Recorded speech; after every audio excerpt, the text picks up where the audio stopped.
I think I'll take my whiskey neat, my coffee black and my bed at three. あの時一緒にした You're 宣戦 too 布告 me. You're too sweet for me. I'll take my whiskey neat, my coffee black and my bed at three. You're too sweet for me. You're too sweet for me. Hi, Anna. How you doing?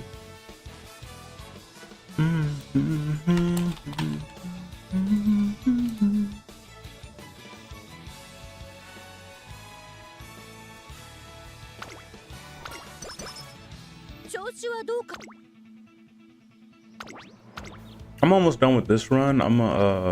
We have another run to do afterwards. I don't imagine this will be the run that gets me the Marazinski that I'm looking for, but maybe. I'm doing pretty good. I'm hanging in there, you know. Trying to enjoy my day by day. I had a really bad ingrown hair on my neck that I've been struggling with, but I finally got it fixed, so I'm pretty happy about that, because that was very annoying.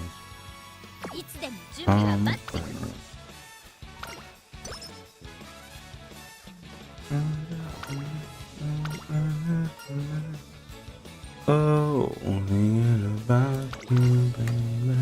No, nothing your friend now.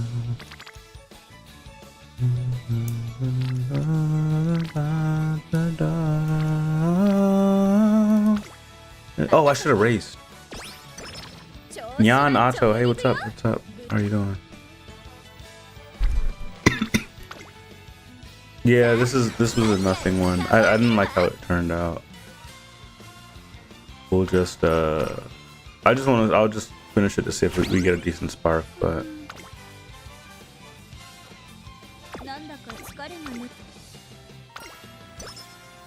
we've had like 3 or 4 sleep deprives this run.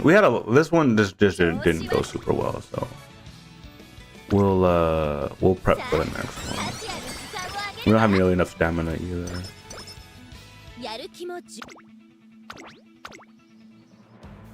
How's your last one? I got cooked in the last one. The first one I did really well. The first one I got to the finish and got some decent rewards. This last one was it was long distance, and I just did not have the cards for it. I didn't have the support cards for it. Yeah, it did not go particularly well for me.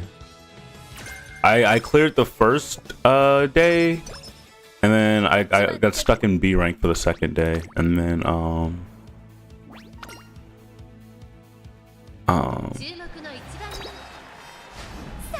yeah, I don't think I won any on the last day. I did get some decent parents out of it though. We have some really strong gold ships and stuff like that, but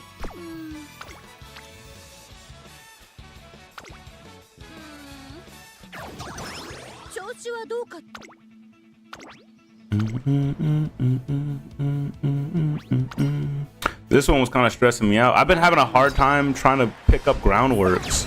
This one we got it, but I didn't get the stats that I needed. The groundworks is kind of core to the build for front runners. If you can't get groundworks, then the run's kind of a dud. So I've got three ways to get groundworks, and even with all 3, it's still sometimes really hard to get it. So now I'm like employing extra fucking, you know, measures to try to get it.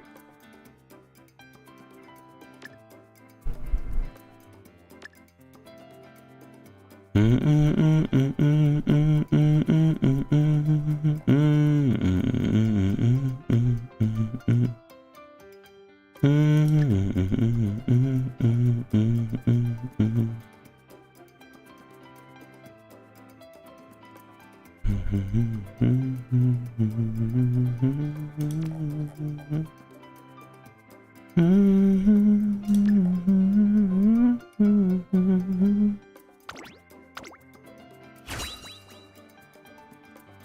you have a better card than Gold Chip Speed? You mean like in terms of like how good the card itself is, or in terms of like getting groundworks? Like the Gold Chip card's not a good card. Yeah, I've got better cards than that, but specifically for getting groundworks, not really.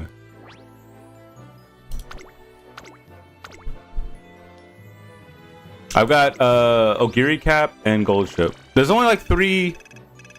You got Ogiri Cap, you've got Gold Chip, you've got Symboli Rudolph's Wit card, and you've got Air Groove's Guts card.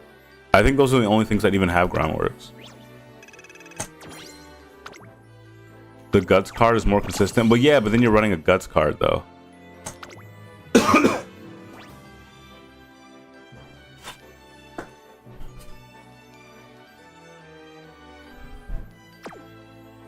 I'll take a look at it.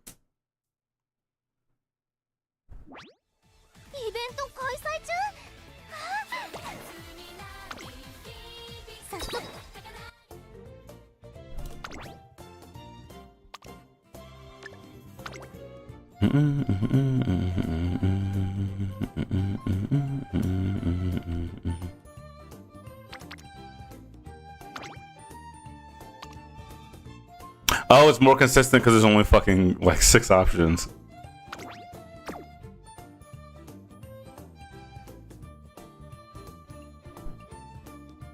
That's why you parent farm for a groundwork spark. Nah, what I'll do, honestly, I could probably take out the fucking take out the Gold Chip and do it kind of the old-fashioned way. Yeah, I have a 2 on a borrowed unit. I've got a borrowed Saiyan Sky that I'm using.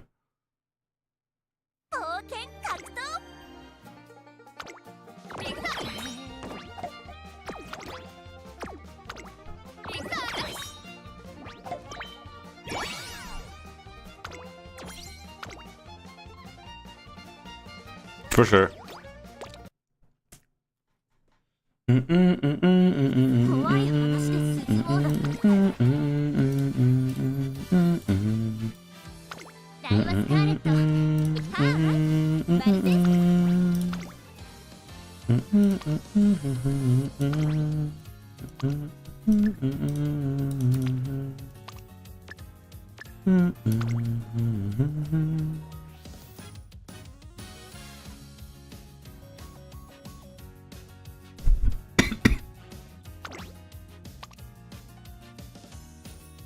This one's got, I'm pretty sure it's this one that we run. Oh, am I out of borrows? Oh, fuck.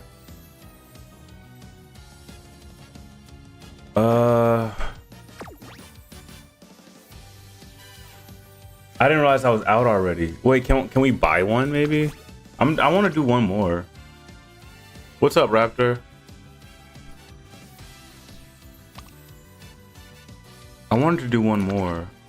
Monies will be paid when you start the career. Can you use gems to get one? I want to do one more.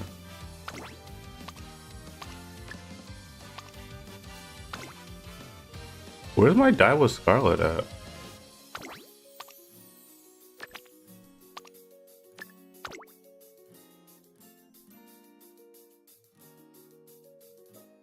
Wait, don't I have a Daiwa Scarlet? Oh, hold on. There you are. Oh, you legit can't get another one. Damn.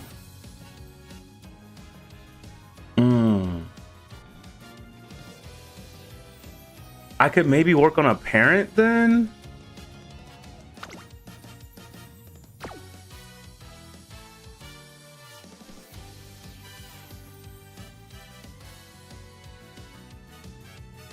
I could maybe work on a parent. I totally didn't realize I'd already. Hold on 1 second.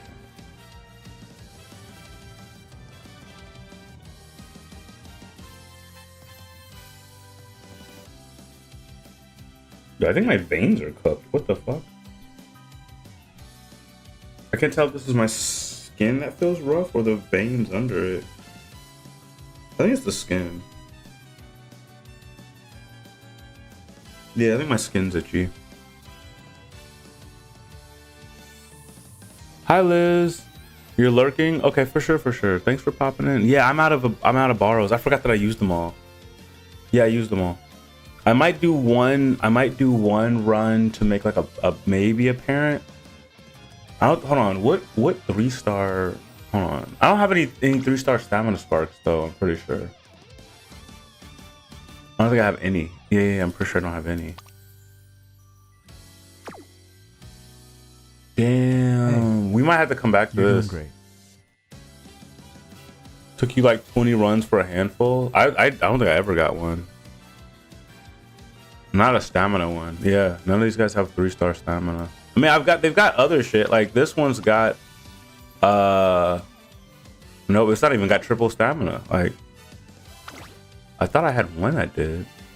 3. This one's got 5 stamina sparks. It took you 20 runs to get a groundwork spark. Yeah, I don't have one. I don't think I have a single person with a groundwork spark. I have a Saiyan Sky that I found. The issue is that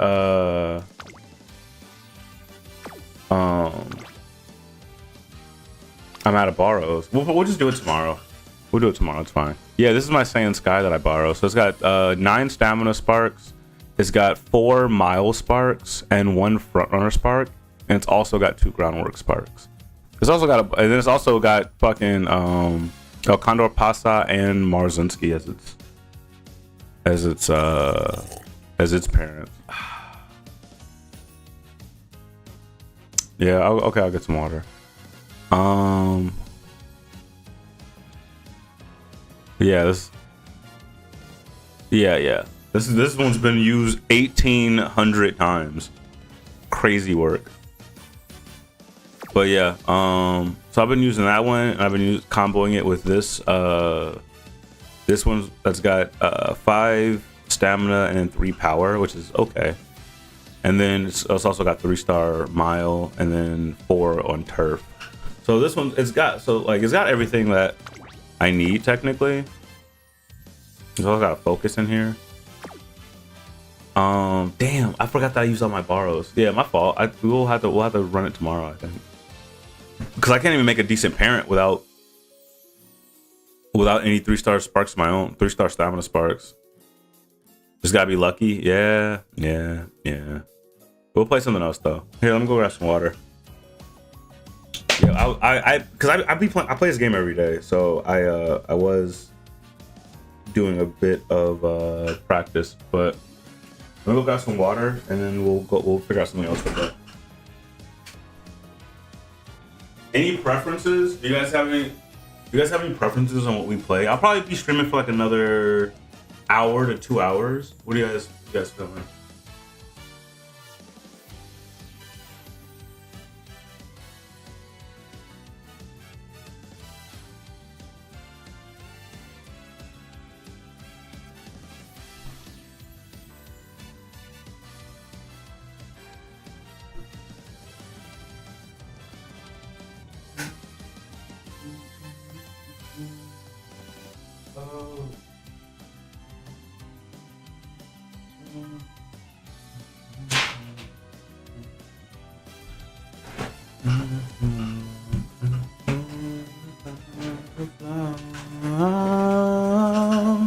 They said I would die for me, baby, but I can't take this pain no more. I thought it would kill me, but tonight I saved my life when I showed you the door. I don't wanna lose you, baby, but I can't take this pain no more. Hello, Sizer. Hello, fellow trainers. Hey, Mrs. Reindeer. We're actually gonna hop off. I had planned on doing a run. I totally forgot that earlier today I used up all of my borrows, so we'll have to do it tomorrow. We'll play this tomorrow though, because it's been a while since I played this game. We've been working. I've got a bunch of I got hella units. You know what I'm saying? We have been working. It's not like a lot of A ranks in there. I've been trying to get a Marazinski, a really good Marazinski run. Sending you high fives. Oh, appreciate you, Nova. But we can't get groundworks. Are you out of follow slots? No, I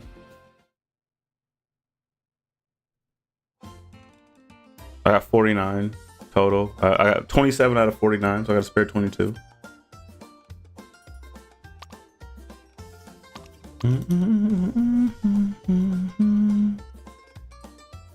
Recommended. Oh, that people can recommend you. Fucking. I didn't even know recommended was an option.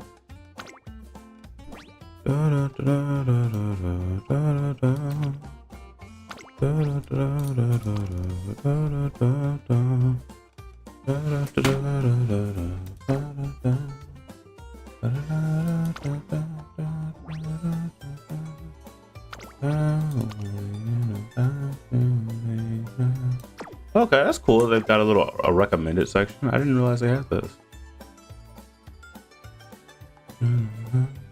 I'm not gonna use it, but it's cool.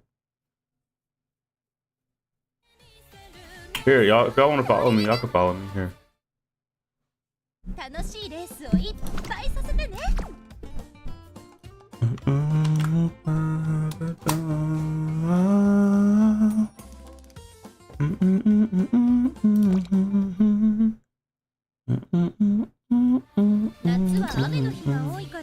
don't even know what my clan's been doing. I haven't been on it in the last like 2-3 days.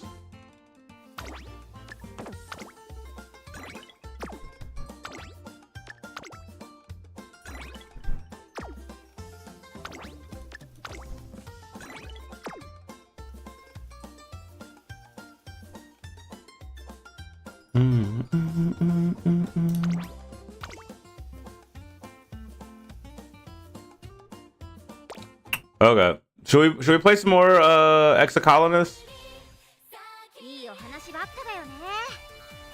Yeah, we'll have to come back tomorrow. I don't have too much going on tomorrow though, so maybe I'll stream it a little bit earlier. I've got my strat though for getting it. Gold ship's not a terrible option for speed cards.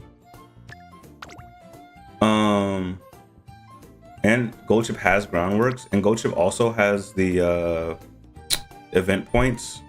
So I've got a lot of incentive to use Gold Chip right now. Of the cards that I have, in terms of like the best card I could use right now, it'd probably be King Halo, just because it gives way better stats. Like mood bonus is higher. Fucking, I've already got the unique perk leveled up. It has a lot of stuff. It's got specialty priority. It's got a lot of stuff in it that makes it like really good. This doesn't even have specialty priority. But so I would prefer to have King Halo in that slot, but it's got groundworks, which I really need. So that's my reason for using it right now. I'm gonna probably actually take it off though. I'm gonna probably go ahead and swap it for King Halo. I think I will swap it for King Halo. Neither of them give skills that I need. King Halo doesn't have any skills that I need. Yeah, literally 0 skill. I mean, I guess home stretch haste, but I don't know. I would get it more for the specialty priority and hit frequency than anything else. And the training effectiveness. But what was I gonna say? But what I could try to do is instead just run Ogiri Cap And the Groundworks Run Ogiri Cap and the Groundworks Spark that I've got on the Saiyan Sky, and then just buy these after the first time. Like each time one procs through Ogiri Cap, just buy it. Just buy Focus, buy Corner Adept, buy Homestretch Haste, buy Acceleration. Just buy them all, and then Groundworks will be the only thing she can give me, and then I get it that way. That might be the way that we do it.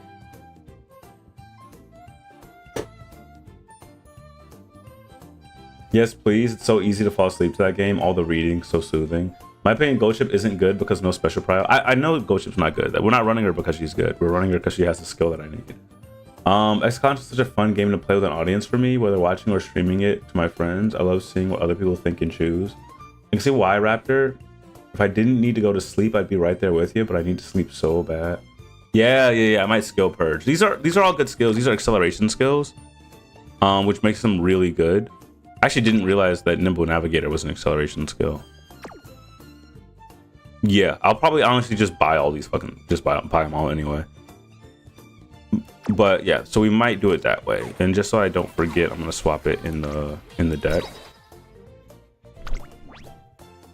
We'll swap this to King Halo.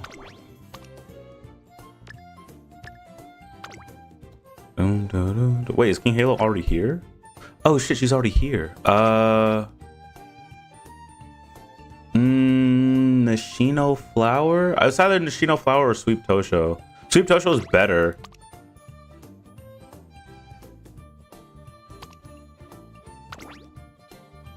Yeah, Sweep Tosho is better. Nishino Flower is not particularly good, but Nishino Flower has a bunch of mood ups. So basically, if you're running Nishino Flower, you don't need any mood ups like at all.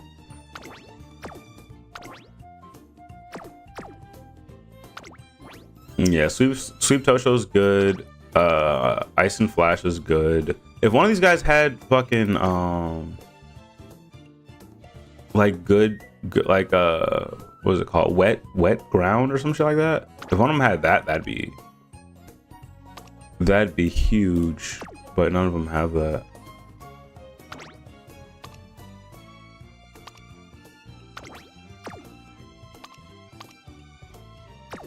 Yeah, no, it's probably Sweep Tosho. I'll just use Sweep Tosho. Go to bed. I shall not. Yeah, we borrowed Kita-san Black because I don't have a maxed out one. This is probably fine.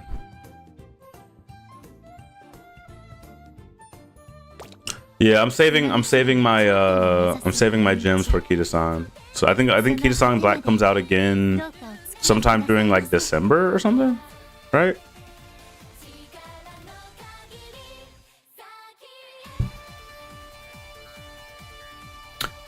Wait, are you about to play Fortnite? Is that what FN stands for? But yeah, we should hopefully. I'm pretty sure if we keep playing consistently, we should have 30k by Christmas. I imagine we'll have 30k by Christmas. It's like fucking September. October, November. Yeah, that's 3 months from now. Yeah, we'll probably get 60k by then. Yeah, so we'll get 30k. We'll see how long it takes to get 30k. We got this pretty quick. It's like a month or something. Like 2 months maybe. Month and a half. I don't know. I'm not keeping track of how long this is taking. But we'll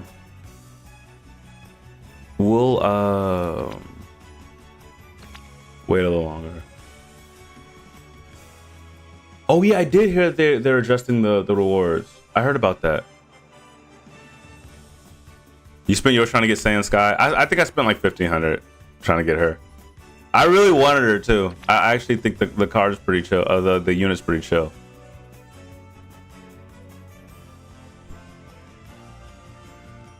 They did the adjustments.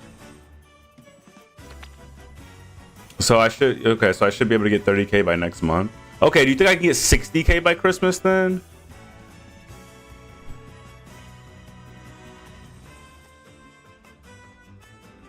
Cause if I can pick up fucking Ogiri cap or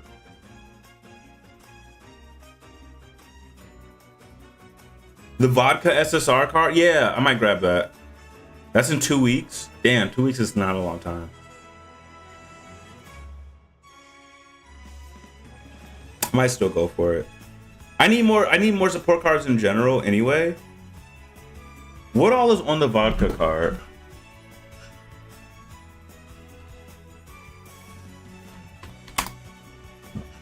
Hold on.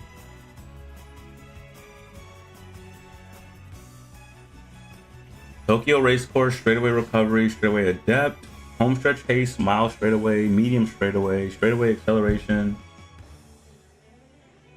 slick surge, and updrafters. I'm guessing you get it for the stats? Oh, it comes with Bofa?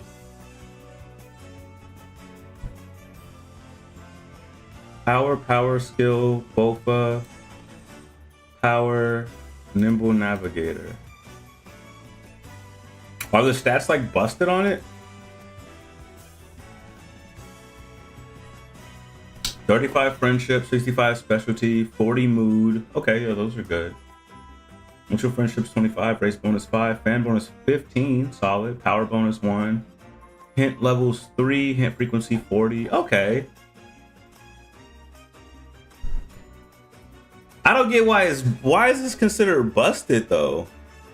Skills for mild, medium, and late surger. Oh, it's just like an all-around good. Like I'm like, this doesn't seem like it's like amazing for any one thing. Straightaway adept and straightaway fucking like the straightaway acceleration cards aren't nearly as good as the corner ones.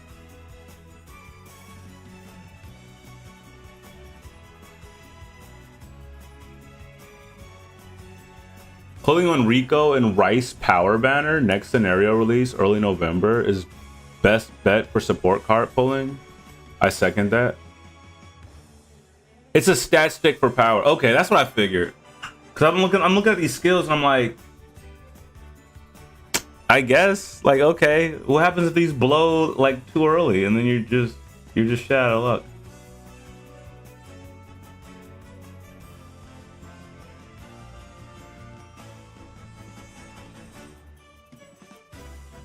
But it does have 65 priority on it, so that's good.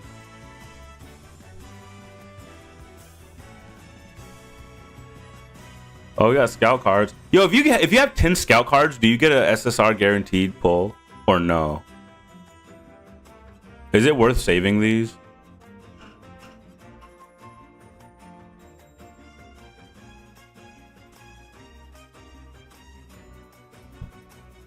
No. I'll save them anyway because I don't really want that card. Oh wait, what's this? What is this? This is a Wit Saiyan Sky card? No, don't need any of those. Vanguard Spirit. This literally does the exact same thing as Silent Suzuka.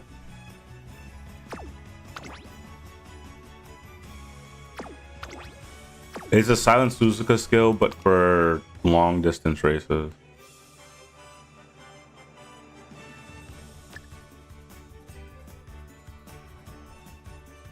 Oh yeah, this is kind of ass. Okay. What about this one? Is this not the same as the regular King Halo? Oh, it's a power card. Okay, I'm like, this looks. Is this not identical King Halo? I can't. Hold on, I don't remember what the other King Halo. Yes, look, this is just King Halo but power. Is it good though? Hold on.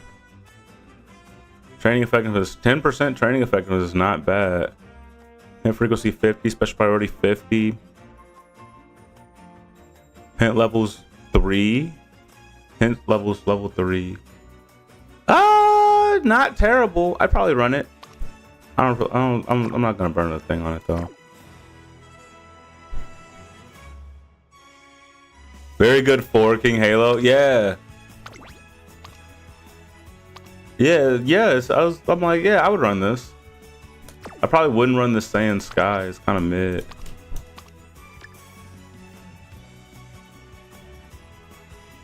Yeah, this is definitely worse than the King Halo, like by a lot. That's making sense. This is the SSR card. Why is this one so much worse? It's got a speed bonus on it and initial wit.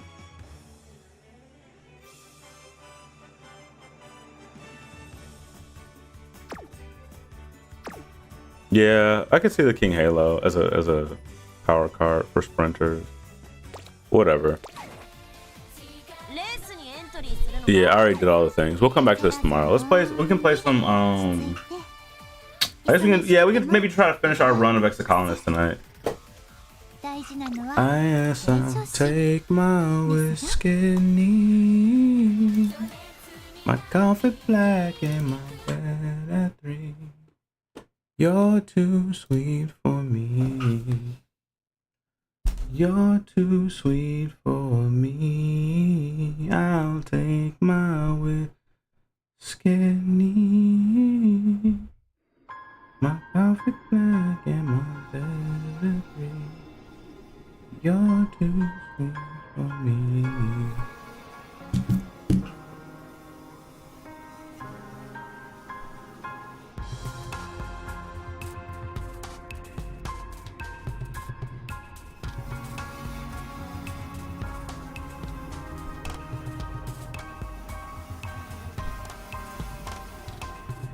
In 1 second.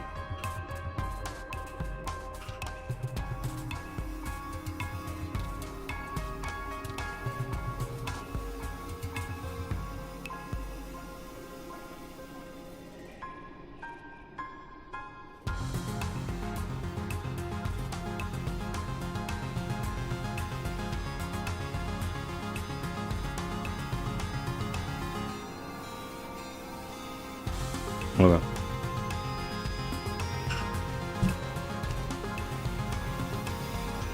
I have 30 mushwood logs by mid pollen age 14. I've used like 5 of them. Why aren't you using them? You just don't need them? Here, let's swap over to Teenage Exocolonist.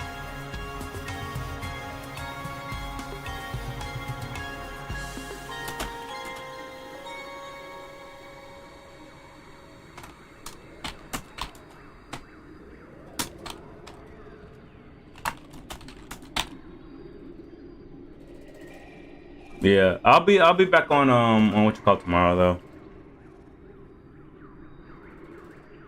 You know what I haven't done in a while? I haven't had us do like a king of the castle run. Maybe we should do that one of these days.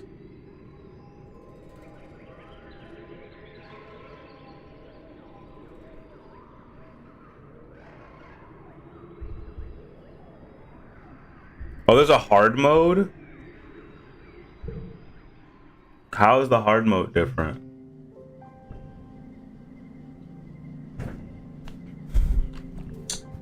I think I'll take my whiskey neat, my coffee black, and my bed at 3. I think I'll probably assist with the med base some more.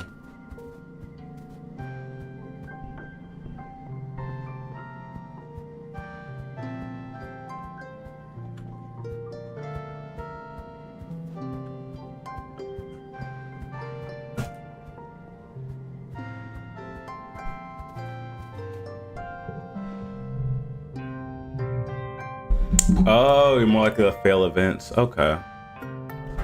Alright, let's go to med bay. Shinron comes in with a training injury, a gouge that runs from her knee to her ankle. She hobbles in with a big smile. This one's gonna be kick-ass, she crows as you help her get into the med bed. Med beds are miraculous technology. Combined with genetic modifications made to your body, they can cure diseases and make your cells regenerate quickly, repairing even the most mangled limbs. If it's still attached to your body, the med bed can heal it. For Shinron though, her genetic mutation means that instead of regenerating smooth new skin, she gets rough blue scales instead, much stronger than human skin. Shinron flicks the dials on the control panel and fiddles with the angle of the lamp overhead. Seriously, this thing's more comfortable than my bed. It's worth more than the whole ship, too, Instant snaps, so don't break it. Shinran pulls her hand in with an awkward giggle. You connect to the medbed with your hollow palm and see the interface diagnostics there. It's a confusing mess of readouts and buttons. The user's manual is ridiculously obtuse. You ask Instance for help, but she just scoffs. I don't have time or the temperament to walk you through it. I learned how to use it myself, so can you. Just don't break it. Press the right buttons. Cool.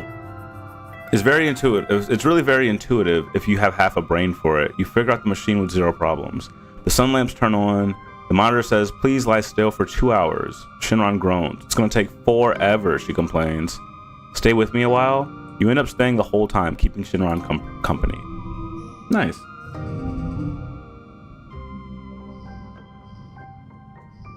Boom, boom, boom, boom, boom, boom, boom, boom.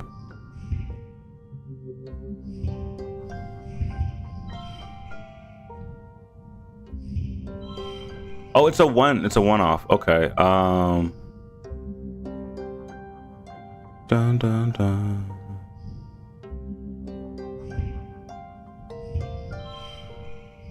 Bum bum bum bum bum bum bum. 43.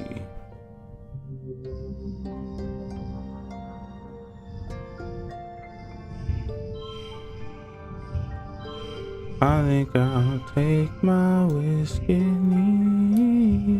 54. Wow.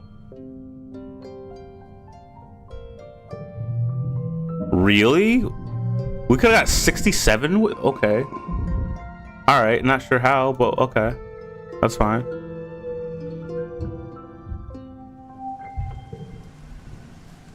It's now early wet. Whose birthday is early wet? Theirs is late wet. Mars is early wet. And she likes, what, diamonds, I think?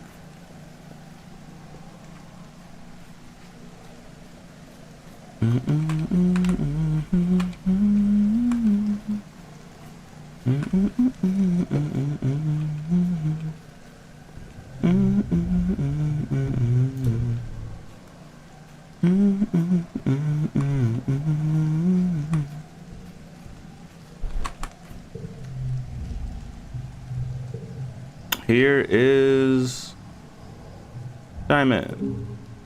Ha, Mars Labs, taking the crystal and turning it over in her hands, inspecting it. Well, I've had better birthday gifts this year, but I admit this crystal is pretty fabulous. I'll add it to my collection. Wait, should we have gone exploring during dusk? It's wet now.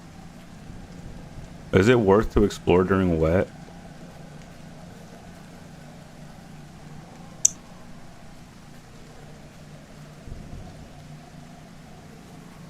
Reasoning and organizing. Maybe we'll go do like a.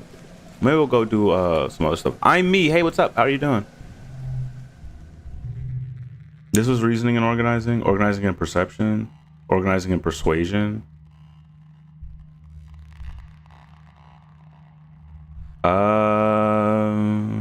No, I really want reasoning.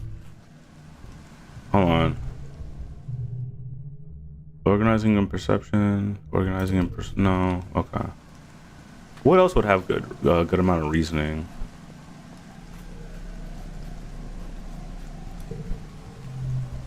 I gotta take my biology, toughness, biology, organizing, animals, and empathy.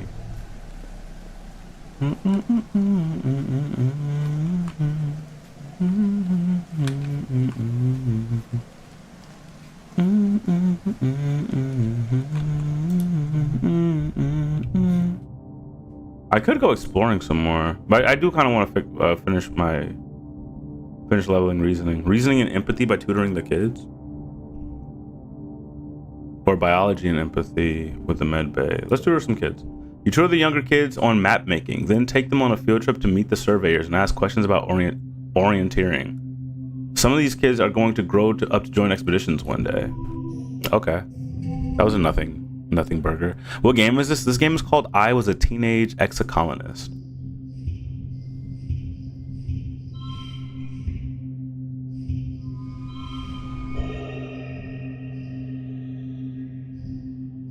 Is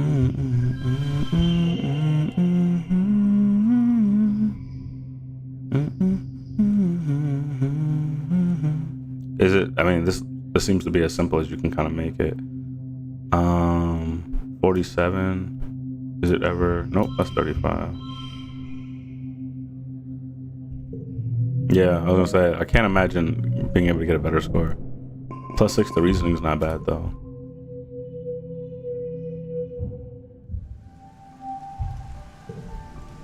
Mid-wet. Maybe one more tutoring, unless something else goes down. I think during glow this time we go exploring. Oh, hey, what's up? Nami is in their usual spot in the lounge, surrounded by their steadily growing collection of body pillows and stuffed animals. They're curled up in their arms around a giant plushy creature and seem to be scrolling listlessly through the movies available in the Colony Media Archive. Find anything good? No, Nami sighs, tipping over onto their side. Not since I finished all of Maid Stalker Ares. I can't believe it ended on a cliffhanger. I didn't know that the stratosphere had left Earth before the series finished airing, Nami whines. You have every episode except for the 2-part season finale. They bury their face into the plushie. Now I'll never know how it ends, they sniffle. It's not fair that we'll never have any new shows to watch. This isn't about the show, is it? Ooh, look at me with empathy. Sounds rough, buddy, is crazy. Nami wipes their eyes and heaves a big sigh. Yeah, they say, not meeting your eye. I guess that's kind of true. It just reminds me that they pick at a thread on their plushie. You know, they continue quietly. That everything ends, and sometimes it's a lot sooner than you expect it.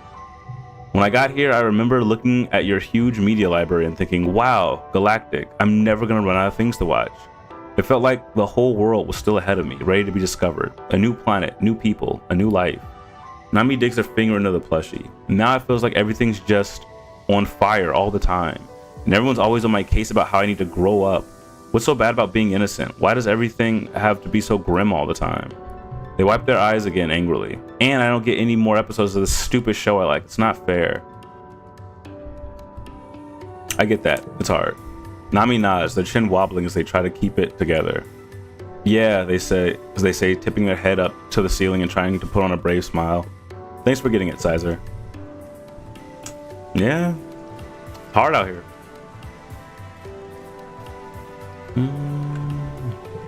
It's mid-wet.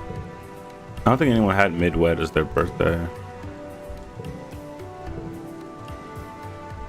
Mid-dust.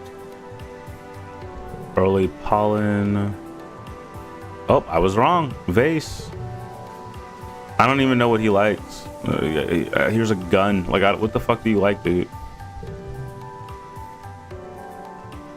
Yeah, I have no idea. I don't even know what I've tried to give him in the past.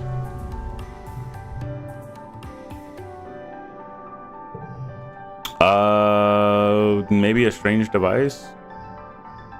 Or the Xeno egg? Here, have one of these. Who told you it was my birthday? Vase asked, accepting the pulsating device. Whatever this is, it looks dangerous. It's a good thing you brought it to me. Oh! Okay. Good. Fostering kittens that are having late night playtime. Thanks for the chatter. Oh, for sure. That sounds fun.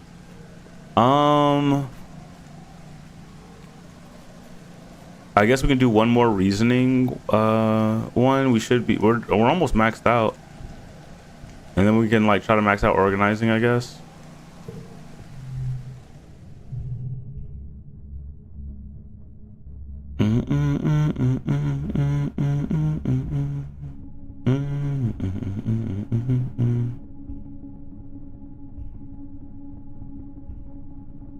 Yeah, we can go reasoning and empathy, I guess. Do you really want to become friends with Connell Jagoff Vase? No, I mean, I just like I got spare shit. Might as well. Like, you know, having like an increased relationship with people, I don't think hurts you. Today you're tutoring Nougat and a couple younger kids in the ancient Earth geography. They're learning the names of the countries by pointing to them on maps and saying a few facts about them. Seems kind of pointless to memorize places that these kids will never see, but it's not like you can teach them much about Vertumnan geography yet. You're still discovering it. Billions of people, Nougat said skeptically, squinting at the hollow projection of Earth. How they fit everybody in the one little planet with all the trees and animals and stuff? Was it all like one big colony? It was not. Tell her the sad truth. You give Nougat the little kid version of the truth that you learned as a kid. You tell that life on Earth was brutal and hard. Humanity destroyed the environment and fought over what was left. There were no trees or animals left. Not as many as there should have been anyway. Most people were poor, hungry, and sick, and the ones who weren't kept all the nice things for themselves. At least your parents were lucky to escape on the stratospheric, and you were lucky to be born on it. You're all lucky to be here now. No matter what, at least Vertumna isn't Earth. Nougat looks bewildered. She doesn't really watch holovids, only the cheerful ones for kids that don't address Earth's decline. So she had no idea. But they still had really, really tall buildings, right? To fit all the people, she asked. You sigh and tell her they did. She nods in satisfaction and goes back to her schoolwork.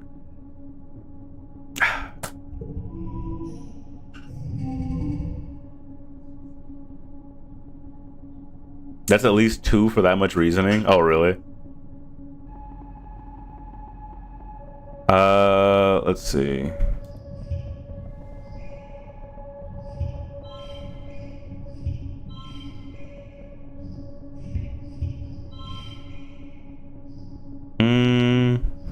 There's an 8 here, though. 45.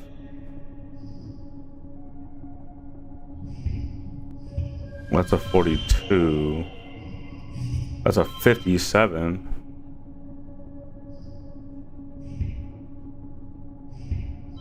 $53.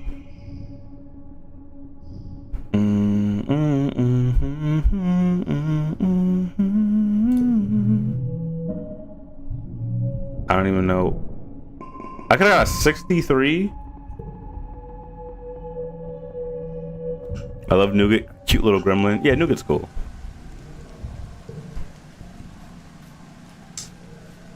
Simple little kiddo.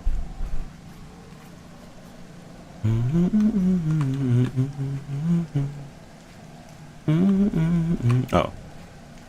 Oh shit, it's my girlfriend's birthday.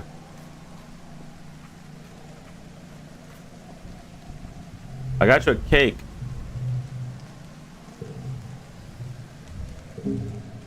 You remember my birthday, she says, taking the cake and immediately setting it down on the side counter, far away from any specimens. I don't eat desserts, but it's the thought that counts.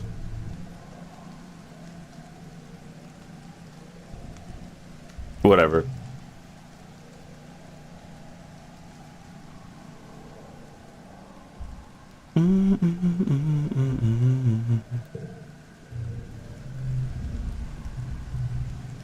I guess we could flirt. Hold on. Hums and checks the holophant. If you provide me with sufficient motivation. Oh, it's the same thing. Oh, it relieves stress? I mean, to fuck, I guess. I didn't realize it reduces your stress. That's cool.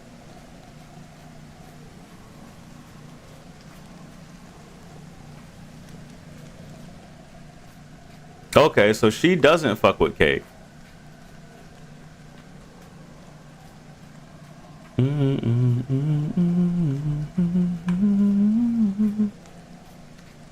All right, one last one for reasoning, I guess.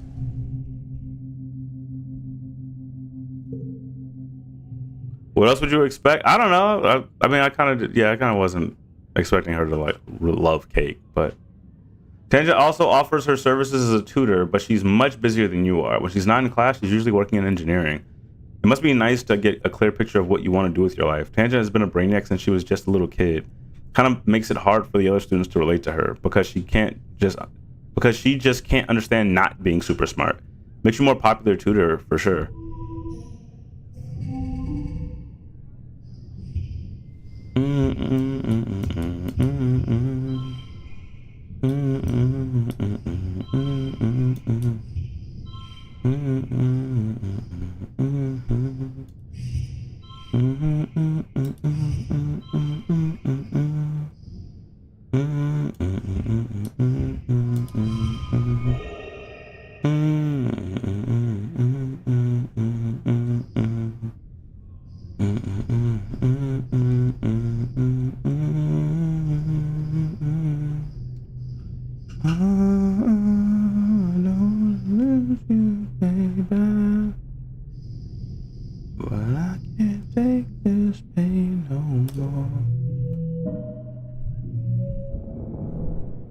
Gotta squeeze out another 3.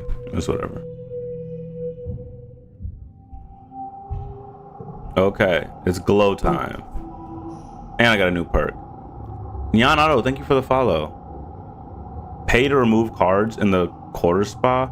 Oh shit, really? You can pay to remove cards? Does that take a turn?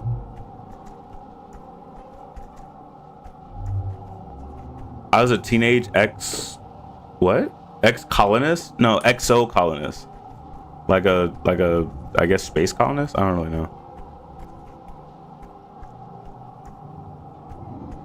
Okay, so we gotta sneak out and explore. Normally we're not allowed out during the glow season, but we're gonna see if we can get out anyway, because I had a vision of me snuck out. Glow is no time for exploring. It's far too dangerous. The gates are closed and survey expeditions halted until the light returns in a few weeks. Good thing you happen to know another way out. Bravery and perception. Okay. We need 30 bravery. Light work. Okay. Let's see how this goes. No one is allowed outside the colony during the glow, so if you stay out of the lookout sites, there will be nobody to catch you. It also means that you're alone out here. If you get into trouble, it's going to be big trouble. You hope you know what you're doing. The familiar is unfamiliar during glow. The sky is dark except for the eerie light of the wormhole, seeming so much closer than it usually is, and the gloom makes the shadows deeper and more mysterious. It's so hauntingly quiet that you can never hear the movement of animals. Oh, you can even hear the movement of animals, sorry. The beat of soft wings, a whoomp of something large in the distance. What's that curious sound? It's just a dorp moth taking flight. Its usually dull plumage is an iridescent rainbow, glowing warmly in the dark of glow. It slowly glides through the mushroom trees. You've been taught to be terrified of glow season since you landed here. There were monsters out here, circling the colony and attacking anything they saw. But it's so much more serene than you were expecting. Maybe they were wrong or lying to you?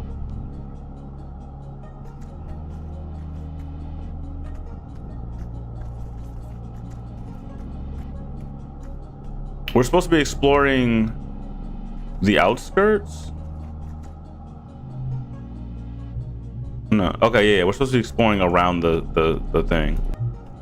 Which is what I thought. I wasn't sure though. Oh, that's a manticore.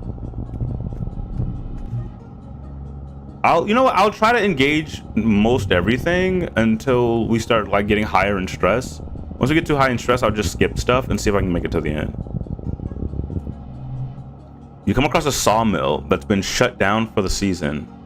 There's movement inside, and something in there is yipping and moaning in pain. You approach it carefully and find that some sort of dog-like creature has gotten trapped in the machinery. It growls at you and blinks its eyes. Then its other eyes. Then its other eyes. Boy, it's got a lot of eyes. Loggers won't be back for weeks, so this creature will surely die slowly and painfully. It looks worn out already, but still dangerous. Okay. You try to come near it, but it bites at you ferociously, nearly taking your hand off. You don't see a way that you can safely free it. You sit and watch it, hoping to learn more from it, or at least a way to free it without endangering yourself. The creature's obviously been struggling for a long time. Once it realizes you're not here to eat it, it slumps down to a nap. You feel an irresistible urge to do the same and fall into something of a trance. Then something bizarre happens. A massive shadow drifts into the lumberyard, coming between you and the creature. You have the sense of an immense presence, something massive but graceful. You're not quite sure if you're dreaming, but you feel rooted in the spot and unnaturally calm, as if you've been drugged. The shadow stays a while, observing you curiously, then it drifts away again. You blink, coming out of your trance. What just happened? Did you fall asleep? You look back over the machinery and realize the trapped eye beast is gone. You aren't sure if you should be relieved or terrified. Was it freed or eaten? But you decide to get the heck away from this place and ask these questions later. Well, that was bizarre.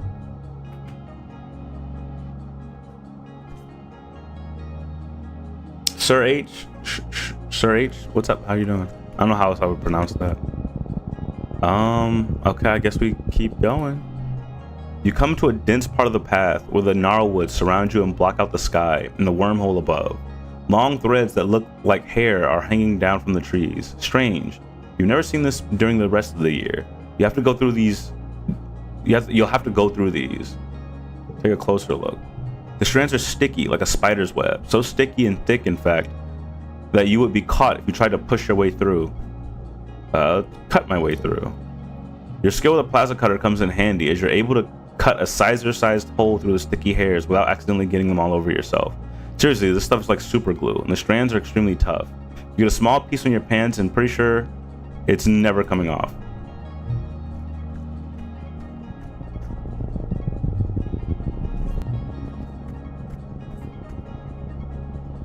Okay, we're almost halfway through.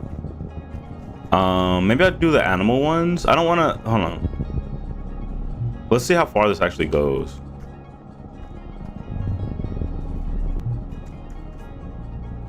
Find table space to say your social graces.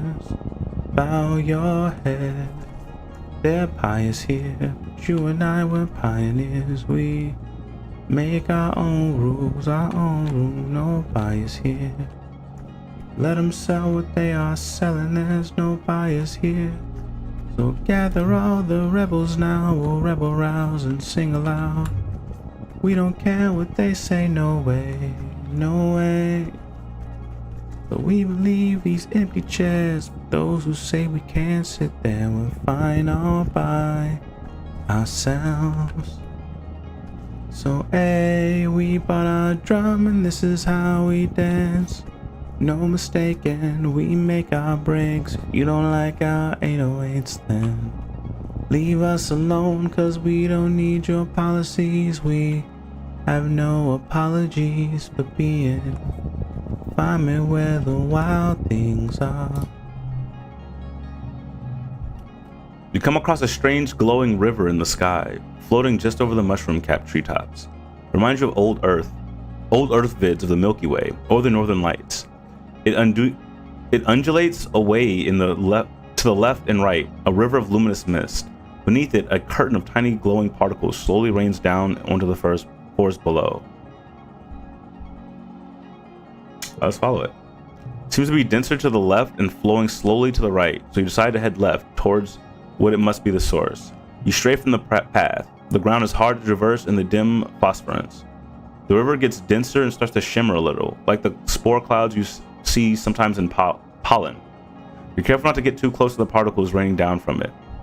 The mist seems to be coming from something near the ground, somewhere up ahead. It's something big and moving.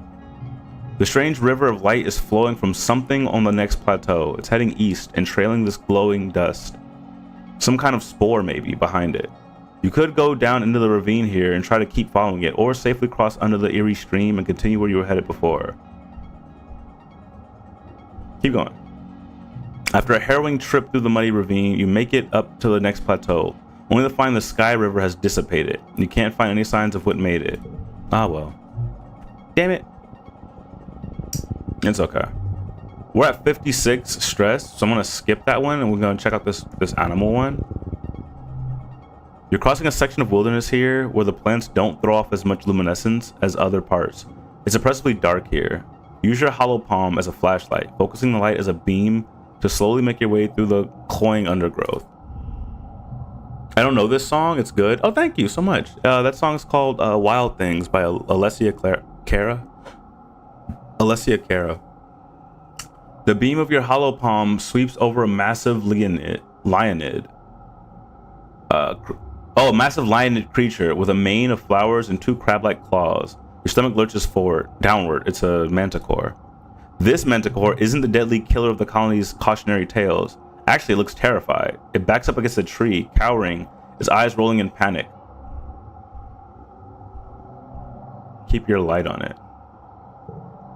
You're too scared to move your light away, convinced it will pounce under cover of darkness. You try to hold your light steady, but you're shaking. So is the manticore.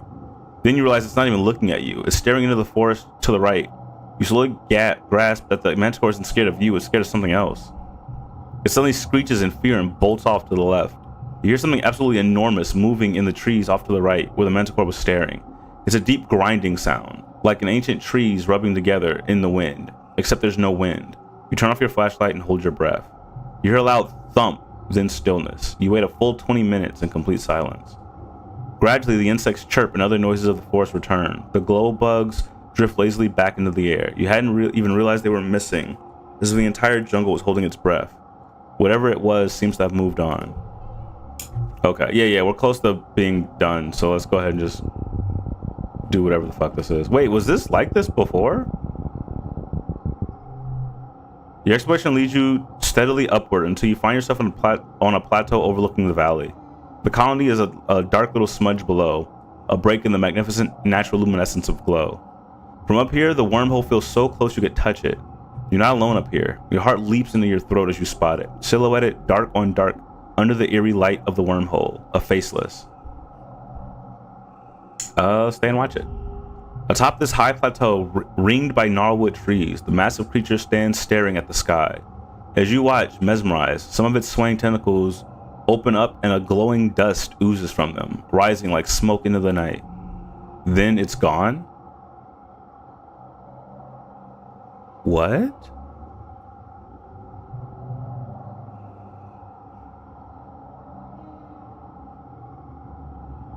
The whole entire faceless just vanished in the blink of an eye, or did you imagine it? You rub your face, easing the sudden tension that has sprung up behind your eyeballs. Let's go check it out. There are footsteps here, giant footsteps, each ringed with mushrooms pushed up from the moist soil by the weight of the beast. You gingerly realize you're standing in the middle of one. The faceless, if indeed one was standing here earlier, could crush you as flat as the grass beneath your feet.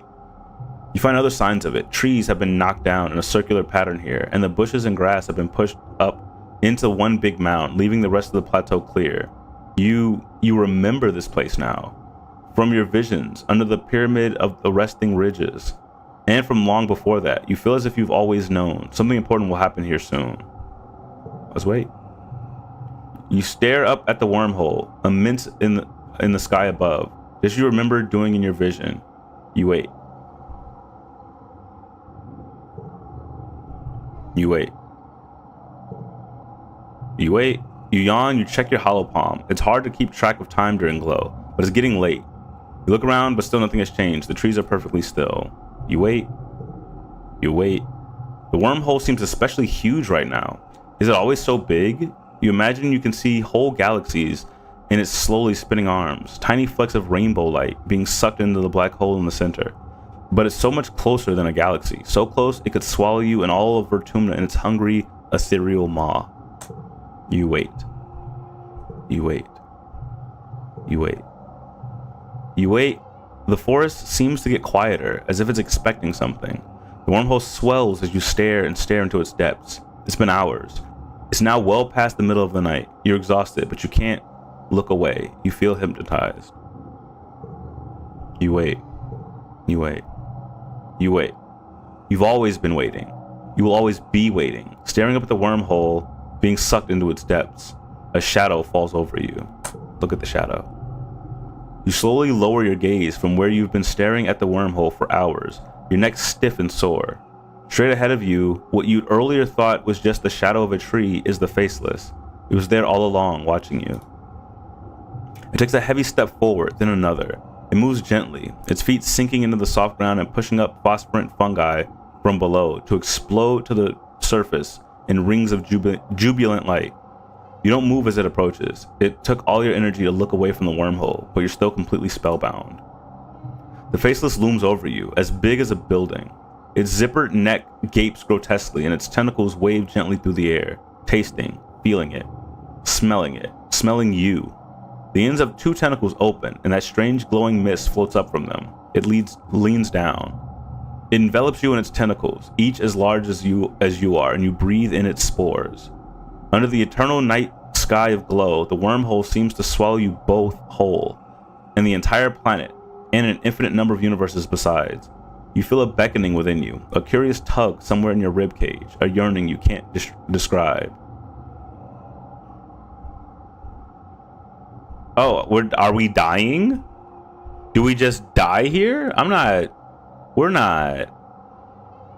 just gonna fucking die. I'm 17. No, we still have years left. No. You aren't ready. A small part of you demands to stay here on this plane of consciousness. You hold your breath and you bring your mind back to the present. You let the faceless touch you softly with its tentacles until it seems satisfied that you've made your decision. Then it withdraws. As you slowly disconnect from the gentle creature, you can feel its emotions, its story. You understand that it was born like the others of its kind, in a breeding tank below the ground. Although it was sent here to destroy your colony, something changed in it that can't be changed back. You see again the image of the faceless staring up at the wormhole, transfixed as you were. It no longer feels the pull of the ley lines, the thumpers, the forces that were used to control it.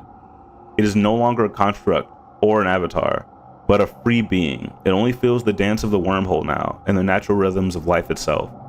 Oh, somebody engineered these things to destroy our colony? It's kind of fucked up, but okay. You stand completely still, arrested by the sudden understanding that sweeps over you. The faceless retreats to the large mound of grasses and bushes at the other end of the plateau. A baby faceless pokes its head out of the nest, wriggling its tentacles in greeting to its mother. Oh shit, and it has kids?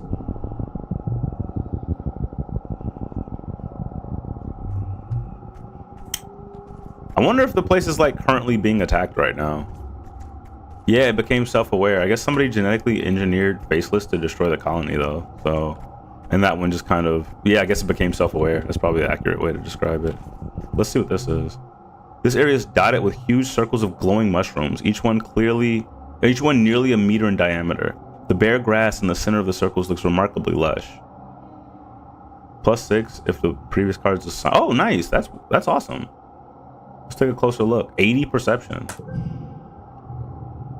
You crouch down to analyze the mushrooms. It's a species you don't recognize, but your hollow palm reports that they live most of the year underground and only pop up during the glow season. This close, you notice that the entire area inside the circle is sunken, and the grass has been flattened, almost like a footprint. But what would be big enough to make this? You decide not to wait and find out. Oh, we get one more? Nice, we're at 99 stress. Gives us just enough for one more. I think there's only one more encounter anyway. Wow, we just barely were able to do every single one. That's nice. Yeah, yeah, that's the last one. Okay, cool. You're amazed at how peaceful it is out here. It's not what you expected. You stay out of sight of the watchtowers and slip between the mush trees. It's eerily silent, as if the forest is holding its breath in anticipation. It really is pretty out here, with all the plants and animals glowing, especially the wormhole filling the sky above you. Neighbors become wild. The value is wild. Timey-wimey wormhole stuff. -1 to stress. Oh, it's a card that removes your stress. That's kind of cool. Gaze up at the wormhole. You crane your neck up to look at the wormhole. It's so big you begin to feel dizzy and end up stumbling over a bit of gnarled root. Ouch. As you're lying on your back in pain, you're still transfixed by the wormhole. It's dark against the dark sky. But as it moves, it shimmers with a million colors churning in slow, fluid motion around the perfect black hole in the center. Wow. Though you can't see it, you've been told the wormhole high above is shining with ultraviolet light. It's invisible to the human eye, but absorbed and re-emitted as visible light by the flora and fauna around you. Your hollow palm calls it a black light, and says that the people on Earth use a similar, much more concentrated light as decoration. Even your clothing glows faintly. You're too worn out to continue. You have to go home. Okay, that was cool. Did anyone die while I was out? Oh, okay. You're just putting your boots on to grab dinner in the lounge when you hear the colony's sirens begin to wail. It's the yearly attack. They couldn't have waited until you ate dinner? Rude. Outside your window, you watch the colony defenses begin to mobilize. Your hollow palm chimes with the usual reminders for all civilian colonists to stay indoors. You know what? Let's go out. You head to the garrison to grab a plasma rifle, then report to the front. Chief Rhett looks surprised to see you, but assigns you to a squad with Shinron and tells you to get up on the walls and do your best. On the other side of the wall is more Xenos than you've seen in one place ever. They seethe out of the forest, large and small, herbivorous and predatory, fungal and otherwise, flying and crawling and hopping towards the colony with a single-minded determination. The air fills with the phew-phew of laser turrets and the crackles of plasma rifles. The enemy's front line collapses, only to be replaced by even more Xenos, just as many as before, if not more. There's no end to it. The firebreak turns into a graveyard of dead and dying alien bodies, wave after wave crawling over the corpses until they roil at the base of the walls like the foam on a wave when it hits the shore. You hear the walls creaking under you, but they hold strong. There is no sun to set and glow, but night falls on the battlefield without any break in the fighting. Your fingers begin to cramp from pulling the trigger of your plas rifle. Finally, you're relieved by the second guard shift. You walk straight into the garrison, right into a dreamless sleep. You're awoken 6 hours later for your next shift. The kitchens have provided the soldiers with pressed soy rations and hot blep tea, which you grab, then make your way back to the walls to survey the carnage of the night. As you arrive, your holopalm lights up with a priority message. Security personnel were under siege, the security chief says, getting right to the point. On Earth, sieges were used to break a city by starvation or drought. We have plenty of food and water. Guards will rotate 6 hours on, 6 off. So as long as we keep the Xenos on the other side of the wall, we can hold them off for days, weeks even. Weeks, everyone exchanges exhausted looks. He pauses, then adds, "We can do this. We're stronger than them, and we're not going anywhere." You and the other soldiers fall into a fitful rhythm, alternating shifts on the wall with brief snippets of sleep. Gunfire becomes the soundtrack of your days, which begins to smear together like paste. Shinran in particular is suffering. She volunteers for relief shifts, sometimes pulling doubles or triples on the wall. You catch her mechanically shoveling soy porridge into her mouth before seeming to fall asleep sitting up. A minute later, she jolts awake as someone's spoon clatters against their bowl. Tempers grow short as fatigue sets in. 6 days pass. You're on shift, watching the Xenos batter themselves against the wall. You feel your eyes unfocus at the sheer formless horde of them. And all these days, they still haven't breached the colony. Sometimes they even seem to retreat, ebbing backwards and reforming somewhere else. It's behavior you've never seen before. A group of monsters breaks from the tree line. Nothing new, except for one of them. What is that thing? It's got a gun? This creature looks suspiciously like a person, at least from the waist up. Down below, it's a lumbering chimera, vaguely reminiscent of a faceless, wrapped in tattered bits of flesh and bony protrusions. Something like hair flutters behind it as it turns and looks right at you with an unnerving, malevolent intelligence. You rub your eyes. Yeah, it's still there. It approaches the base of the wall, and the other monsters surge forward on to pound against the gate. Maybe it can talk. You wave to it, and the creature sneers, and to your surprise, approaches the wall. Little weed, they address you in a halting, rasping voice. Everything seems to go quiet nearby as you strain to understand this talking horror. Child of breeding rabbits, feral pig, kudzu. Its unnervingly human gaze pierces you. Introduced species. You understand? What? Is he a kudzu? You wonder if you're hallucinating. Is it holding a gun? You slowly nod yes. You understand the words at least. I am noctilucent, the monster says through a voice box that seems better suited to guttural roars than human language. A gardener. Designation pest control. You realize with growing horror that this creature's hair is actually alive somehow, waving in the wind that isn't there. Their clicky-clacky bits wave and snap at you as if they have minds of their own. You can't look away. Why are you trying to kill us? Who are you talking to? You jump as Shinran sneaks up behind you, and when you look back, Noctilucent is gone. The alien was talking. Oh, am I gonna look crazy if I say something?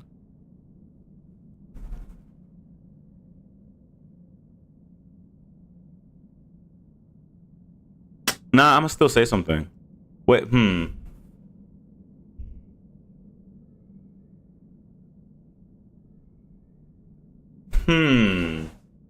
Do I keep that to myself?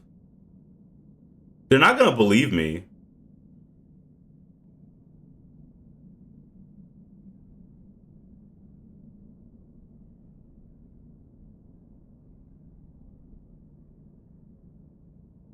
Hmm. Hmm. I hmm.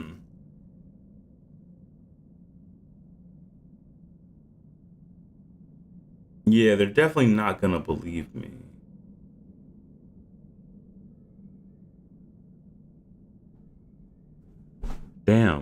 What do you guys think?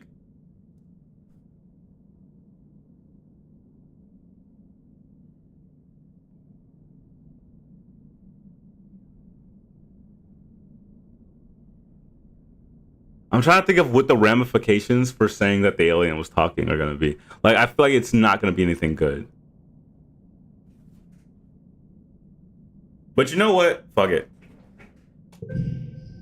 You babble about the talking monster named Noctilucent, but Shinran thinks you're having some kind of mental breakdown.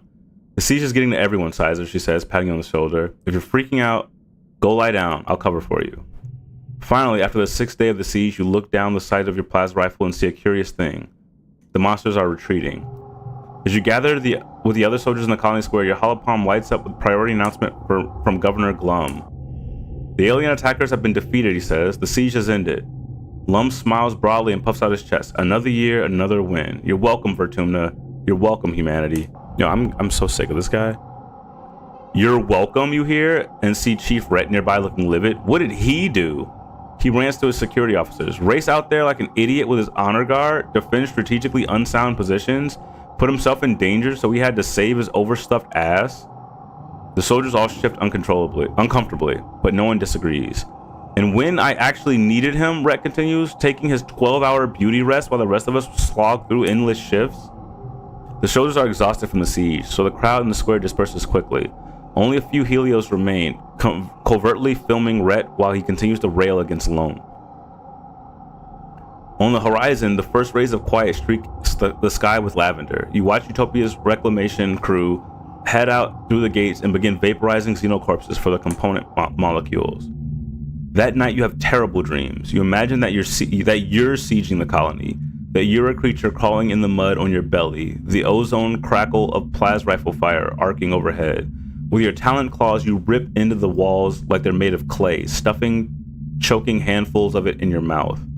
In a moment of lucidity, you try to pull the clay from your throat, but no matter how hard you pull, it just never ends. You jolt awake when you realize you've been pulling your own guts out of your throat. Just a dream. You're shaking and coated in a film of terror sweat, your heart pounding. You don't find sleep again before dawnbreak. What the fuck?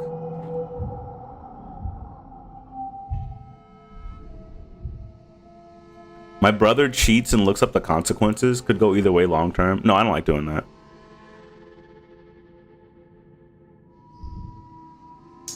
All right, we're 18. We've got one more year after this. I think Raptor said the game ends after your 19th year. I think I'll take my whiskey neat, my coffee black, and my bed at 3. You're too sweet for me. You're too sweet for me. I'll take my whiskey neat.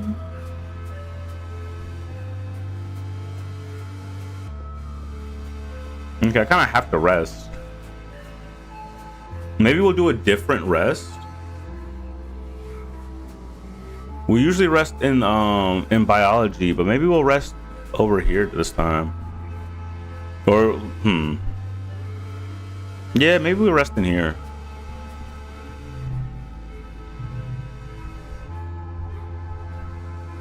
Oh wait, can we not rest here? Wait, where do we rest? Oh, over here, I think.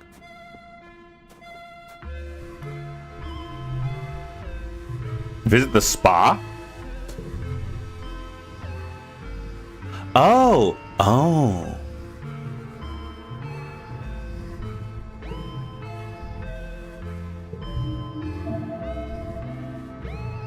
We can just pay for memories to be forgotten. I'm wondering if I should keep this or not. It's a bad card. We'll just get rid of it.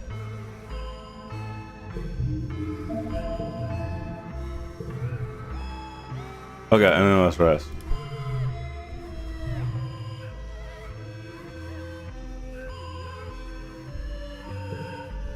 You organize a raid in the kitchen pantry for snacks.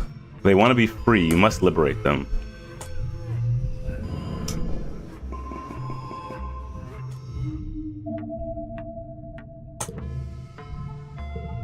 Forget about the bouncing weasels. You roll out of bed at noon because you're allowed to, because it's your birthday, but also because you're exhausted. You barely slept at all last night. You've been having these nightmares since the siege. More and more every night. Like they're trying to tell you something urgent. You can't make any sense of it. All the imagery is jumbled together. All these possibilities and timelines and things that might happen. Some nights you wake up in a cold sweat, a scream already in your throat. You sit on the edge of your bed, run a hand through your hair and check your hollow palm. A few people wish you happy birthday, but that's all.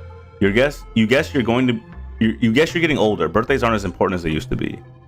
Right, and Mars wants to meet you for lunch in the lounge today. You have to practice your smile. Let's go meet Mars. As you enter the lounge, surprise! You do your very best to play along and act surprised. Woo, streamers, balloons, great. All of your friends are standing around, wearing goofy hats and clapping. Nami is holding a bunch of balloons larger than they are. Rex is wearing a cute little waiter's outfit and a bow tie. You accept their hugs and birthday wishes, trying to hide your exhaustion and demurring with a few pointed, all this for me? You shouldn't have. No, really. Rex wanders around with a tray full of little snacks, offering them to everyone with a vampy accent and a silly, airheaded giggle. The goofball act chips away at the natural awkwardness of the surprise party. That is, the first 5 minutes after everyone shouts surprise. And soon everyone is laughing and enjoying themselves. Despite your exhaustion, you start to smile too. Your friends are so amazing, and they're all here because they care about you. Then you get some unexpected guests. The lounge begins to fill with Helio kids, mostly ones you don't know, the ones who usually keep to themselves and, well, don't much like your original stratospheric kids. Vase and Shinron are with them, his arm draped over her shoulder. Shinron gives you a little wave of acknowledgement for your birthday, which earns a weird look from Vase. Dang, she can't fuck with me no more? Hey, who invited you guys? Cal says, stepping forward with his hand clenched. This is a private party. It's a public lounge, Vase replies. We can sit wherever we want. Cal stomps right into the midst of the Helios. You guys think that just because you fell out of the sky, you're the wormhole's gift to Vertumna, he spits out. We don't need you. We never needed you. All you do is make things worse, like this party. You've rarely seen Cal so ready for a fight. He doesn't seem to care that the body language of the Helio kids has changed from cocky to dangerous. You're just a bunch of fascists, Cal continues. You and Lum. The lounge erupts, chairs screeching across the floor as the Helios jump to their feet yelling at Cal, calling the colony illegal and Cal a fugitive. They jostle him around, but Cal plants his feet and stands his ground. You hear a bottle breaking and see someone advancing on Cal. He's not backing down. Oh shit. I'm not really trying to throw hands right now. I mean, we could.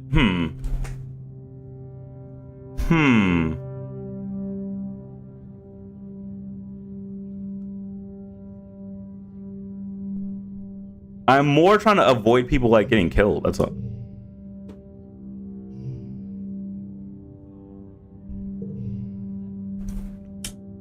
No. Oh yeah. Let's see if we can stop it. Your voice is drowned out by the argument. Then someone throws a punch, and it's all chaos from there. Well, despite Cal's bravado and brawny physique, he's no fighter. One of the Helios kids socks him in the stomach, and he goes down like a felled gnarl tree. Rex throws himself between Cal and his assailants, catching a few kicks on Cal's behalf before the Helios gets tired and leave. With a few parting shots at Cal's alleged romantic interactions with the float cows. Wow. Okay. Vase doesn't get involved, but he doesn't stop them either. He's the last to leave the lounge, staring hard at Rex before smirking and turning away. Rex helps Cal to his feet. First time, huh, he says, dusting off Cal's clothes. Don't worry, they probably got it out of their system. Good on you for sticking up for yourself. Shinron lingers at a distance, clearly angry at Cal, but feeling bad about the fight. Well, Mars exclaims, clapping her hands. That was enough excitement, I think. Let's move on to the important part. Cake and presents.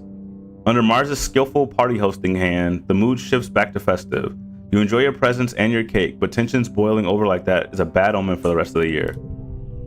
Damn, okay.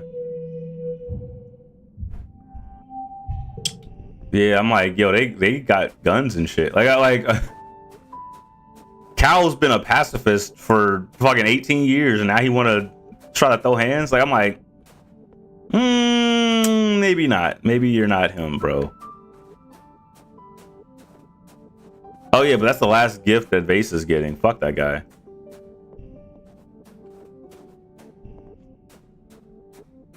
Okay, I don't think I have any. Wait, is my reasoning not maxed out? Hold on, I thought it was. Oh, we got the spa stuff from empathy. I thought it was from reasoning. Hold on. I can't remember. Do any of these have reasoning on them? Organizing and perception. Organizing and persuasion.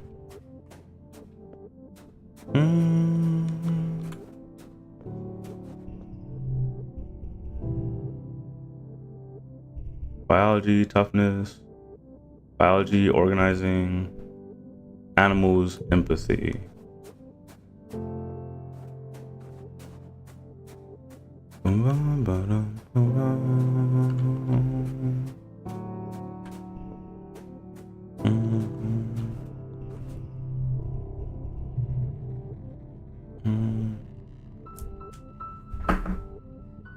I just can keep tutoring kids, repair bots. Yeah. Or just study engineering. We get 3 for that. I don't know, I've been getting points for empathy though.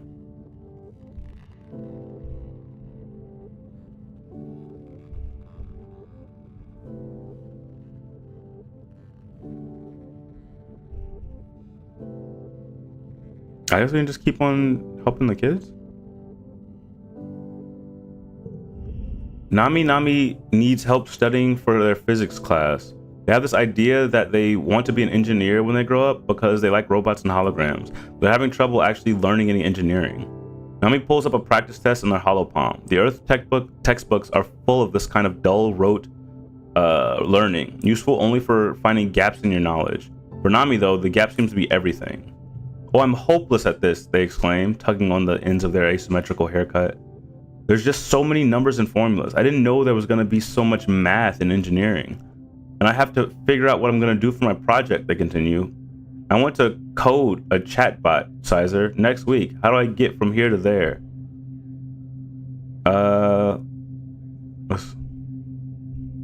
Let's take a look at this test. Yeah, go ahead. Only 20% correct. Oh no, some of their answers are embarrassingly super wrong too.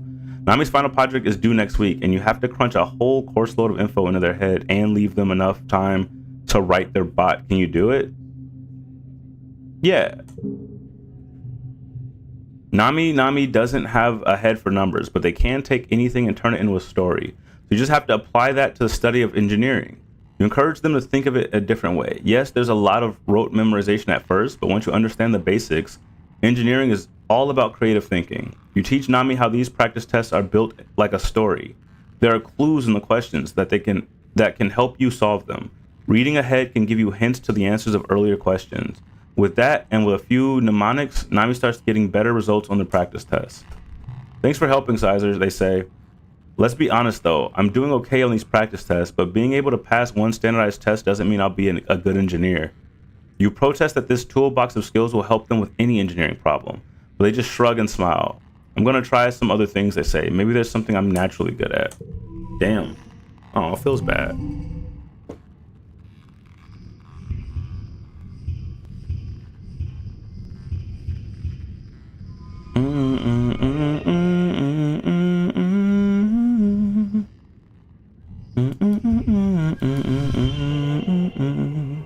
Five, six, seven, eight, nine. 1, 2, 3, 4, 5, 6, 7, 8. 2, 3, 4, 5, 6, 7, 8. 3, 4, 5, 6, 7, 8. 4, 5, 6, 7, 8. 3, 4, 5, 6, 7, 8. 2, 3, 4, 5, 6, 7, 8. Oh my god. I probably missed somebody's birthday. Oh, it was my birthday. It's late quiet now. New perk? +1 to mental increases? Oh. I guess. Yeah, I suppose we can max out organizing now.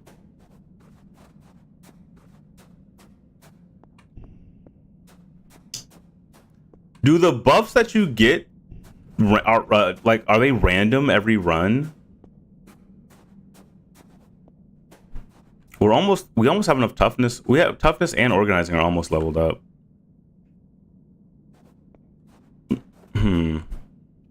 Toughness will scale faster though.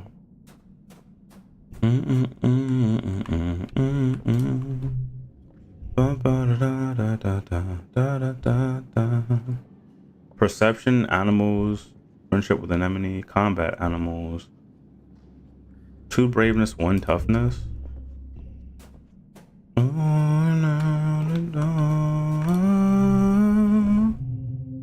Said I would die for you, baby, but I can't take this pain no more. Thought it would kill me, but tonight I spent my life when I showed you the door. I don't wanna lose you, baby, but I can't take this pain no more. Thought it would kill me, but tonight I... Okay. You pass the construction yard on your way to work at the depot. Rex waves you over. Hey, come look at this, he says, leading you over to where the portion of the heliosphere has been marred to the old living quarters with a scaffolding of mushwood. Isn't this wild? It's like our 2 ships are actually becoming one. He throws his arm over your shoulder. It's like a metaphor. Get it? The colony and us from the helio, learning how to work together, how we build our environment affects how we live, you know? You should come by and help me, he continues. It's really fun. You get to build things, and the construction crew is really nice. And you get to hang out with me. Wait, why not start right now? He hands you a plas cutter, a gun-shaped tool that emits a thin beam of superheated plasma. No time like the present, right? Seek always says we need more workers here. But you do have another job that you promised to do.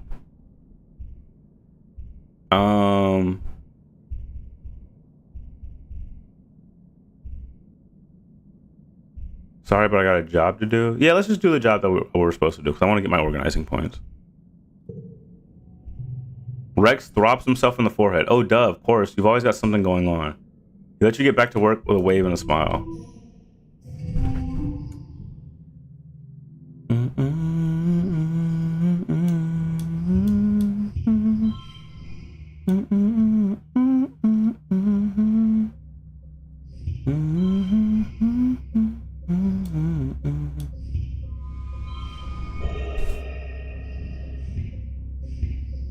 $36, $37, $40, $41.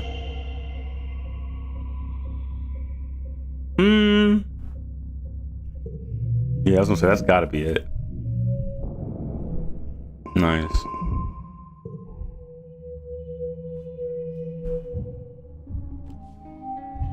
Early pollen.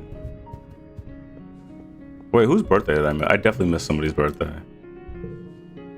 Early dust, late wet, early wet. Early pollen is Rex's birthday. Oh, we didn't miss anyone's birthday. He likes cake, right? You spot Rex hanging over the side of a makeshift hammock he's fashioned out of a tarp cloth. He's asleep, but he stirs as your shadow falls over his face. What? He murmurs, blinking up at you. What's up? You need something? Hold on. Yeah, here, have some cake. Rex beams as you unveil his birthday cake. You remember. Thank you, thank you. Oh wait, does it list both of them then? Oh yeah, it does. Okay. Also, people can just straight up just like multiple things. Let me go grab another cake. Apply to working construction. You pass the construction yard on your way to work. Rex waves you over. Hey, Sizer, he says cheerfully. Want to help me do construction stuff now? But you do have another job you promised to do. Yeah, let's work hard. You help... What is this? Engineering? You help Rex hold part of a wall while he fits a bracket in place. There's a lot of pounding and wiggling to get it to fit, which delights Rex every time he gets to make a joke about it. It's sweaty, rewarding work, and you learn something about engineering while you're at it. Chief Administrator Seek comes storming out of the command to find you. Sizer, they snap. Where have you been? I was expecting you hours ago. Whoa, it's my bad, Rex says, moving to stand between you and Seek. If he had a tail, it would be between his legs. The perfect picture of an apologetic puppy. I asked him to help out. We're super short on hands around here, and he did a great job. Seek grudgingly accepts that you did, in fact, do a good work. They tell you that you're cleared to help out in construction if you like, slyly commenting that you're better suited for manual labor than the jobs you're actually supposed to do today. Okay, but why are you rude though? Engineering and toughness? Wait, that works. I didn't need more toughness. Organizing, I was trying to get leveled up though. Let's do one more organizing, and then we can go with the toughness one. Do we want to explore?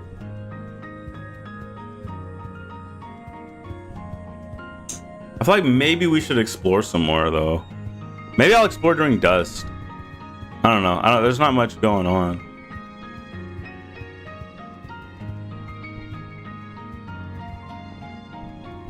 But I do at some point want to go back to that station. Maybe explore once here and then once in Pollen and then once in Dust. Yeah, let's finish organizing.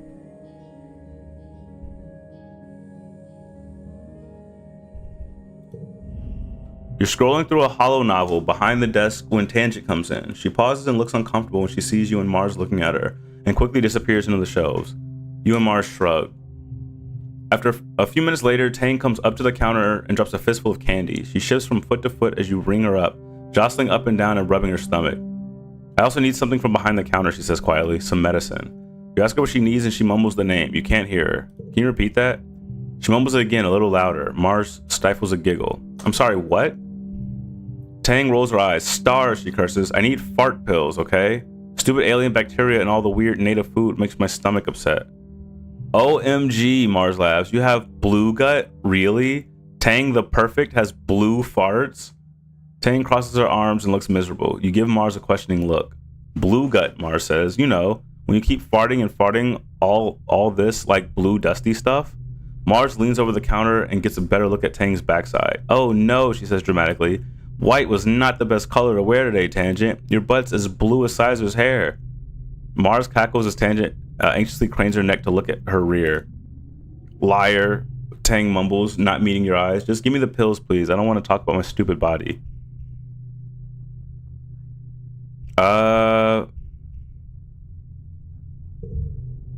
You let Tangent know that you're very sorry this is happening to her. Blue gut is an uncomfortable condition, and you tell her, but it doesn't make her a bad person. You let her know that if there's anything you can do to help, you'll be there for her, because that's what friends are for. This approach seems to make Tang even more miserable. She takes her order and rushes out of the depot as soon as you're done. Jesus Christ. We should have just not said anything, I guess. This card becomes 4.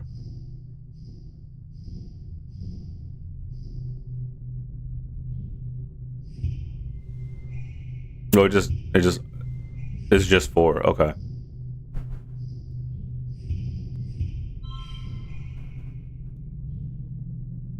Oh wait, this works. Value is wild. I'll take that.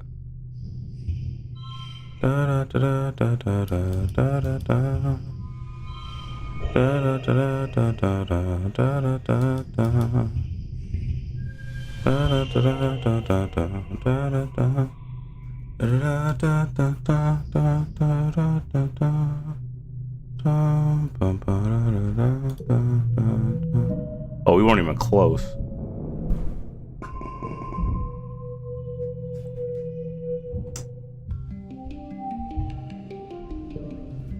Mid pollen. New perk. Draw an extra card at the start of a challenge. Affects stack. Okay.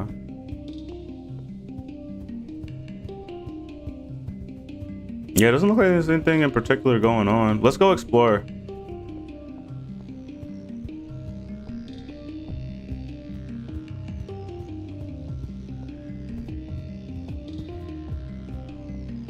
We can do one exploration now and then rest and then one in dust. And I think that would be good for us. Let's check out the ridge again.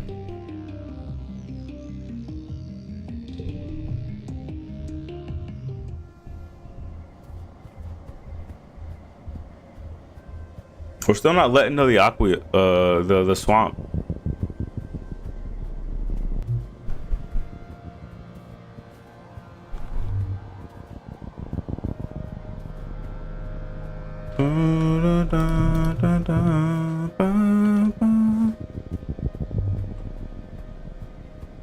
Oh shit. What's up, Razor? What are you doing out here? Utopia sent a team of geologists to get a closer look at this region's weird terrain. You come across them working. Utopia beckons you over. Sizer, she says, drawing everyone's attention to you. Sizer, come here. Sizer's been working in this area a while, and I'm sure he's got plenty of information on what's out there.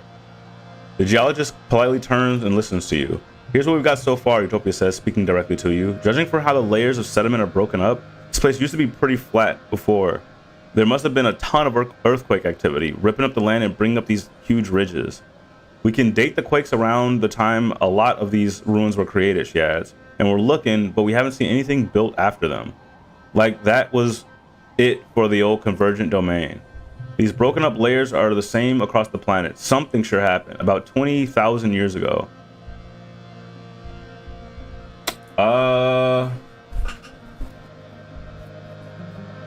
Share your findings on the crystals.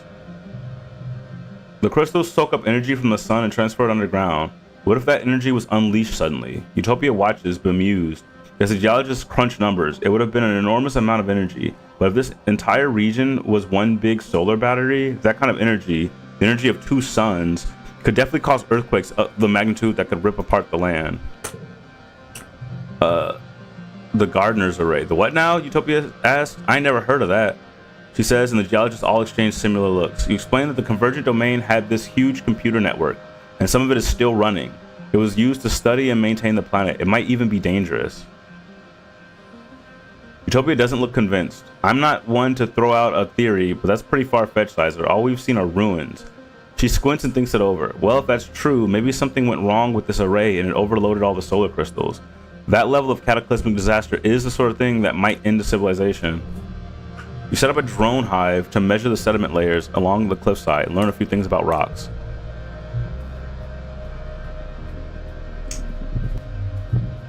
Why the fuck would she not believe me? I've been out here. I've been out here in these streets studying and shit. Oh, there's no thumper here. There's usually a thumper.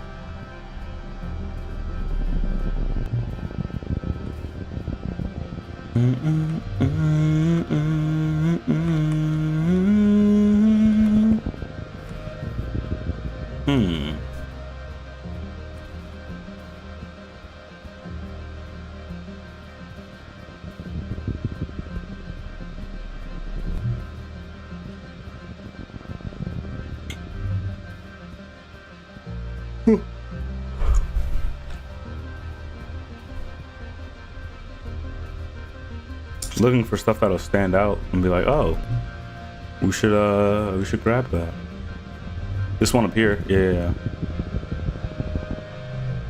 You've been saved a few times from certain doom, or at least discomfort, and it can't have been a coincidence. Something or someone has taken an interest in you. You're being followed. You're beginning to get a feeling for this place and dangers, so the next time you hear the mournful hoot of a passing air squid, you head towards it instead of away, keeping an eye for anyone watching you from the cliffs. There, just as you think you're going to have to grab its tentacles and fly it like a kite to get your savior to show up, you see a shadowy humanoid figure appear over a nearby ridge. You make eye contact and both freeze. His almond-shaped eyes widen in his not quite human face, and he slips out of sight again. Rather than rush after him, you use your tracking skills to carefully follow his path and sneak up on him. You pounce like a manticore, and the two of you tumble to the ground. You pin his arms. Hey, yo. You get a good look at his face for the first time. The long, delicate features. Is this fucking Victor from Arcane? The odd tone of his skin, almost purple. His glittering alien eyes. Before he can answer your questions, you jump off of him and back away. What is he? He brushes the dirt off his clothes and stands up tall. Very tall. You have to take another step back to get a good look at him. You catch a glimpse of a pale purple wrist under his tattered black sleeves, delicate like bird bones. I'm a gardener, he purrs, and you're trespassing on my planet. Now that you can see all of him, you confirm he's definitely not human. Besides the purple tint to his skin, he's also just constructed differently. Human, but not. And taken as a whole, these little discrepancies add up to something that is decidedly alien. You're an alien? He laughs, a light and infectious chuckle that sounds more more animal than human. It goes on for a bit too long. You think he might be poking fun at you. Actually, you're the alien here if you think about it. You do think about it. He's right. He jumps up onto a large rock and crouches, eyeing you thoughtfully. Let's make a deal, he says.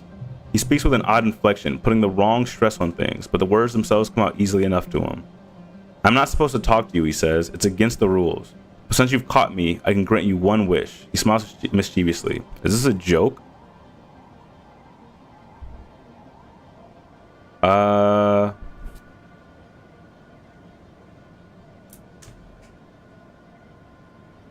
Is he joking?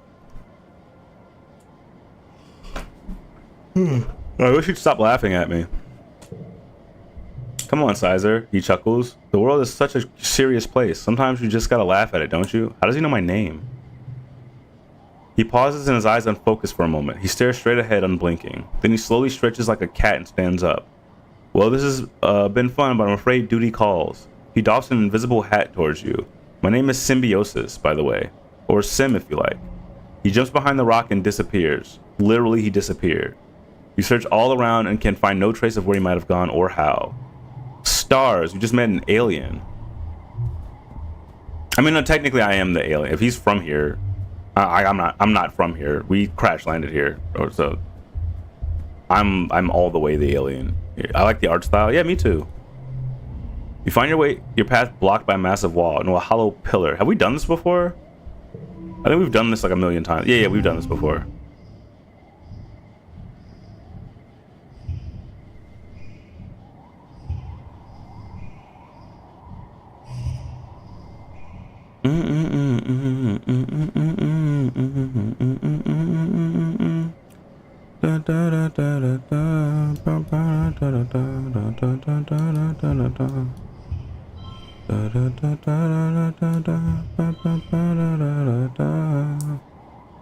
Oh, dance, fucker, dance, yeah, you never had a chance. 50.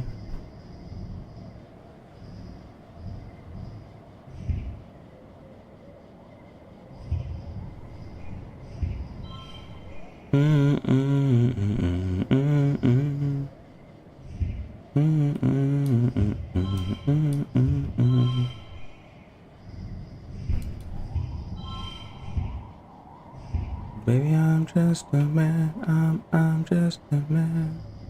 Oh, thinking about you late now.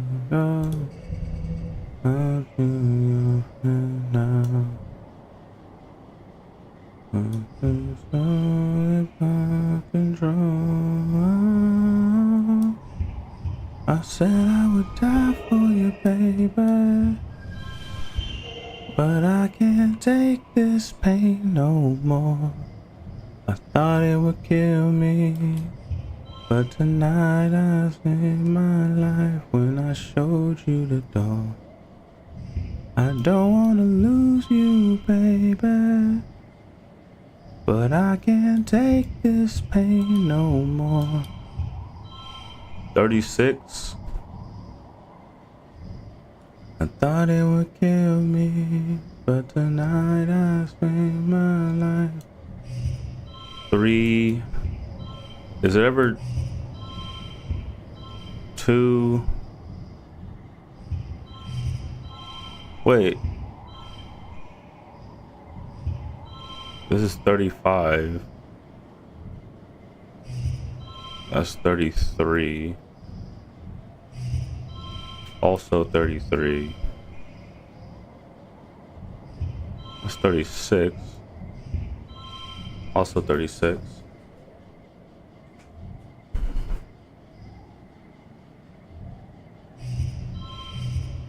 That's 35.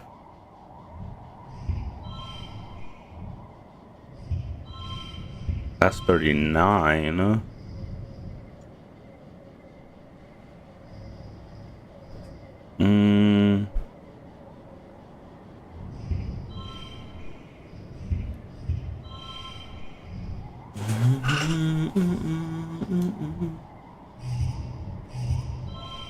This is 30. This is also 39.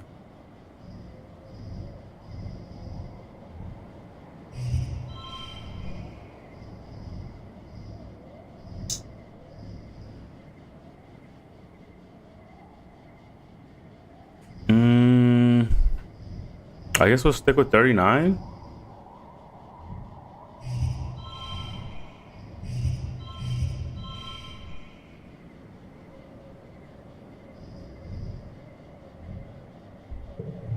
Okay, yeah, that works.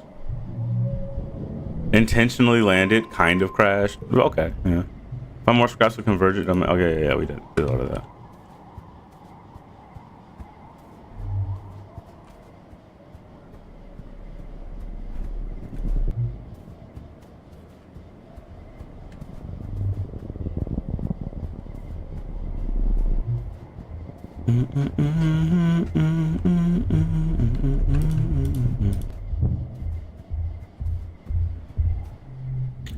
You're back at the wormhole observatory with dice just to poke around. Who knows what you might find?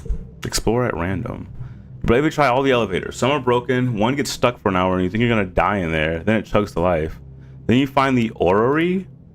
It's a beautiful room under one of the smaller pyramids. The light from your hollow palm glimmers off the crystals in rainbow colors, dotting the walls and sealing in familiar constellations. There's one huge crystal plate embedded in the wall, engraved with deep glyphs, convergent domain writing. You guess. The convergent domain writing. You guess, and some kind of map. In the center is clearly a representation of the wormhole. Lines extend from the wormhole to other points on the map, and many more glyphs you can't read. The crystal is cut up into shards, like it could move around, but it's still and dark, and probably has been for thousands of years. You run your hands across the panels, looking for a way to turn it on. Your hands encounter a slot. Upon further inspection, it seems to match one of the artifacts you picked up in your surveying.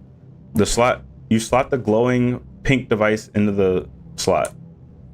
The crystal panes on the walls come to life, the glyphs on them glowing. They start to move in an unnervingly organic way, like melting into water and sliding over the surface, rearranging themselves. It's not just writing, the very surface of the panel raises and lowers, like braille. The glyphs pulse and glow the same swirly purple-pink as the glowing device, which you realize must be a power source, a convergent domain battery. It's like an orrery for the wormholes. This must be one of the best preserved bits of convergent domain technology you've found yet. An excellent sample of their writing. You're starting to piece together the glyphs of the converger's language. You can recognize the symbols of Artumna and the wormhole and convergers and basic verbs like being and going, and one that seems to mean bending or twisting that is used all over the place. It starts to get easier. You think of your brief connection to the array must have left some of the convergence language in your subconscious.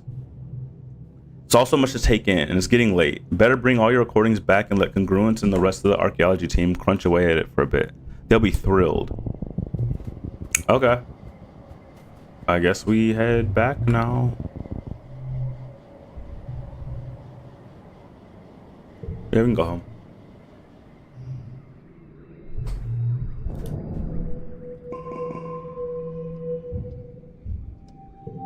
Late pollen. What's up, Dice? What you got going on, brother? You and Dice are sitting on the tailgate of one of the expedition vehicles, shelling bobber seeds with your teeth and spitting the hard bits on the ground. Now and then one of you points out something funny a passing surveyor does, or spots something under the mush trees. This is the easiest way to talk to Dice, by not talking at all. Dice has always been like this. Being isolated from the other kids has made him thoughtful. Out of everyone, you think Dice might understand about Sim, and be able to keep the secret. Do you tell him? Yeah. You tell Dice that you saw something interesting when you were out in exploration. Dice perks up immediately, turning to you. Yeah? What? I met an alien, Dice. His jaw drops and his face goes an interesting color. You're worried for a moment that he's going to be upset with you for teasing him, but... No way, Dice hisses, leaning in. But I met an alien too. Sizer, what was yours like? Like us, but an alien. You describe Sim, his long dark hair, his big eyes, his faintly purple skin, the way he never seems to answer any of your questions. Dice stares at your face. Wait, you met Sim too? You nod and Dice's hands fly to his hair. He said he met another human boy, but he didn't say who it was. It was you this whole time? Well, are y'all cool? Y'all just hanging out? You made me swear I wouldn't tell anyone else, Dice says earnestly. It's a weird expression on him. If the Helios found out about the gardeners, they'd probably just try to kill them like they kill everything else. So we can talk about Sim, but we have to keep it a secret.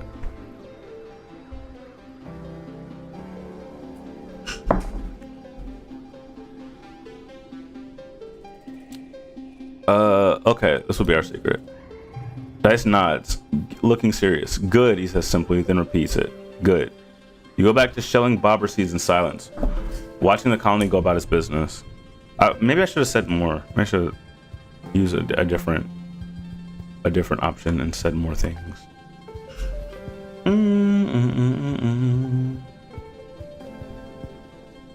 There's no way to relax in the what you call, right? Hang on, it's late pollen.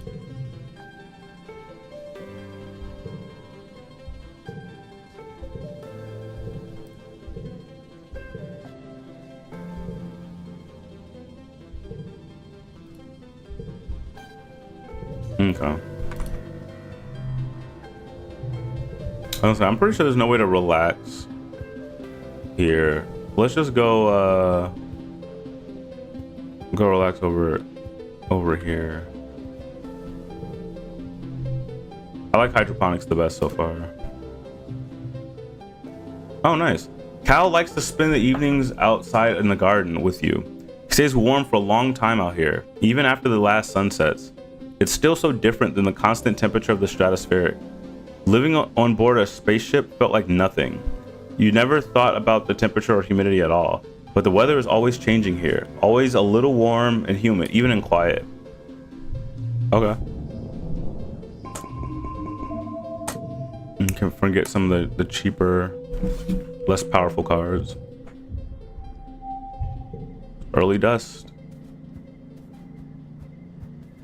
We're 18 now, so I guess we have one more year after this. Into dust. Into bum bum bum bum bum bum bum bum bum.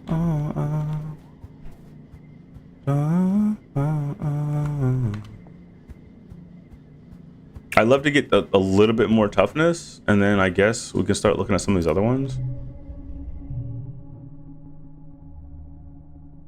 Yeah, we can work construction, get some toughness. You're trying to find administrators Seek to ask about something and accidentally stumble into a meeting they're having with Governor Lum. You didn't catch the topic of the argument, but managed to piece together that Seek is trying to get Lum to come up with a way to explain something important to the colony. Whatever it is, Lum's dismissive about it. You hear him say he's not here to hold people's hands, which frustrates Seek. Figure it out, Seek, Lum says. That's your job.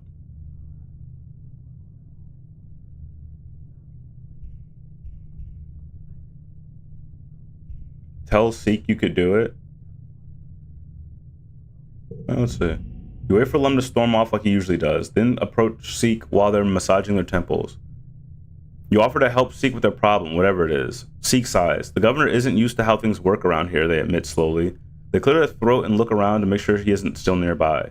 Nor does he have any real experience at running anything besides a squad of gun-toting soldiers. He doesn't appreciate the work of civil servants like you and me, Seek continues. He thinks the person with the biggest gun and the nicest smile should be allowed to make the decisions, with no regard for the difficulties of actually making these decisions reality. They sigh. Perhaps it needs more deft touch. I already have Mars working on softening him through social media, though she's quite rebellious. I could use someone I can trust in the position. Administration?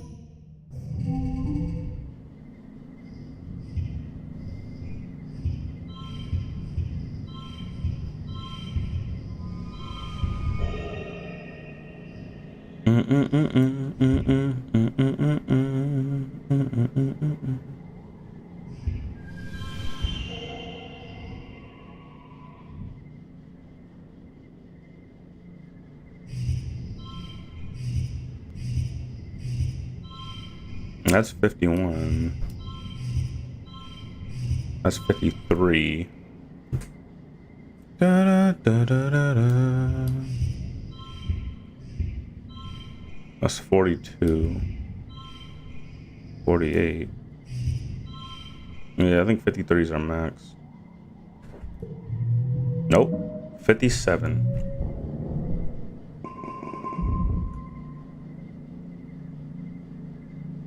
Yeah, that +2 to toughness really not hidden.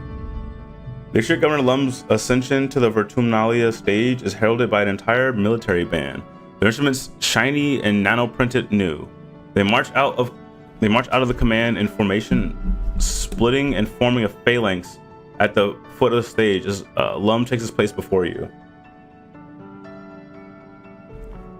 Spotlights turn on with heavy ka-chunk noises, illuminating Lum in a halo of floating dust particles. He spreads his arms wide. Hello, Vertumna, his voice booms over the speakers. Are we winning or what? The reaction is mixed. You look around. It's easy to see the ones cheering the loudest are the Helios and people who fully adapted their mentality like Shinron. The Stratos is more reserved, some even silent. Security Chief Rhett is one of them, his usual stony expression hiding his true feelings. Regardless, there isn't enough cheering that Lum has to wait for it to die down before he continues. Oh, there's enough cheering that Lum has to wait for it to die down before he continues. We're killing it out there, people, he exclaims. Every day we claw a little more territory from the savage aliens of this planet. A potato pod arcs through the air and lands with a broken splort at Lum's feet, splattering him with juice. You don't see through it, but the faction from Geoponics is looking restless. They begin to jeer and stomp their feet.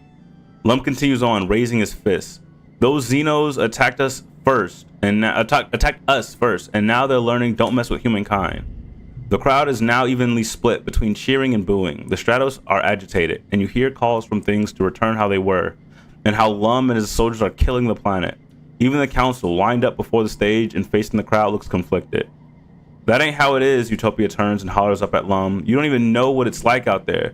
You just send folks out to die for your stupid war. Utopia hops on stage and routes her own hair speak through the speakers. He's lying, she yells bitterly. This year we lost 2 surveyors in the swamps, Sorel and Quinny. They'd be alive today if Lum hadn't sent them to clear out a manticore den for no good reason. She jams her fingers against the governor's chest. The only threat to our colony here is you. Lum's smile doesn't change, but his eyes go cold. He snatches Utopia's hand and calmly, slowly, crushes her hollow palm crystal with his thumb. You can hear the crunch of the bones in her hand before her feed cuts out. Utopia yelps as her knees buckle with pain, her bravado gone. She holds her broken hand to her chest and is too shocked to resist when Lum shoves her off stage. The crowd is stunned to silence as well. Lum clears his throat and approaches the end of the stage, looming tall over the council. Thank you for your input, he says icily. Your concerns have been noted. Jesus Christ. This isn't the buffoon Lum presents on his daily holo vlogs, or the nuisance he is when he visits the worksite. You see something in his eyes you've only caught glimmers of before. Hatred. I'll always say it, fuck Lum. What a waste of good boob window on an evil himbo. Yeah, he's kind of a piece of shit. You Stratos are lucky we didn't crush you under our boots and take your colony by force, he sneers. Before we got here, this colony was doomed. You're only alive because I was merciful. Just a bunch of burned out hippie fugitives. What was your plan for surviving out here? Wishful thinking, singing songs and talking to animals? Laughter ripples through the Helios. You, he gestures to the council, then jerks his thumb at his chest, need us, not the other way around. I'm done pretending I need to listen to your opinions. If you want to live, you'll do what I say. He stares at Dr. Instance, who glares up at him with hate in her eyes as she tends to Utopia's hand. Maybe it's time to clean house, he threatens. We need team players here, ones who share one vision for the future of Vertumna. After a few tense moments, Seek clears their throat. Ahem, sir, shall I continue with the traditional formalities now? Lum scowls at Seek, then throws his hands in the air. Whatever. Do it if it makes you feel better. You're all cowards. He turns and stalks off the stage. His marching band scramble to follow him with his exit song. As promised, there are no contests this year, but there's plenty of food and alcohol. As the sun begins to set, the Helios, including Vase and Shinron, head straight for it and look ready to party into the night. The other teams seem a little less at ease. Dias, quite predictably, has already left. Let's go hang with the Stratos, I think. No, I totally get it, Rex says to Cal as you approach. They didn't used to be this mean. Sure, we all joked about how, like, we'd find you guys rubbing sticks together in the dirt after your nanotech broke down, but it wasn't like this. He jerks his thumb towards Vase and his group of friends who've wrangled themselves a live trippet and are skewering it to roast over a bonfire. You can hear its dying squeals from here. And as night falls, smell the sweet charred scent of it cooking.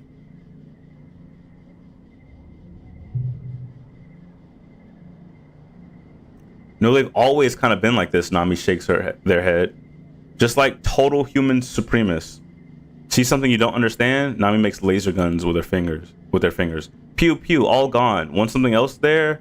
So want something else someone else has? Pew pew, all yours. They lean back on on their hands and look up at the night sky. In dust, the wormhole looks so peaceful and far away. I used to think me and Rex were like changelings, like aliens beamed in and replaced 2 human babies with weirdos. I don't think you're weird, Cal says, eyes wide. I think it's really great you two don't act like Helios.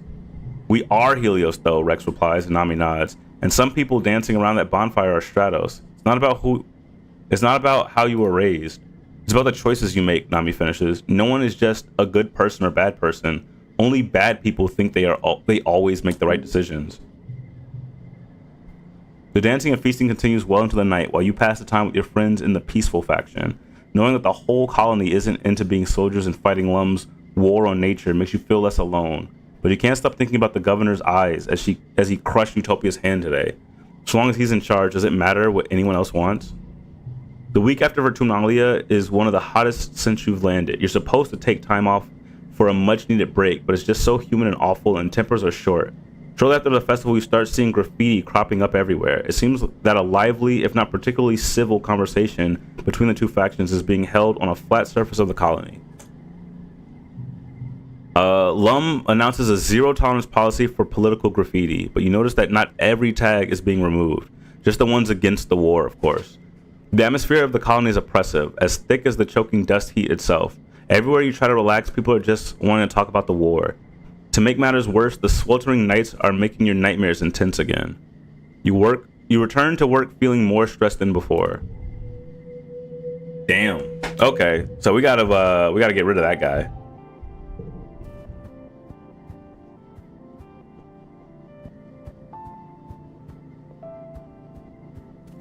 Yeah, we gotta figure something out.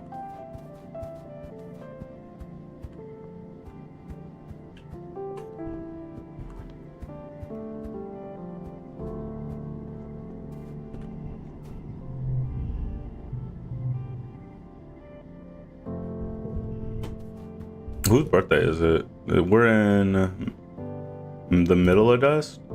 Oh shit, I missed Anemone's birthday. Well, Anemone's kind of tripping though.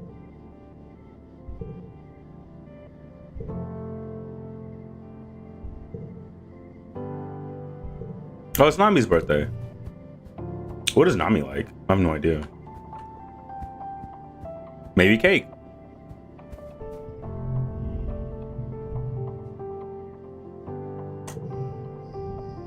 Oh, do I not have cake? Let's go get cake.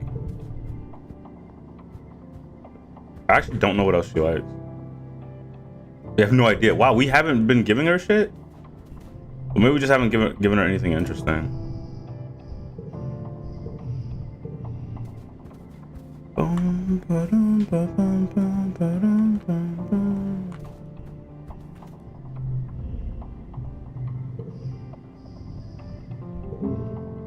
Cake?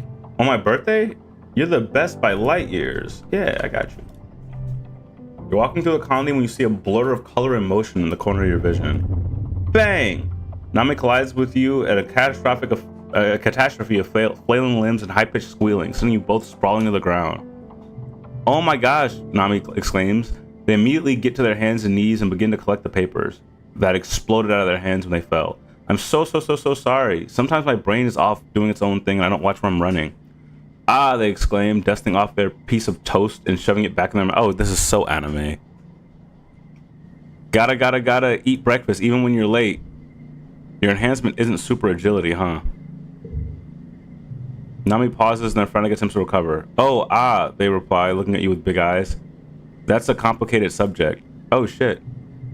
Nami gets to their feet and offers you a hand up, then brushes the dust off you. I actually don't even know what my genetic enhancement is, or even if I have one at all.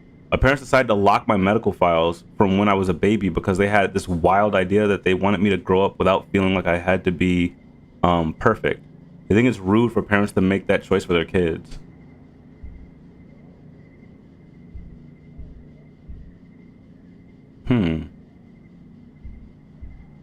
Oh, that sucks. Well, kinda, Nami replies, poking their index finger into their cheek thoughtfully. But kinda not too. It's fine, actually. Sometimes I don't mind at all. Nami wiggles their eyebrows. Maybe I'm just like galactic cyber prince Umiyama, and one day a talking Hopeye will come tell me I have to defeat the Mecha Ultra Nether beings. Wait, hold on. So is it unknown? They don't know? I'm sure I can find out then, right? They locked the files. So would that be like in administration maybe?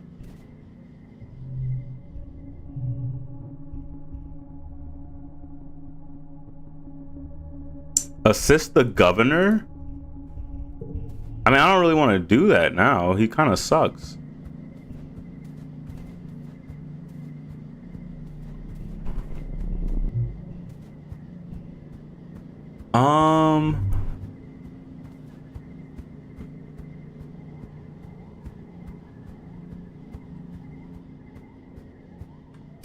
I wonder if we go to the med bay, will we find Utopia there? Let's do med bay right now, and then then next month or whatever, we'll do exploration.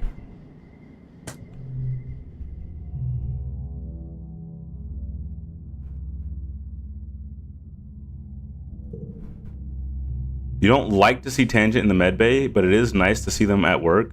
You just hope they never come in for anything more serious than a paper cut. Oh, okay. So nothing in the med bay.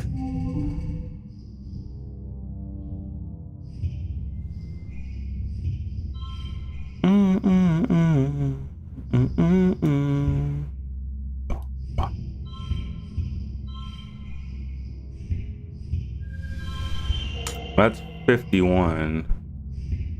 That's 55. I don't think I can get higher than 55 though.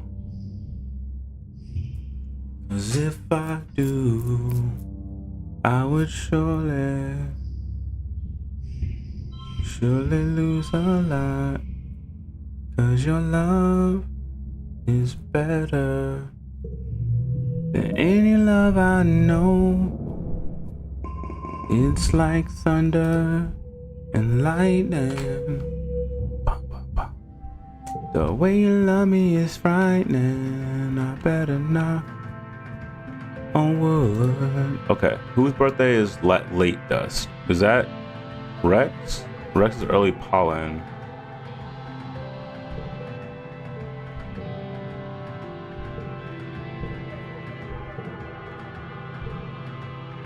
Late dust is Cal. Let's give Cal a cake. Does Cal like cake? Cal likes cake. Oh shit, what's going on here?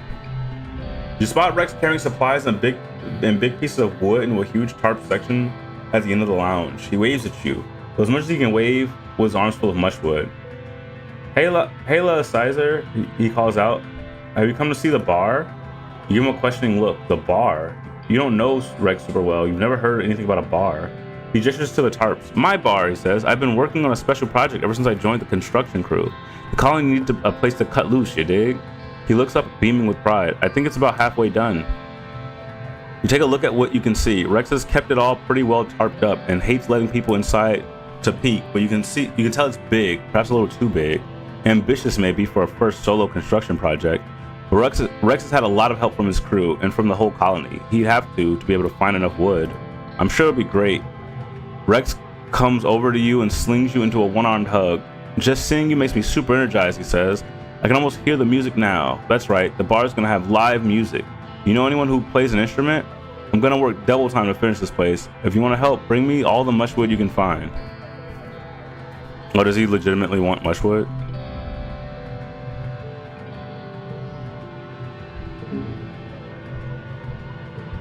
Okay. Do I have a cake for you, dude? I do not. But he does like these too. Here, have that.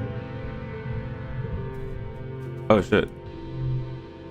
You had plans to hang with Cal today, but when you arrive at the geoponics dome, it's worryingly dark inside.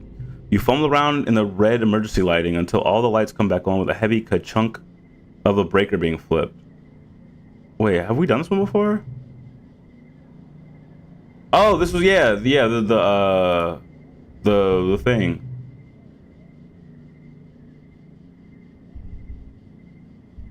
The board. Wait, don't ask how, but I know how to fix it from a past life. Cal looks at you critically. Really? I guess you are pretty good at fixing things.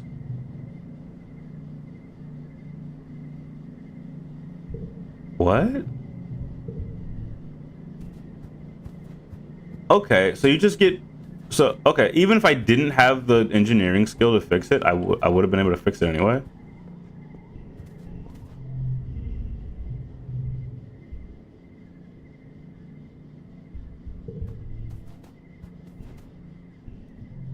Huh. Let's go back to the ridge.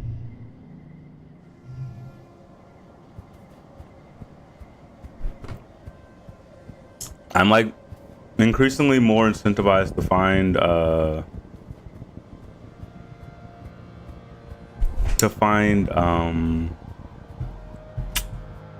symbiosis.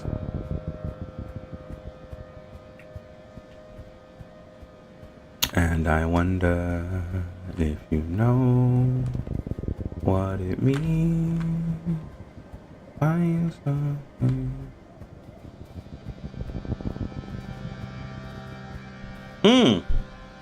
Bro's just hanging out. Hello. You're walking up a trail when you're caught by surprise. It's Sim, and he's running. You're knocked to the side as he pushes past you, running in the opposite direction with barely a glance. You shout and chase after him, but after a few seconds, it becomes clear you don't have a hope of finding Sim when he doesn't want to be found. You turn and continue along the path, and around the next bend, you spot a familiar face. Utopia. She's collecting rock samples with a pickaxe like an old-timey prospector. Who the hell was that? She demands. Who? I didn't see anyone.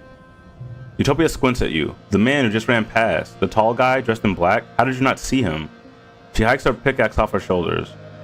Whatever, just watch where you're running, okay? The gravel's loose around here. Maybe check in with Doc Instance. Get your eyes looked at. You agree, happy to be out of this conversation without any trouble, and continue on along the path before Utopia asks any more questions. You walk for a couple minutes before you see Sim again. Seems to be in good humor, despite the close call. Oh, he says, leaning against a tree. It is tiresome to be so secretive. He wipes his eyes, brimming with mirth. It is such a pleasure to be around you in Dice, and to not have to hide myself. He sobers quickly. I do appreciate your discretion, he says. It's not the right time for the gardeners to be formally introduced. To do so too early would cause a great degree of chaos. Yes, even the female surveyor, he continues. I do like her, but I have learned from my limited experience with your kind that adults of your species do not react well to surprises. It is good you're here, though, Sim continues, as I do need something from you. Data. Oh, okay. Sim holds up his hands. Please do not be alarmed, he says placatingly. I do not mean sensitive information such as personnel and defenses. I mean only the contents of your digital cultural archive. Like holovids? Sim smiles. Yes, exactly. Your holographic recordings of movies, music, books. Cultural artifacts only, I promise. Why? Well, Sim says, isn't it obvious? I wish to know more about your kind. I wish to learn how to... He struggles for the right phrasing. I wish to learn how to act in such a way that is not so discomforting to humans. Yeah, sure, why not? Sim's gentle smile grows warmer. Truly, he asks, clasping his hands. Oh, I thought it would take a great deal more convincing. You are surprising. It's such a pleasure. You tell Sim that you can likely find a mem drive in engineering and fill it with data he wants.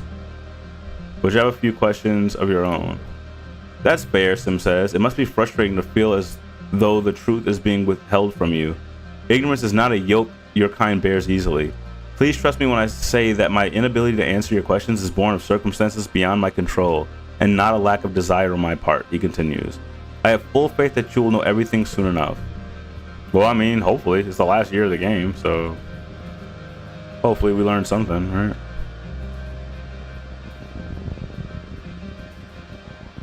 I kind of want to check this one out. Is this anything? You investigate a weird squeaking noise, eventually following it to a source. A whole swarm of bounce weasels have gathered off a cliff above you. Oh, we've done this one already. Yeah. Oh, we still get stressed regardless? That kind of sucks, but whatever. It's okay. Oh, we don't get this one this time. Okay. Do anything you say. Just come to my hotel. Girl, you wanna come to my hotel? Baby, I'ma give you my key. I'm feeling the way you carry yourself, girl. And I'm only here with you cause you're so cutie. So if you wanna come to my hotel, All you gotta do is holla at me. Oh! Okay, we don't get any new quests.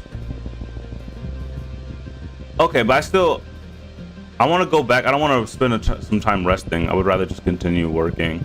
Let's go to engineering. Let's go home. We'll do engineering and see if we can get the hollow pot, the hollow whatever the fuck.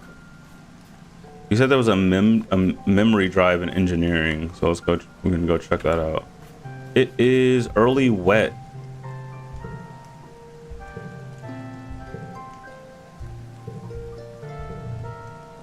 Does Mars like cake? Do I care if Mars likes cake? I'll give her cake. There's enough cake for everybody.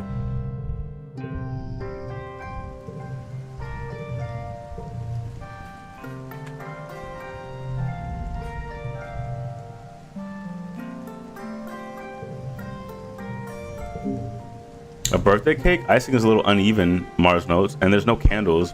But keep practicing. You'll approve. Oh my god. Ungrateful. Not a thank you in sight.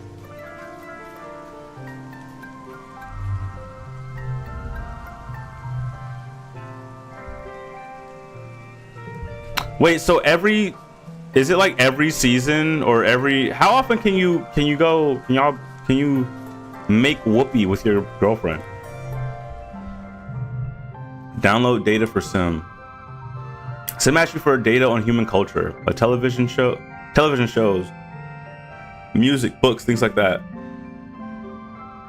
And you have unlimited access to Congruence's media archives through your holopalm, but for Sim, it'll be a little more complicated. You'll need to find a physical storage unit with enough memory to contain a chunk of the holo archives. Let's steal one.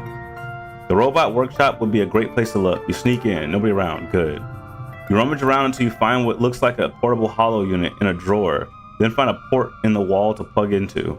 The interface pops up with options to copy data onto the tiny drive. Perfect. You start by carefully copying your favorite vids and games, then realize there's a shit-ton more room on this tiny device.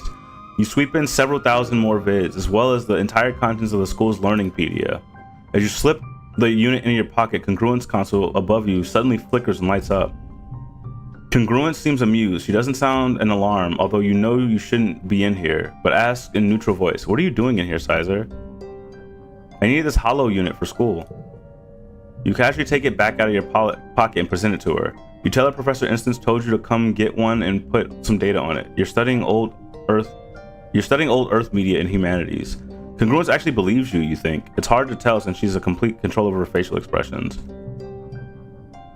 As you leave, you realize the hole in your story. Why would you need it on a physical drive instead of just watching it on your holopalm? Congruence must have seen through your ruse, but deemed it harmless. Well, at least you're done. Wow, I suck at lying. Okay, cool. I guess that we can go back out and see if we can find him.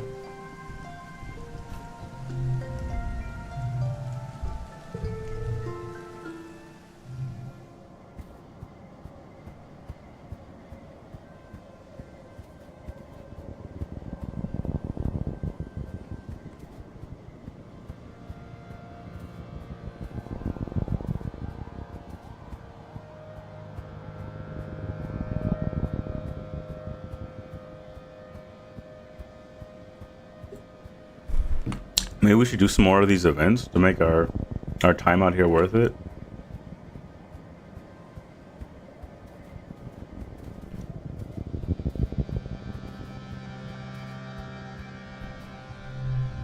Did you bring what I asked?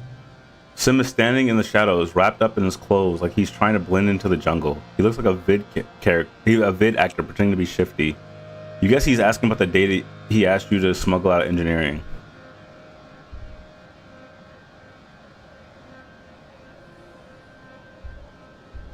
I got the data you asked for. I knew it, Sim exclaims. I dreamed about it last night in my vat. In your what now?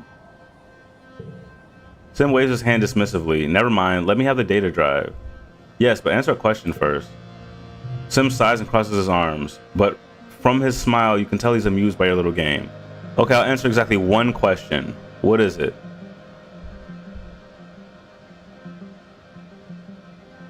Do the gardeners want to hurt us? Sim sighs. I hoped your question was going to be a fun one. Takes a breath and answers carefully. It's not that we want to hurt you, he replies. It's not personal or even malicious. It's like dealing with an invasive species. Sometimes you need to resort to harsh methods to remove it before it destroys the ecosystem. He holds his hand out expectantly. Perhaps that is not the answer you wish to hear, he says gently, but it is not our fault you are the way you are. You hand over the data drive and Sim takes it reverently, staring as if he could see what's inside. Marvelous, he says, like a genetic payload, except with digital data instead of organic. What I will learn from this trove, I wonder. You're still puzzled over the implications of the phrase genetic payload as he continues. The other gardeners are so tedious and obsessed with their work, he complains. They're more concerned with maintaining the equilibrium than experiencing new things. They don't understand that novelty is what makes life interesting. He slips the data drive into his sleeve. Thank you, Sizer. I will treasure this. Okay. You almost walk straight into Sim's feet before you see the man. Watch out, Sim says from where he's seated with a branch above you. You should be more cautious. It's a dangerous planet. Oh, can I give Sim gifts?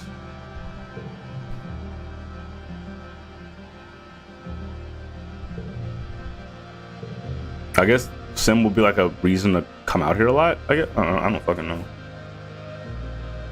Do I give him a battery? I now know what this is. Here. Sim examines the device for a moment and then hands it back to Sizer. I think you had better hold on to this. You may need it later. Oh, he just gave it back, but he likes it. Take a closer look. It's only fair that you observe Sim in the same manner that he often observes you, intently and while hidden behind a tree. You pretend to leave, then double back and watch him from a short distance away. You hope you'll see what he does when you aren't around. Sim looks like a human. If an alien had to draw a human entirely from written description, too tall, too long, his eyes too black, his whole posture too weirdly attentive. His hair is the most interesting part, so perfectly kept for someone who seems to live in the wilderness. And sometimes you swear it moves in ways hair shouldn't, like the first time you saw a time-lapse video of a flower turning towards the sun. You watch in silence for nearly 10 minutes, but Sim does absolutely nothing. He tilts his head like he's listening to the wind. Then he leans over to stare at a random patch of grass for far too long.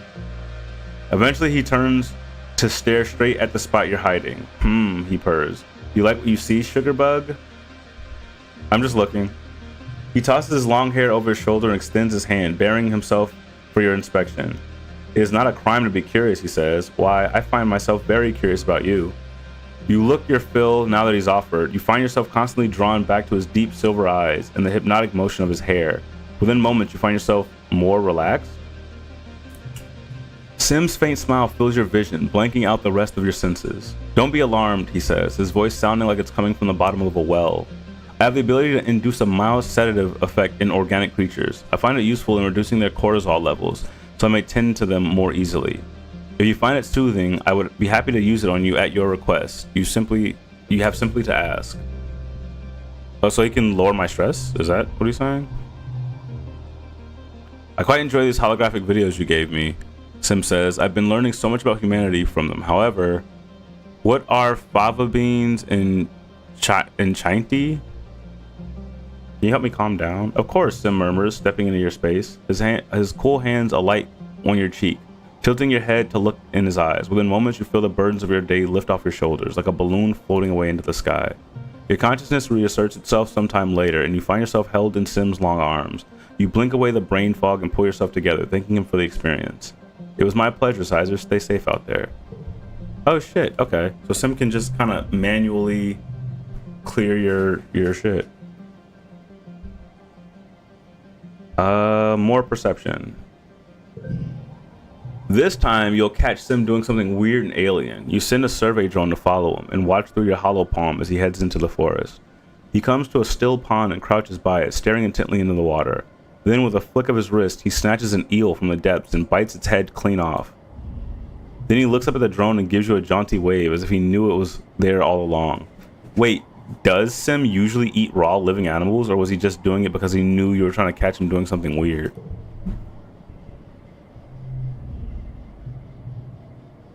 Okay. We're maxed out in perception. Okay, yeah. Okay, maybe we should... Maybe we just clear some of the other events now? We can clear the rest of the events, I think. Or at least, maybe not the rest of them, but we can clear some of them. The path ahead is blocked by a field of snaking vines and brambles. They're flowering, enormous happy blossoms swaying in the shimmering heat. You can push through them, but your hollow palm beeps a warning, a radiation warning. Oh, I know this one.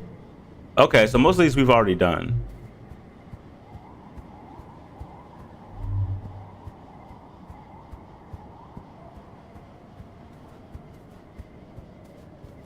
I wonder if there's any that we haven't done, or should I just like? Is it even worthwhile to do a bunch of these if they're all repeaters?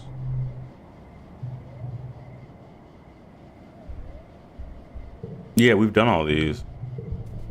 Okay, maybe it's not worth. Maybe we just go home.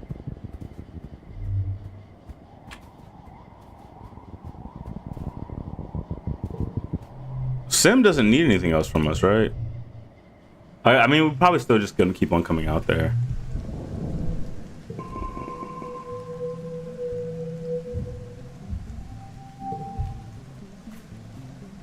It's mid-wet.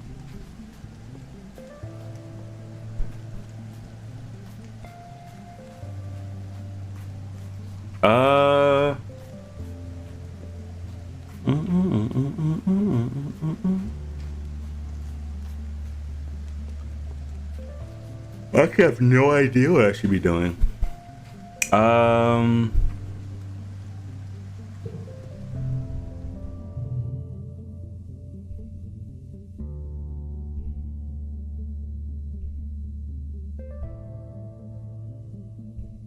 We don't need to study. We don't need to study anything, I don't think. I'm not really trying to help that one guy. Unless there's a way. I don't know if there's a way to that assisting him will actually be like, you know, not good for him.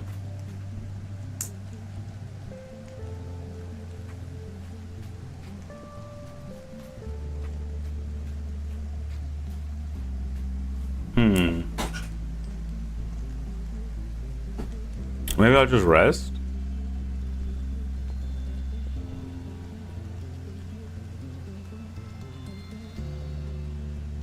We just got back from going out. I could rest now and then do a thing.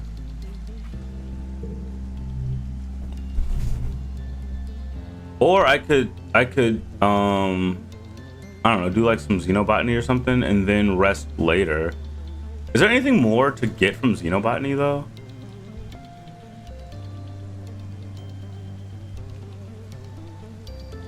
Oh, we get organizing. We get 2 organizing though.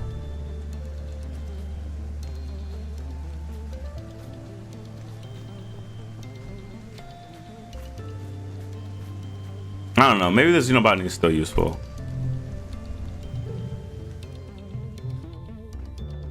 Tanya doesn't work in the geoponics lab with you, but she swings by every now and then to compare notes and complain about your experiments. Oh, okay. Okay, so xenobotany doesn't have anything else.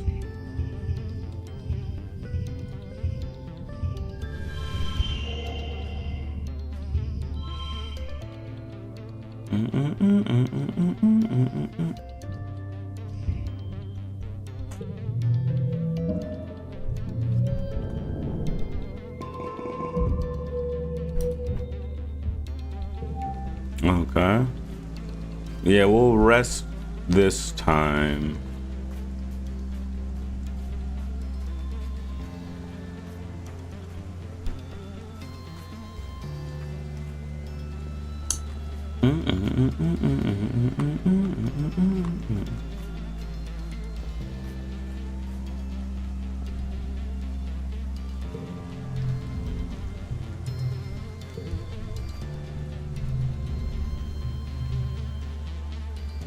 So just keep trying to recruit me to hunt animals. Yeah, I've killed animals out there, but it's only because I had to. Kill or be killed doesn't mean murder everything indiscriminately. True. Maybe we should go out and explore some more during the one thing. Here, happy birthday. Wait, hold on. Did she like this strange device? I can't remember.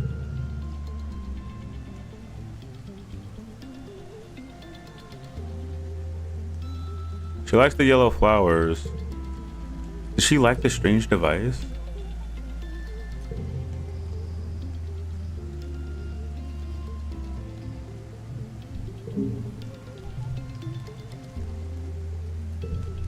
Oh, well, whatever. What is dice like again? Medicinal root? I haven't seen medicinal root in forever.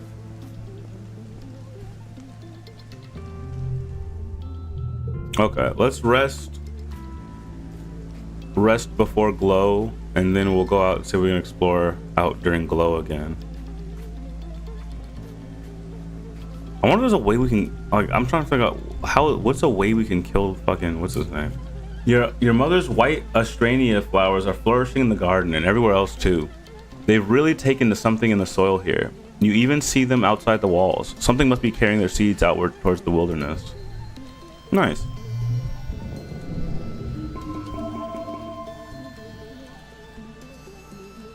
How many harvesting mushwoods do we have?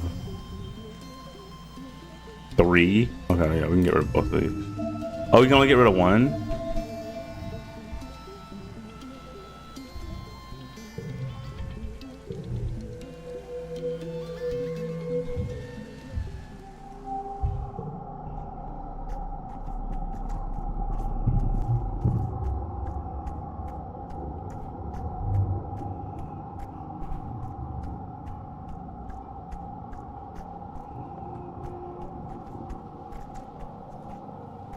We talked to Dice, and he's like, yeah, I think we're just gonna blow some more shit up.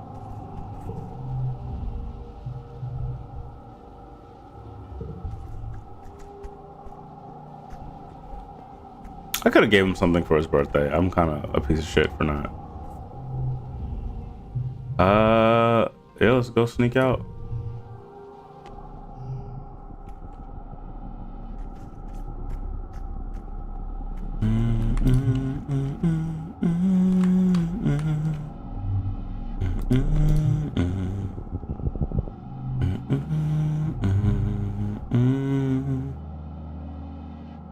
Oh, we just get multiple copies of the same shit?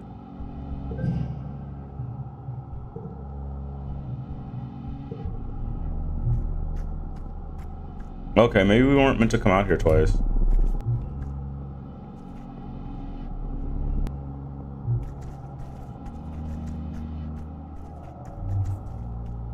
Yeah, there's nothing down here this time. I mean, there's still another orange thing, so I guess we can come out here twice.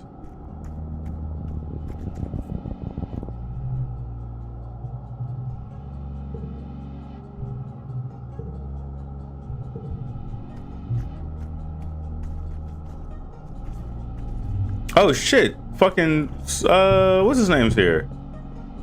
What the fuck?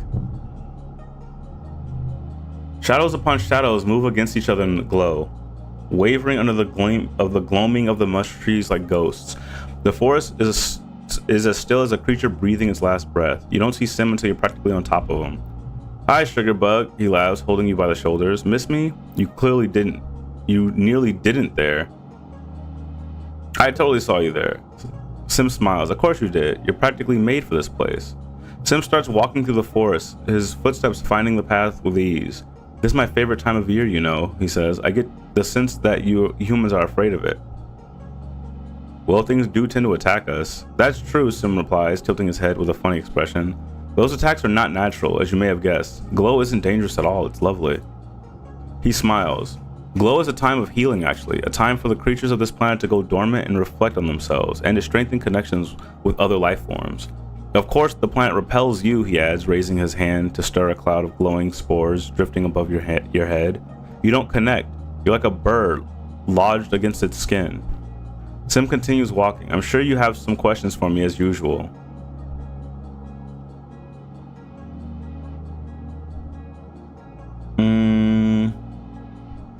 I am curious about the faceless. What's with the faceless I saw?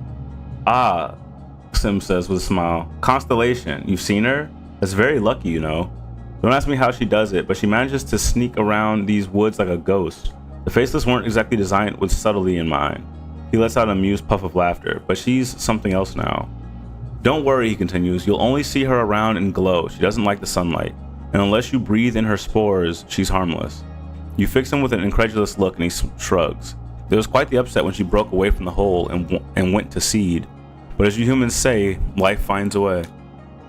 Sim stops walking and smiles politely. Well, that is enough for now. The trees have ears, you know. No, let's keep talking.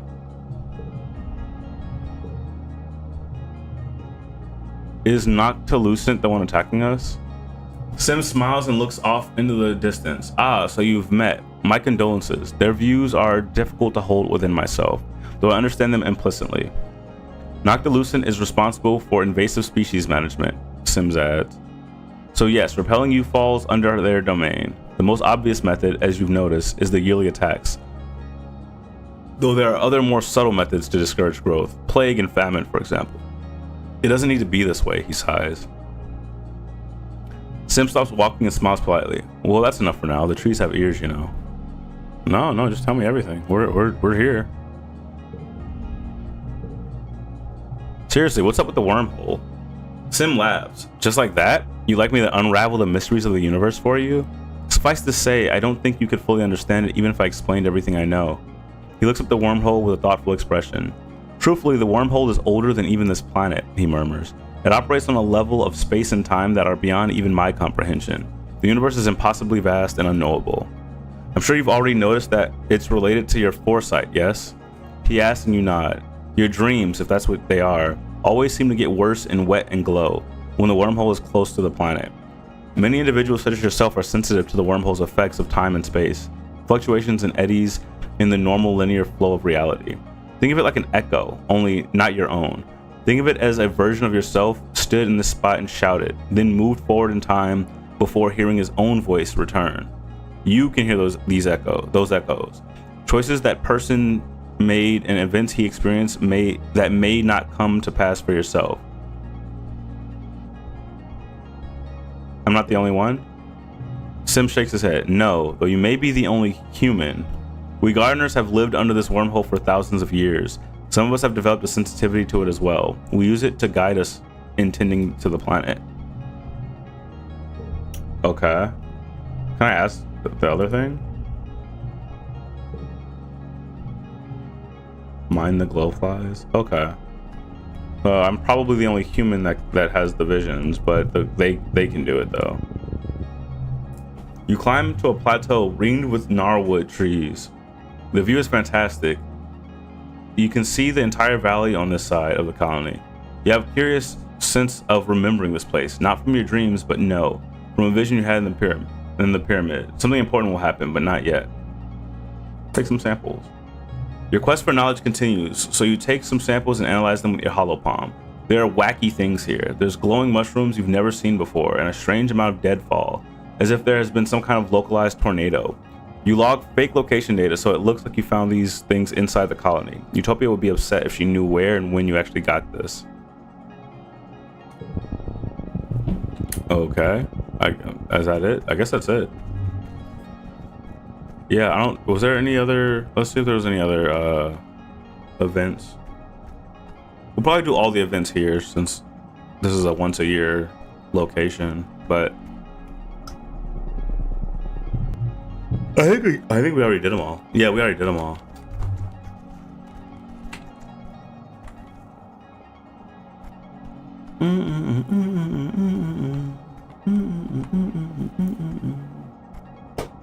Okay, wait.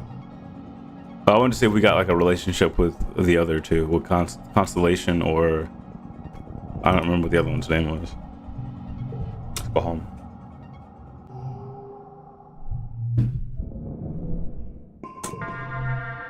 You're heading to bed when the sirens begin to wail, heralding the beginning of the yearly xenofauna attack. Outside your window, you see the soldiers begin to form up. This year, Shinran is heading up her own squad. You see her red hair bobbing along with the others as she rushes to defend the walls. Yeah, let's go. Shinran looks at you in surprise, but nods when she sees you're ready to fight. Someone hands you a plasma rifle and you join her squad on the wall. You stand shoulder to shoulder with Shinran and watch the Xenos mass on the far side of the fire break. Look at them all, she says darkly. They just keep coming, more and more every year. What are they even waiting for? Why don't they just attack already? She shoots a look at the rest of her squad, all of them Helios, mostly young adults like you, and lowers her voice. I just want to get it over with, you know? She confides in you. These Helios learned to march before they could walk. I want to prove I can handle myself as well as they can. She runs her fingers down the barrel of her plasma rifle, where she stints with the name Kombucha. A lowing from the forest draws your attention back to the enemy line. The walls of animals is approaching in eerie unison, their footsteps drumming a rumbling tattoo across the ground. Shinran clutches her rifle tightly. Okay, here goes. The animals approach the wall at a steady pace, but stop short of the wall. Instead, they mill around outside the colony, near the garrison. In the eerie silence, you hear a sudden crackle of plasma rifle fire, and a flying creature falls to the ground. You hear security Chief Rhett from his post on the wall, telling his squad to hold their fire. His voice rings through the still, expectant air. The Xenos are just standing there. Then, an explosion rocks through the colony, the shockwaves hitting you like a physical blow. Then the heat right after, like walking into a wall of fire. You're pelted with debris raining down from the sky. A column of smoke billows from a burning section of the wall near the garrison. From the thick belt of shock that ripples through the colony, you can't imagine it was on purpose. Did somebody accidentally blow up the wall? Shinran recovers first, letting out a strangled war cry. Those assholes, she yells. They knew our weakest point? How? She gestures to the flood of Xenos pouring through the gaping hole in the wall. There, she orders. Protect the gates. Shoot them from the wall. What's that in the sky? You duck as something huge whooshes over your head, buzzing the top of the wall. Shinran's Helio-born soldiers all train their rifles on it, but she yells at them to stand down. It's Sox, she cries. Get behind it. It'll block the Xenos from coming in. The giant dilly pillar lands in the square, her sinuous body looping around and forcing the Xenos to enter in small waves. Cal is riding on her back. He shoots you a little smile before guiding her close to the breach. To arms. Okay.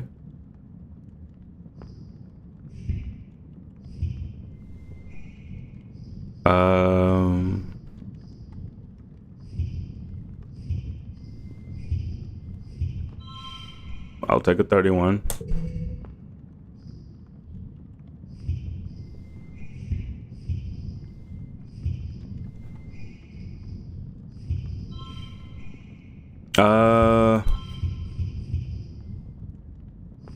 We'll go 4, 5, 6, 7. 1, 2, 3, 4, 5, 6, 7, 8. 3, 4, 5, 6, 7, 8. 3, 4, 5, 6, 7, 8. 4, 5, 6, 7, 8. 1, 2, 3, 4, 5, 6, 7, 8. 2, 3, 4, 5, 6, 7, 8. 7, 8. 1, 2, 3, 4, 5, 6, 7, 8.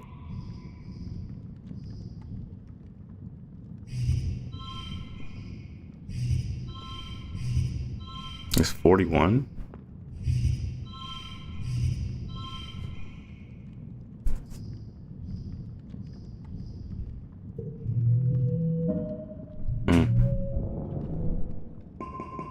More points in combat. The Xenos poured through the smoking hole in the wall, wave after wave of creatures of all sizes, fist-sized insects all the way up to megafauna like bush bubs and muckwalkers, great lumbering beasts the likes of which you've never seen. The largest ones soak up the gunfire and smash through the defenders on the ground, while the smaller, faster creatures make for the ship and the geoponics domes. Cal and Sox do what they can, but are soon forced to retreat by the swarms of Xenos. As your squad is getting in the rhythm of defense, Governor Lum storms up the steps. You can see the whites all around his furious eyes as he grabs both of you and Shinran by your shirt fronts, almost hauling you off your feet. Which one of you did it, he growls. Which one of you set the bomb? Well, it wasn't us, Shinran exclaims, clutching Lum's forearm. Lums releases you with a snarl. It had to be an inside job, someone with access to the garrison. One of you Strato-colonists, he spits. You're all traitors to humanity.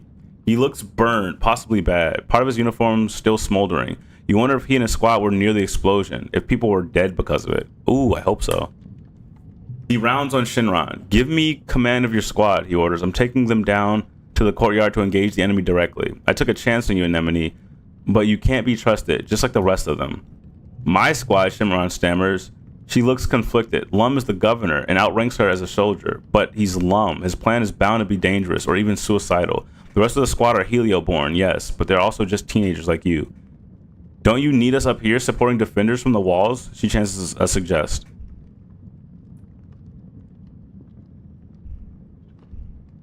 Let's ask the security chief.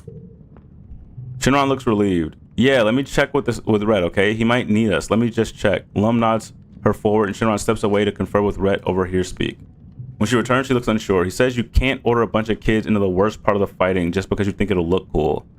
She repeats, he wants us to stay on the walls. Lum throws his hand in the air in disgust. He's in on it too, he exclaims. If you plant this mutiny together, you're all getting put on a firing squad when this is over. Disperse your Helio squad mates into action. They abandon Shinron and follow the governor down into the courtyard below. Oh no, they shouldn't. That's a terrible idea. You and Shinron remain on the wall, providing range support for those fighting below. The air is thick with smoke and chaos, but when it clears, you can tell that against all odds, the defenders have regained the upper hand. The courtyard is littered with bodies, human and Xeno both, and in the distance you can see that the geoponics domes are shattered and part of the command is on fire. The colony was staggered by the explosion, the attack from within. In the quiet following the battle, the colony comes out of the hiding to gather in the courtyard, surveying the damage. Governor Lum is on the warpath. I'll find who did it and I'll have their goddamn head, he yells. I want every single strato lined up and questioned. Those were our explosives. I want to know who set that goddamn bomb. You and everyone from Strato are hauled outside and questioned about your whereabouts prior to the attack. Everyone that is except Dice. He's nowhere to be found, dead or alive. Hey, let's go, Dice.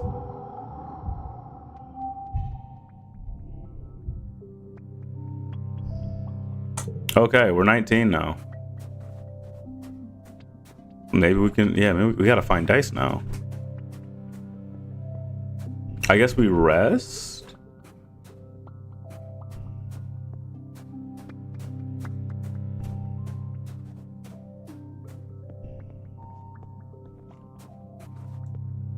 We can make Whoopi with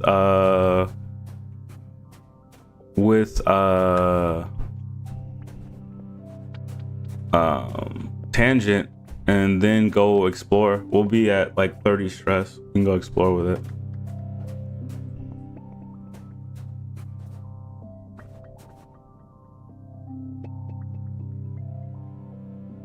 I wonder what this society's rules are for removing detrimental people from command. I'm pretty sure there are none because he's got all the guns.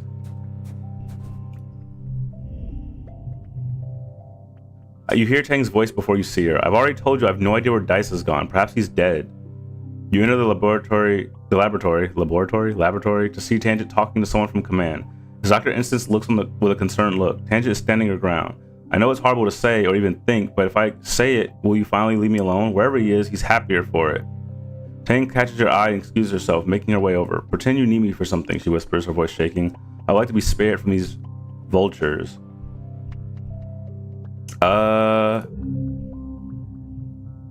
Yeah, let's go. Tang cleans her workstation and prepares to leave with you, but just as you take her arm, an alarm goes off. Tang curses and scrambles over to an experiment and turns off the alarm. I seem to have forgotten that this experiment requires a great deal of babysitting. She says, my apologies, but may have to stay in the lab. There's nothing to be done about it when you're dating a brainiac like Tang, so you pull up a chair and settle to keep her company. It's nice to spend time with her. Oh, nice, that's cool, that works. The result's the same. Yeah, you can't always, you know, hit the bedroom. Oh, nothing from you. I'm just thinking everyone's talking about Dice.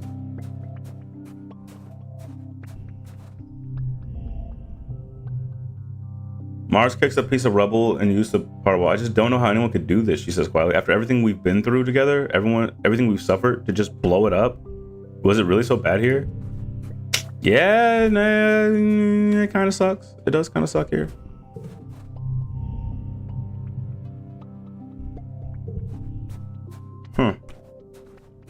Yeah, let's go out and see if we can find Dice.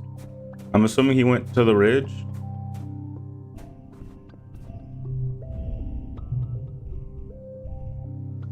Is she okay? Her arm got broken, or her hand got broken. I'm assuming, I guess she probably healed it, but fuck. Yeah, let's go back to the ridge. See if we can find Dice. If he's not here, maybe he's at the other spot. Like, he might be in the plains if he's not here. We haven't really explored the plains ever since we unlocked this area. I'm assuming the majority of new stuff is going to be in this area.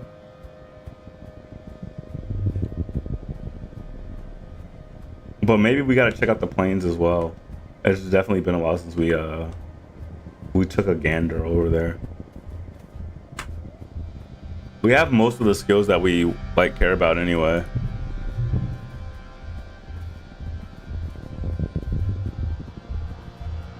Oh, there's Sim. Oh, there's a thing here. Oh, they're all the same. No, okay, I'm not just gonna keep on doing that if they're all the same.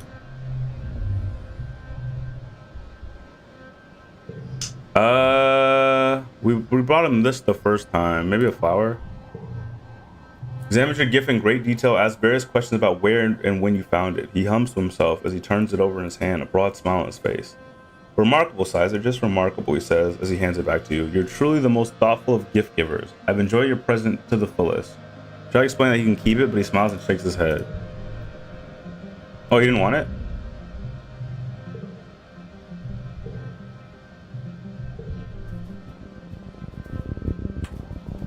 I miss my cocoa butter kisses. Hey, is that Dice? No, that's Utopia. What's she doing out here? Oh, I guess she's supposed to be out here. Utopia has sent a team of geologists to get a closer look at the region's weird terrain. You come across them working. Utopia beckons you over. Sizer, she says, drawing everyone's attention to you. Come here. Wait, we already did this. Yeah, we already did this. Boring. Okay. Yeah, maybe we need to go explore the other areas. I think we've exhausted our exploration of this area.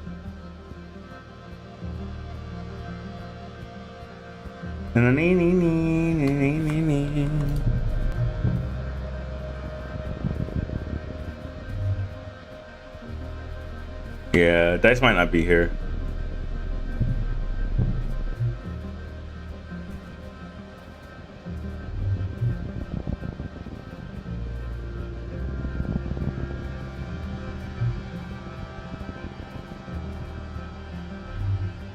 Yep, that's not here. Okay, we can check out let's go home. We can check out the other spot. We haven't explored there in a while. It's my birthday. The investigation into the bombing during the Glow attack continues all month. Governor Lum and his goons can't find a way to pin it on any of the Stratos, and over time people come to accept that Dice was probably the culprit. The rumor doesn't make anyone feel better, but does take the heat off the others, including yourself. As usual this time of year, your dreams have been more vibrant and invasive. You have trouble distinguishing dream from reality during the day. You dread falling asleep at night. Huh? How did that hot eye get into your bedroom? Let's follow it. You chase it out of your balcony door and find yourself on a thickly wooded path. The mushwood pressing in close in every side. The light is weird here, pink and glittering, casting teal shadows. The hot eye disappears down a hole in the ground, and without thinking you dive after it, squeezing your shoulders to fit through. You tumble into a cave, beautiful and surreal, shimmering with light that seems to come from within. When you take a step forward, granules of pink sand crunch underfoot. The cave opens out to a forest that seems lifted from the fairy tales. The sunlight beams through breaks in the trees, illuminating a path of mushroom-ringed stepping stones that lead you to a small cottage. You spot the Hopeye hurrying further down the path. Let's keep going. Past the cottage is a field dotted with hunched-over figures. You watch them tend to the crops with simple robotic motions, not caring as you tromp through their work. Their straw hats and overalls look tattered, and when you pass close to one, you realize they're not human at all. They're made of metal, sightless, glass eyes staring back at you, metal faces pockmarked with rust. The rasp of their terrible creaking floods your ears like sounds of cicadas. The closest robot turns to you. Its glass eyes shine red, and it grabs you by the wrist. Its grip is painful, bringing you to your knees in the loamy dirt. It pushes you down, planting you like a seed. The ground swallows you and you can't even cry out. You're falling. You land hard on solid ground. your breath whooshing from you. It's hot here, impossibly hot. The twin suns beat down on you, burning your skin on contact, and the air is almost painful to breathe. In all directions stretches a barren wasteland of dead trees, like bones puncturing the dry skin of the planet. You rise from the dusty, cracked earth and begin to walk, stumbling over the bones of unknown creatures. You don't know where you're walking, only that the horizon doesn't change. The red sky just stretches overhead like a great bowl of heat pressing down on you. A great roar shakes you and you turn to see a chimeric nightmare, a manticore, but with Governor Loom's face. He towers over you from a podium, his claws clacking and his tail thrashing as he proselytizes. We primeval forest fellings, he chants. We the river stemming, piercing deep the mines within. We have the surface board surveying. We the virgin soil upheaving. Overhead, the sky is streaking with smoke. You hear rumbling in the distance. Well, I guess we stand to face the creature. You plant your legs and refuse to look away from the beast. With a yell from behind you, Mars appears, swinging a sword made of light at the Lum abomination. His head rolls across the dirt, but it continues to speak. You turn from the scene and walk away, feeling the memory of it cling as you push and claw your way through another reality.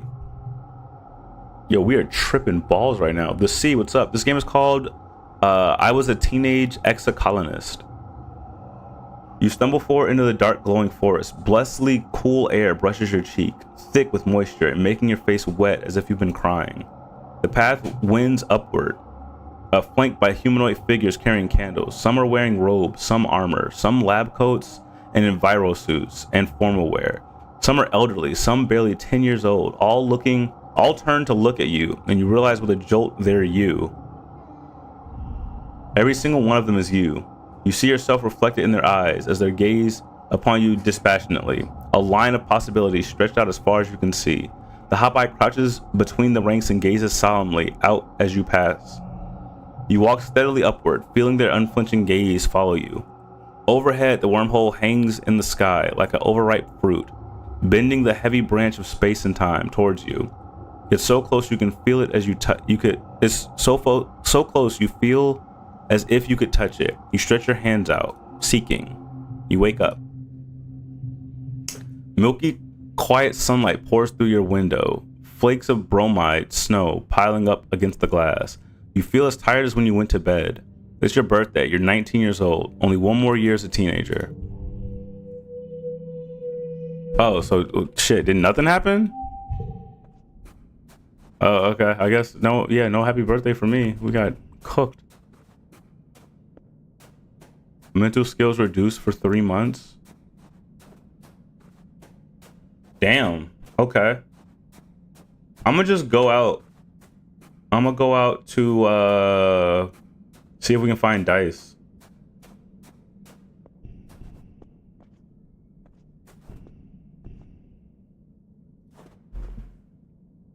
Maybe we should rest.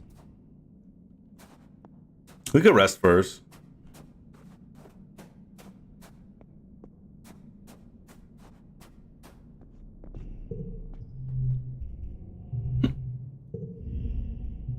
The garden is a peaceful place where you don't have to think about how the colony was always simmering about being at war against creatures of Vertumna. And you just sit and empty your mind, smelling the sweet perfume of flowers and listening to the wind rustle the green grass. It's one place to find peace, even when it feels like everyone else is losing their minds.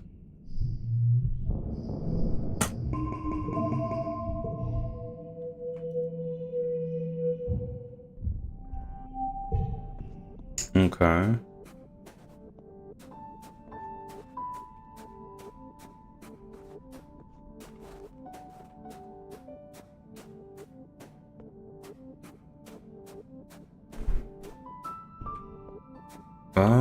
I'm not seeing anything. But yeah, let's go out and see if we can find.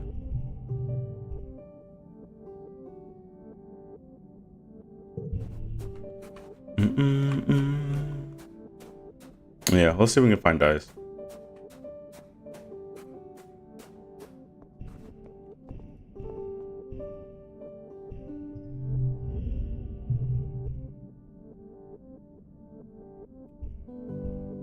Let's check out the planes first, I think.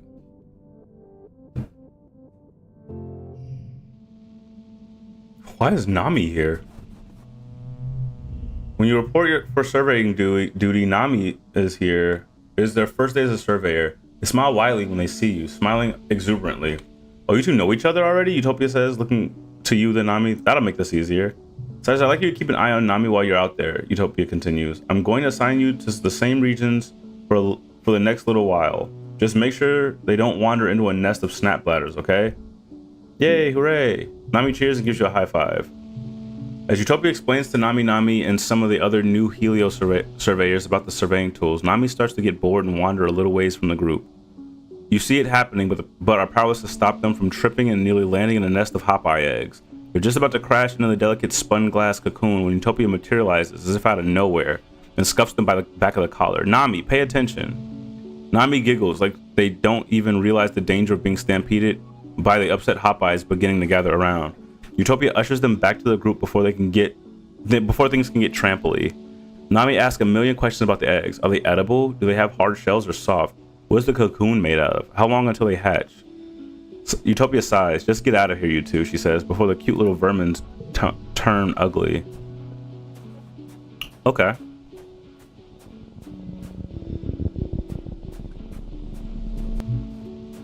Yeah, he might be here, or he might be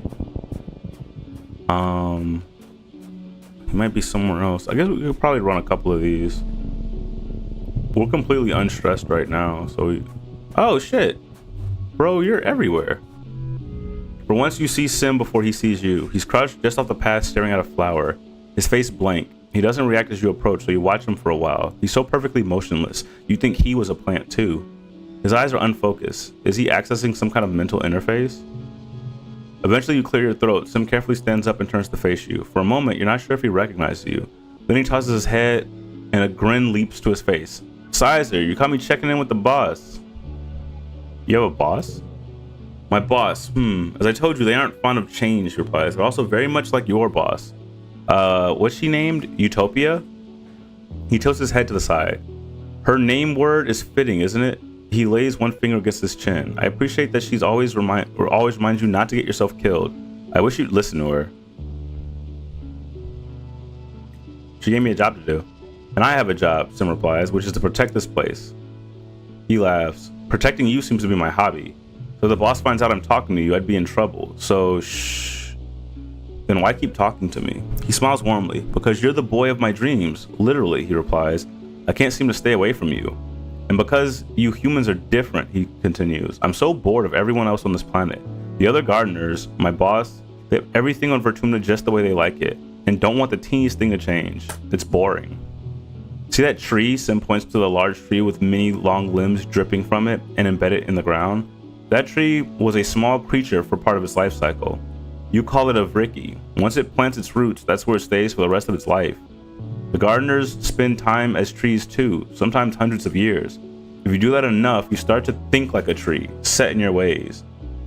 He spreads his hands, an earnest expression on his face. When I watch you, when I talk to you and learn about your species, I feel inspired. I feel young again. Hold on, you can shapeshift? Don't you think my looking human is a bit of a coincidence, he replies, and motions to his body with a sensual flick of his wrist. It is rather a handsome body though, don't you think? I happen to think I did quite well. If you say so. You have so many more questions for this man, or gardener, or whatever he is, but as soon as you open your mouth to ask another, Sim cocks his head as if listening, and holds up a hand. I'm sorry, he says, looking all the world like he's listening to the dang flower, but I must away. And with that, he's gone, off to protect the wild or rescue a damsel or whatever. Maybe he's just avoiding your questions. Wait, can I ask him? Oh, no. I'm kind of curious when his birthday is. Oh, he got some medicinal root. Nice. Boop, boom, boom. Kamesy, thank you for the, is it Kamsy or Kamesy? Thank you for the follow.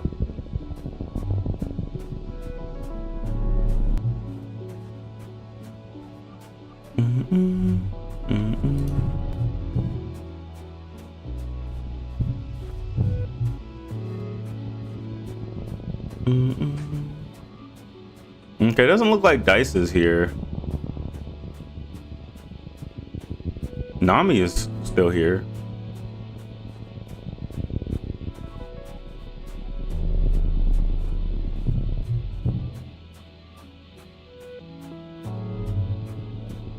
Okay, so there's a couple like boss events.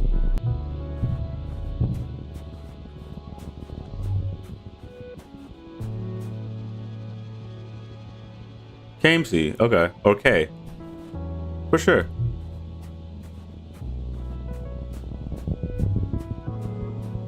How you doing? What you doing up this late? What time is it where you're at? Alright, let's go talk to Nami. Or Nomi. You hear Nomi shouting for help nearby.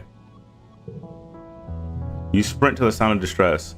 Nomi seems to have fallen headfirst into some kind of Nomi-sized flower. Is it eating them? It's engulfed Nomi's upper torso, its petals pulsing as it pulls them down further. You could use your plasma cutter to cut them out of there, if you can figure out what part of this creature to cut without hurting Nami. Or Nomi. Nomi is struggling and you hear muffled sounds of distress from inside. You have to try. Okay. Here's a 70.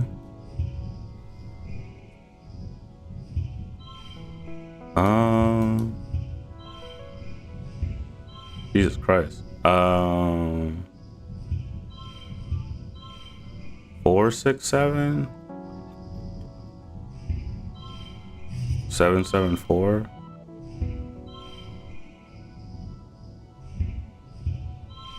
5, 6, 7.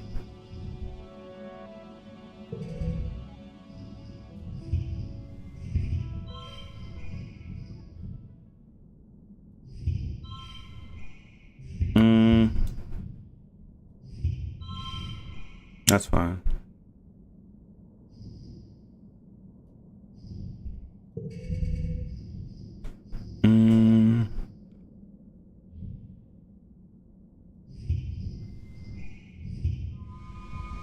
Oh, this gets a plus. Okay. That's a 10.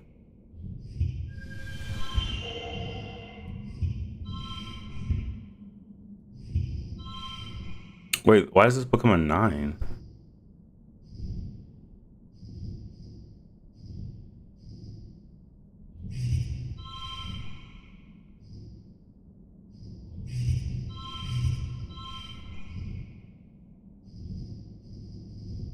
Seven, 8, 9, 10.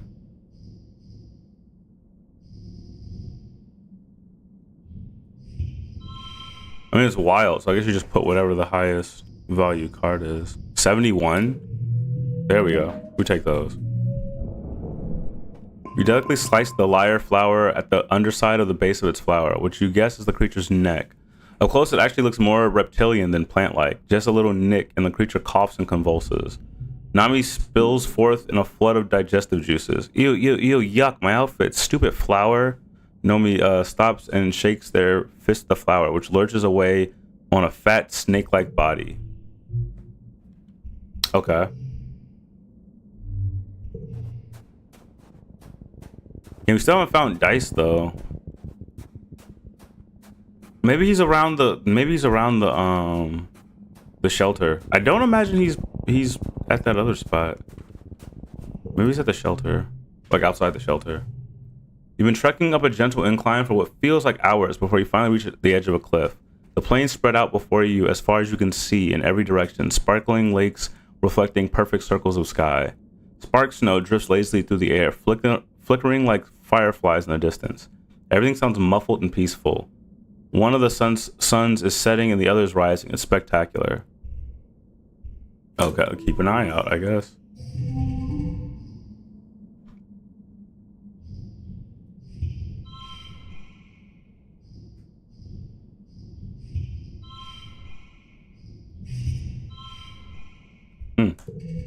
Oh, there's triple eights.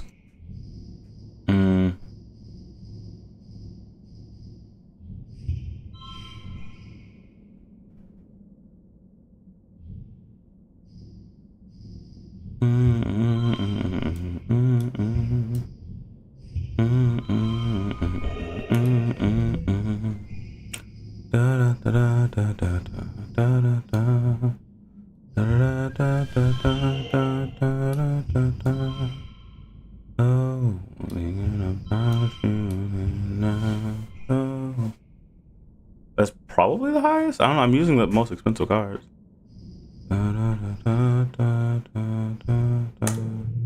Oh, nope. In the jungle, you're never safe. Wait, what was that over there? Just a weird worm-like bug skittering on its hundreds of legs under an overhanging plant. Nothing else happens. At least you got some practice. Yeah, let's go home.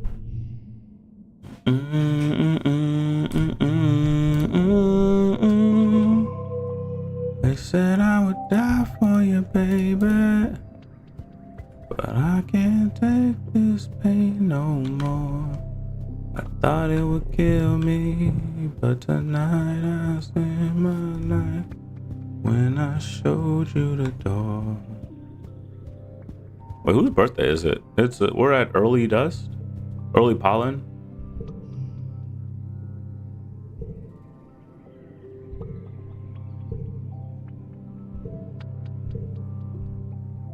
Oh, it's Rex's birthday. I'm gonna give Rex a bone, I think.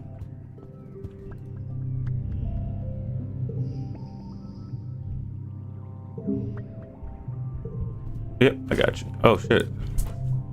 You follow the sound of laughter and find Nami and Rex playing catch. Or maybe the word for the game they're playing is more like fetch. Nami throws the ball as far as she can and Rex tears after it, climbing and leaping over anything in his way like it's not even there.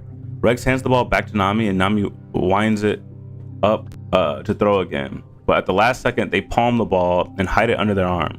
Rex barrels off away from Nami and with his ground-eating stride and gets pretty far away before he stops and looks around confused. He looks back at Nomi, who waggles the ball in front of him and bursts out laughing. Nomi, he shouts, running back to them. He picks them up and hauls them over his shoulder, and Nomi shrieks with delight as Rex spins them around. Two Helio kids in their crisp uniforms pass by, glaring archly at Nomi and Rex. Rex sets Nomi down and then spots you over Nomi's shoulder. Well, hey, it's Sizer, he says, and Nomi turns around and gives you a stunningly bright smile. Rex slings his arm over Nomi and Nomi lays their head on his shoulder. They're both breathless and beaming with happiness. Did I miss something? Are you two dating? You going to bed? All right, have a great rest of your night. I'm me. Rex and Nomi look at each other and make twin sounds of disgust. What? No, not at all, Rex exclaims. Nomi is practically my sibling. He tightens his grip around Nomi's shoulders.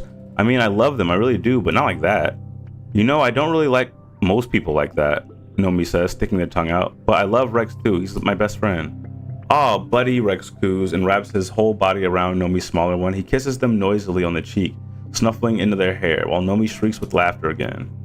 We were always the odd ones in the heliopods, Rex says. People thought we were weird, you know? You probably don't see it because everyone is so awesome here, but compared to the rest of these smug, boring jerks, we really stuck out. But I'd rather be different than be like them. He looks down at Nomi, who beams up at him. And I got to be different with my best friend, which is awesome. We just hung out together and had our own fun while everyone else trained to be proper soldiers. Right, Nomi? Nomi frowns, like Vase and all his cronies, they say quietly. It wasn't all fun and games. Rex shushes Nomi and strokes his hand through their hair. I know, he says, but that's in the past. We don't have to grow up to be soldiers. We're here now, and there's so many more people to be friends with. He shoots you a smile, like Sizer. Yeah, I'm your friend. Rex smiles and holds out his other arm to you. Group hug! Rex gives really good hugs, and Nomi's no slouch either. Oh, that's adorable.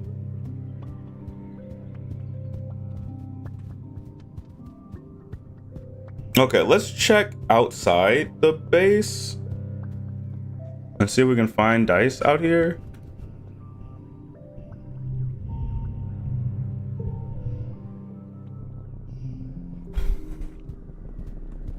Oh, wait, I saw Sin.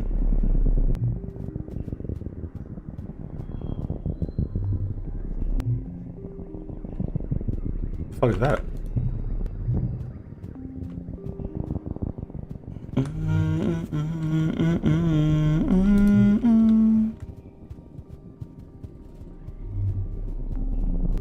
In hindsight, I can totally understand why they don't fuck with us, because the humans tend to fuck up everything that's around them, so I get it.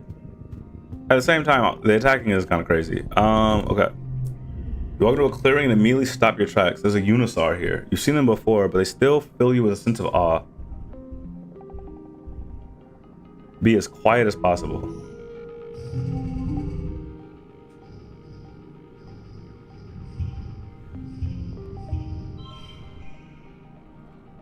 Uh, 23, 23, 25.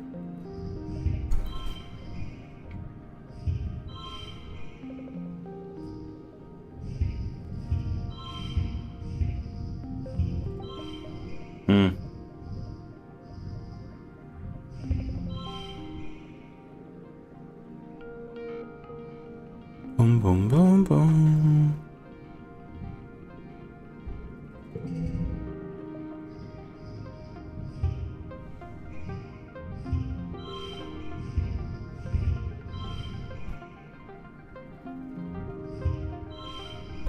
Eight, 48.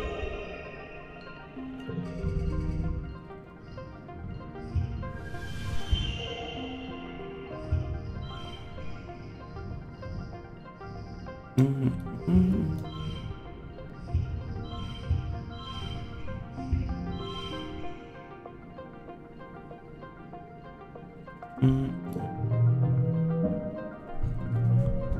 50 out of 56. As you settle in and watch it from behind a strand of mush trees, the Unistar looks up towards you, startled by your movement. You try to hold perfectly still and quiet your breathing.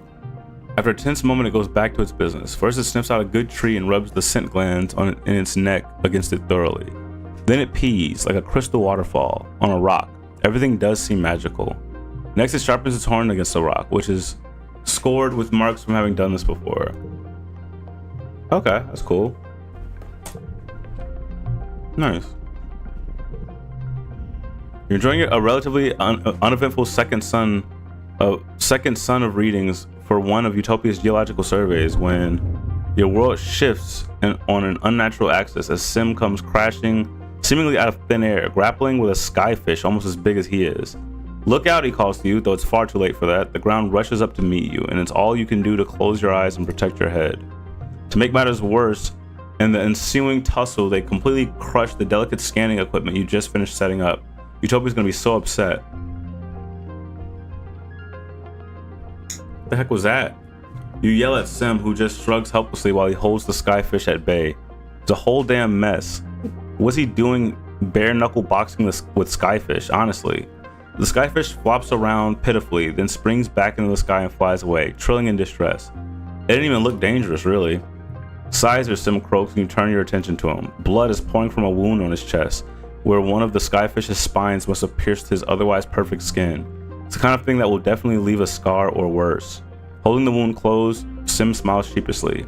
I guess my future sight isn't always 2020. Holy shit, are you gonna be okay? He waves dismissively with a hand that's not holding his ding-dang chest together. "'Tis but a flesh wound," he says, then smiles. "Did I say it right? It's from one of your Earth movies. I quite liked it." He coughs. "He and I are similarly difficult to kill completely." He grins. "You think this is just a coincidence that I'm always there at exactly the right time to save you?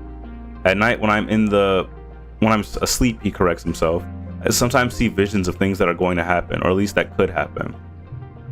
"My dreams aren't always true," Sim says, wincing as he applies pressure to the wound. "The paths branch and converge. Time is more like a web than a line, I think." He smiles weakly, "But always in the center, there's you." I can see the future too. You can, Sim laughs? Well, you must not be very good at it either. Bro, what is this? This game is called I Was a Teenage Exocolonist. Oh, what is time? Are you asking like what the concept of time is? You try to explain. You tell him it's kind of like remembering, but in your dreams. It's happened ever since you were a little kid, like you're remembering things that haven't happened yet. You admit that some of them are pretty rough, like visions of people dying. Sim nods in agreement as you explain. Some gardeners have this ability, he says, but it takes hundreds, even thousands of years to develop. Seems you were born with it. I can't tell you how this future sight works, Sim continues. To be honest, I don't even know. But if you're curious, he's clearly grappling with something and not just sluggishly bleeding the wound in his chest. His voice drops. You might look for answers under the light of the wormhole in glow, he confesses. You press him for more, but he begs you simply leave him and handle his injury in peace. Is that it? I mean, we can give him something for his birthday, I guess. Just give him a bunch of different shit. I never give him the crystal. Here. Oh, he likes crystals too? Okay. Does he like everything? Oh, what time is it? Right now, it is almost 4 o'clock in the morning. It's 3:50. It's 3:53. You spent so many days and weeks exploring. Some days you feel like you've seen it all. Although you haven't gone very far from the colony, you have your favorite places and you're heading to one of them right now. You like it because only you knew how to find it, I think.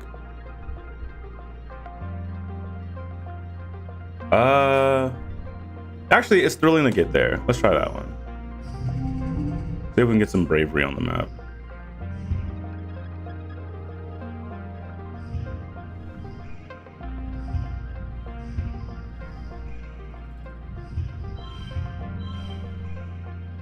$18? That's not really a lot.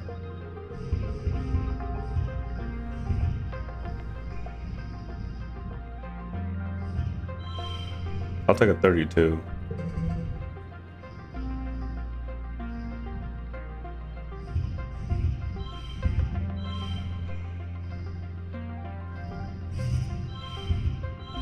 There's a 38. Yeah, for sure.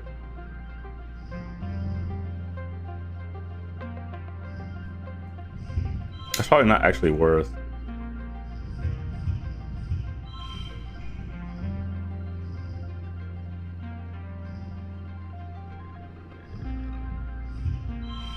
$31.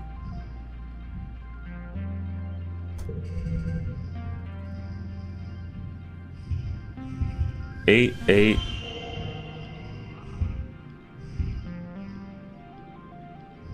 Neighbors become wild. Value is wild. 8.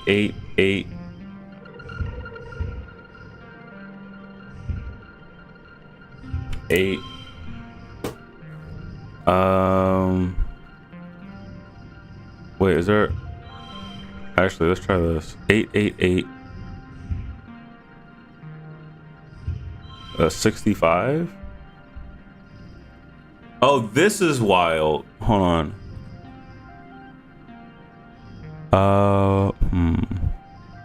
This isn't wild. That's 65.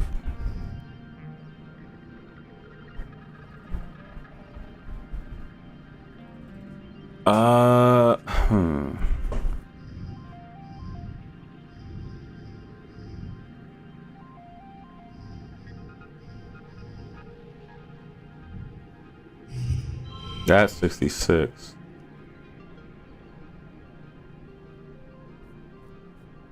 Let's go with 66.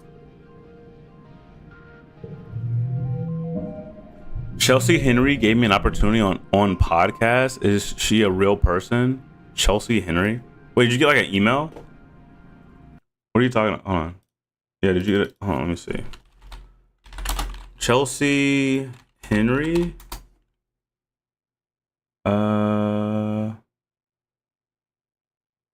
Lady Supreme, the daughter of a superhero?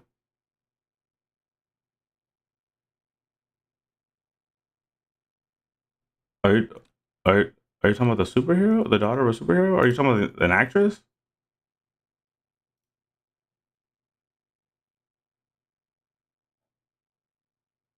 What Chelsea Henry?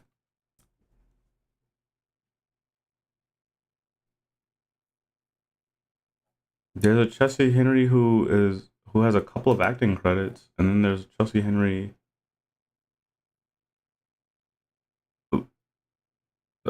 from comic books. You got an email? Yeah, no, that's probably fake.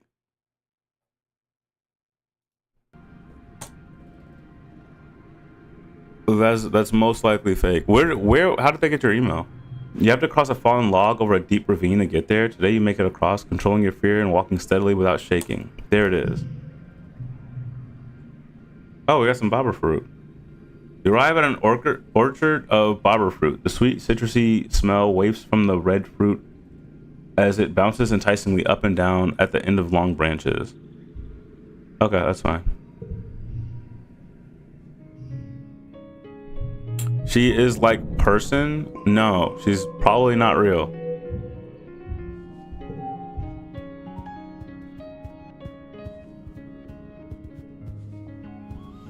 Yeah, if somebody emailed you asking you to be on their podcast, most likely it's fake. I get those emails maybe like once every like week or two. I've had like really famous podcasts and talk shows invite me to go check out their like be on their podcast. It's all fake. All of it's fake. I guess the valley's the only place we haven't checked. I'm looking for fucking Dice. I don't know where he went. Would he even be out here?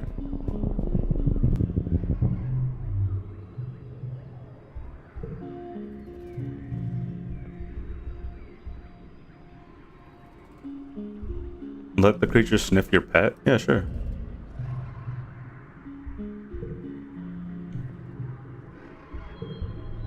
Nice. Okay. We lost some stress over it. There's Sim again. Sim's just out here all the time now.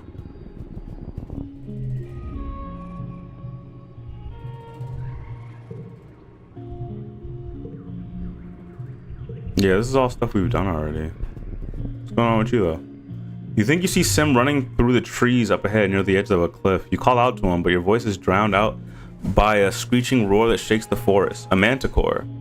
You're feeling a remarkable lack of self-preservation today, so you holster your scanner and follow the noise through the trees to find Sim fending off not one but 3 manticores at the edge of the cliff. His back to the fatal drop behind. He's bleeding profusely from his hairline, and his left arm hangs uselessly at his side. He doesn't even register your presence as he tries to calm the beast with soothing sounds. One of the manticores knocks him off his feet, and your heart lurches as a spray of stones clatter down the cliff. The beasts have him completely at their mercy. The lead manticore's delicate feet pin Sim's tattered clothing to the ground, spittle drooling from its misshapen jaws, and you watch Sim's expression twist with an emotion you've never seen in him before. Fear. Okay, I guess we'll go try to save him. What bro type in? Your sound not good? I'm not sure what that means. I don't get what you're trying to say. Okay, let's do 899. We need 102? Okay.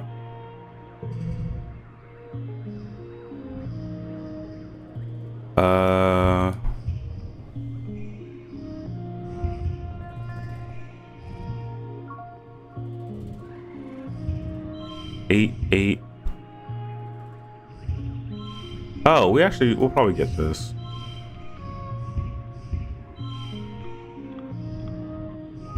$41, $39, 44. I feel like this is kind of wasteful though.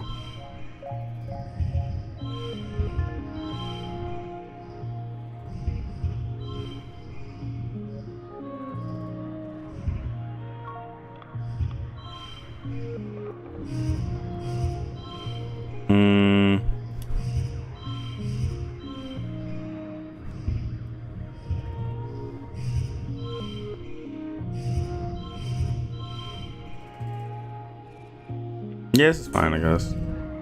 33.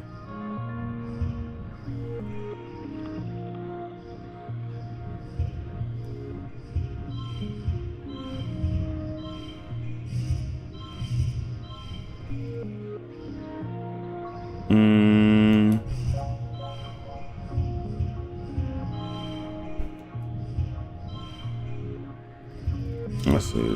4, 4. That's 45.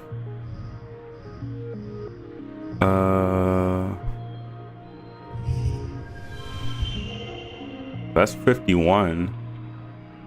I might just keep it at 51. That's fine. Somehow, using all your strength and then more, you defeat the lead manticore. The two smaller ones scatter, hissing their displeasure and biting at each other. With the death of their alpha, negotiating their new pack dynamics should distract them for a while. Are you okay? Sim waves you off with the arm that doesn't hang limp at his side. I'm fine, he gasps. I feel pain, but it does not control my behavior as much as it seems to in humans. You and Sim both collapse into the dirt, breathing hard. Your head is spinning with adrenaline, and a little bit of blood loss, to be honest. And as you look over at Sim, he looks similarly stunned. That was impressive, Sizer, he says. I had no idea you were such an adept warrior. It's thrilling, actually. His gaze drops to your mouth, then back to your eyes. Hey, no, bro. You're both startled by the crashing sound from the trees. One of the two remaining manticore breaks through the tree line and roars at you.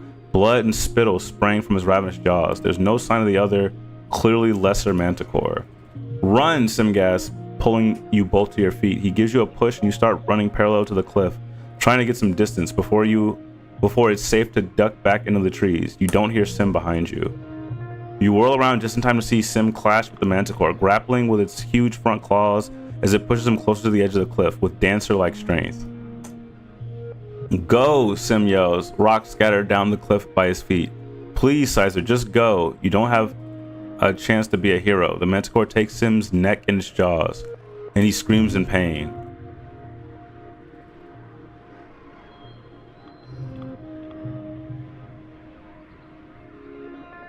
Oh shit. Is he dying? Damn. Sim locks eyes with you once more as time slows to a crawl, then speeds up as he grabs hold of the manticore and launches himself backwards off the cliff. They're gone before you can scream. You rush to the edge, too late to catch even his trailing, tattered coat. It's a long way down, and the wind buffets your face viciously. You try to blink away the image of their bodies falling through the air, now seared into your memory. Damn. Damn. You turn away from the smudges at the bottom of the cliff, but you still see it. You sit down stunned and stay that way for a long time. How can it be gone just like that? Jesus Christ. There won't be any funeral for him, the alien who would be human. It's not like you can bring his remains home to be properly recycled. It's a small comfort that, at least out here, it won't be long until nature takes its course. Sim would probably have wanted that, you think. With a heavy heart, you return to the transport station. You just want to go home. Damn, Sim died? Fuck.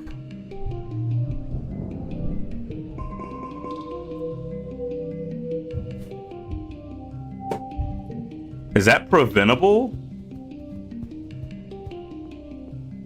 Why was he always fighting fucking animals? Now what?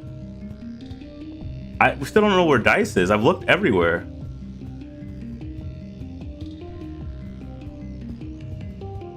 Bro got killed by a manticore? Fuck.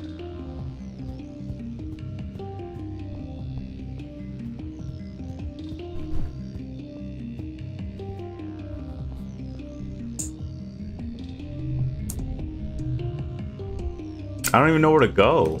I guess the ridge again? I'm looking for Dice. Maybe he died. I don't think, maybe... I'm like, is it possible he died in the explosion? I feel like that's unlikely though.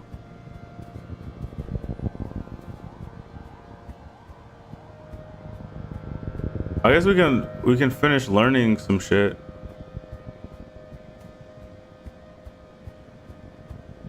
I just want to see if he's out here somewhere.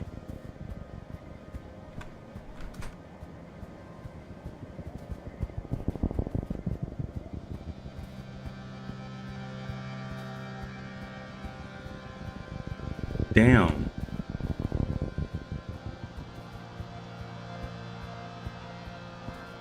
Yeah, he's not out here. I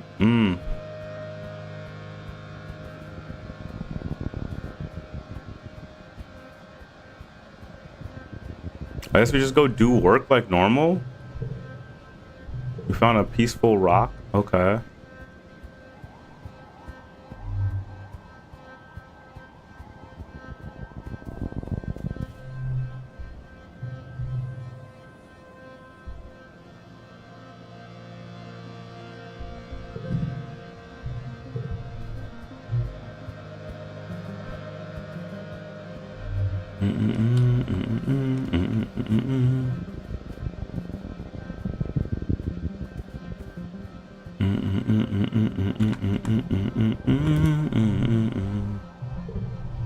Damn, yeah, I don't know where dice went. I guess we could just work. Like, if we're not gonna find them, it doesn't really make sense for us to just keep on exploring aimlessly.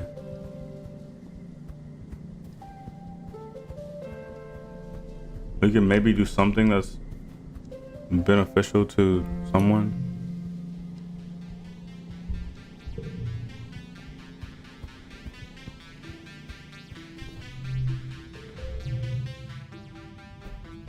Engineering and creativity. We're not really close to creativity being upgraded or empathy.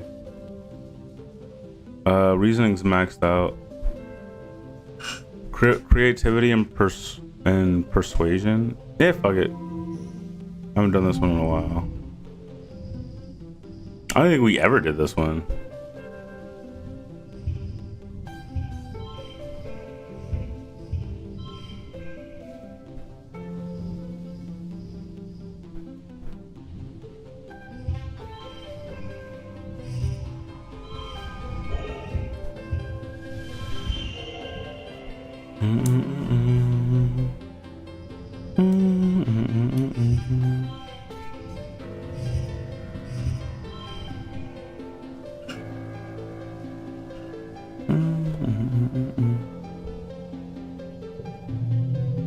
Nice. Governor Lum enters the colony square in his customary bombastic fanfare. Brass band, red carpet banners, and the Heliopause logo snapping in the hot dust breeze. It's inspiring. The governor gets his usual tithes of applause from diehard soldiers, but it's obvious how tired and fearful everyone has become in service to his war. You catch Mars's attention as she rolls her eyes and makes a gagging motion. Cal looks sullen and withdrawn, refusing along with the rest of Geoponics to give Lum any applause. The governor raises his hands for silence, though it's largely unnecessary. Pioneers of Vertumna, he begins. We stand here today not shivering and quaking in fear, but with our hands around the neck of the planet itself. Before he can continue, Mars leaps from her seat and runs to the front of the stage. A ripple of fear goes through the crowd. You all remember what happened in Utopia last year. It doesn't have to be like this, she cries, speaking to the crowd. We don't have to listen to him. He's just a bully with a gun. Like the ones on oh, we left behind on Earth. She turns to the council. Why are you just sitting there? Come on, aren't you going to do anything? The council looks at each other. Rhett seems unmoved and Utopia shrinks into herself, holding her hand to her chest. Aunt Anne looks concerned but fearful of Lum. Instance is grim, and Seek just waits to see what happens. Only Cal looks enthusiastic, but as the youngest member of the council, he's outmatched. Lum gestures sharply to his guards, and Mars is seized and taken out of sight. It is the uncomfortable silence that follows. The governor strides to the front of the stage and looks down at the crowd. As I was saying, you can trust me to lead this colony and humanity into a new era, he says. An era of peace and prosperity, where we no longer need to fear the creatures that come out in the night. He raises his fist to the sky. This planet is rich, he cries. It is the earth we were promised, unscarred by the mistakes of our forefathers. Here we will become what humanity has always strived to become, caretakers of a new garden, children of a new earth. The people cheer, spurred by Lum's display of dominance. Lum looks upon the crowd with pride. Pioneers, we're so close, he says. Soon this planet will be ours, and all our riches and wonders with it. But first, he continues, we need to adapt to the harsh realities of our current world. He gestures to the council. I know you all love your council, but it's time we thought about the future. We need to guard the colony leadership, he says with some disdain, against sudden upheavals, deaths, imprisonments, and the like. I've decided to instate a second position for each seat on the council. Lum explains that every council member will take an official second in command. Seconds will be trained in the running of the department and will be ready to take over the department should the worst happen during an attack. The council looks concerned. Is this how Lum begins to cycle out the colonial government with a veneer of legitimacy? The applicants must have spent a minimum amount of time in that department and will be judged by the council based on their relevant skills, though Lum will likely argue hard for his Helio appointees. You scribble your name on the ballot. I'm not scribbling my name on any of this shit. When the voting is concluded, Seek announces the names of those newly appointed seconds. You don't recognize the Helio appointed to second administer. This must be one of Lum's people. Vase is appointed a secondary security officer under Arret. He gives a little speech essentially congratulating himself. Tangent stands proudly in her rightful place at chief engineer instance's side as her second. One of the Helio-born agriculturalists is chosen as second cultivator. At least there is someone with actual geoponics experience, not someone Lum's installed in the position. The steward of the Heliopause joins Auntie Anne as her much needed second steward. There's a lot of babies in the colony now, and someone has to take care of them. A Helio soldier you don't recognize is appointed as Utopia's second, much to her dismay. After the politicking is over, the crowd adjourns to the feast tables and eventually the dance floor. The sun sets on a long day, the heat breaks, and the party continues well into the night. After the festivities, it's straight back to work as usual. Everyone complains. You usually get at least a few days off after Virtunalia, but Lum reminds the colony that it's only a few short months before the next attack. Your dreams begin to increase in intensity as the wormhole draws closer to the planet, filled with terrifying and confusing visions. It feels a feeling of urgency dogs your steps, like you're running out of time.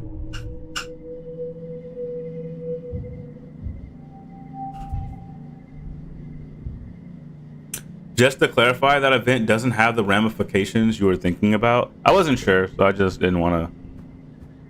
I didn't want to be a part of this fucking council. At this point, I'm kind of trying to get out of here. Tang is working late in the lab this evening, as usual. What's unusual, though, is a smile that brightens her face when she looks up at her microscope and sees you.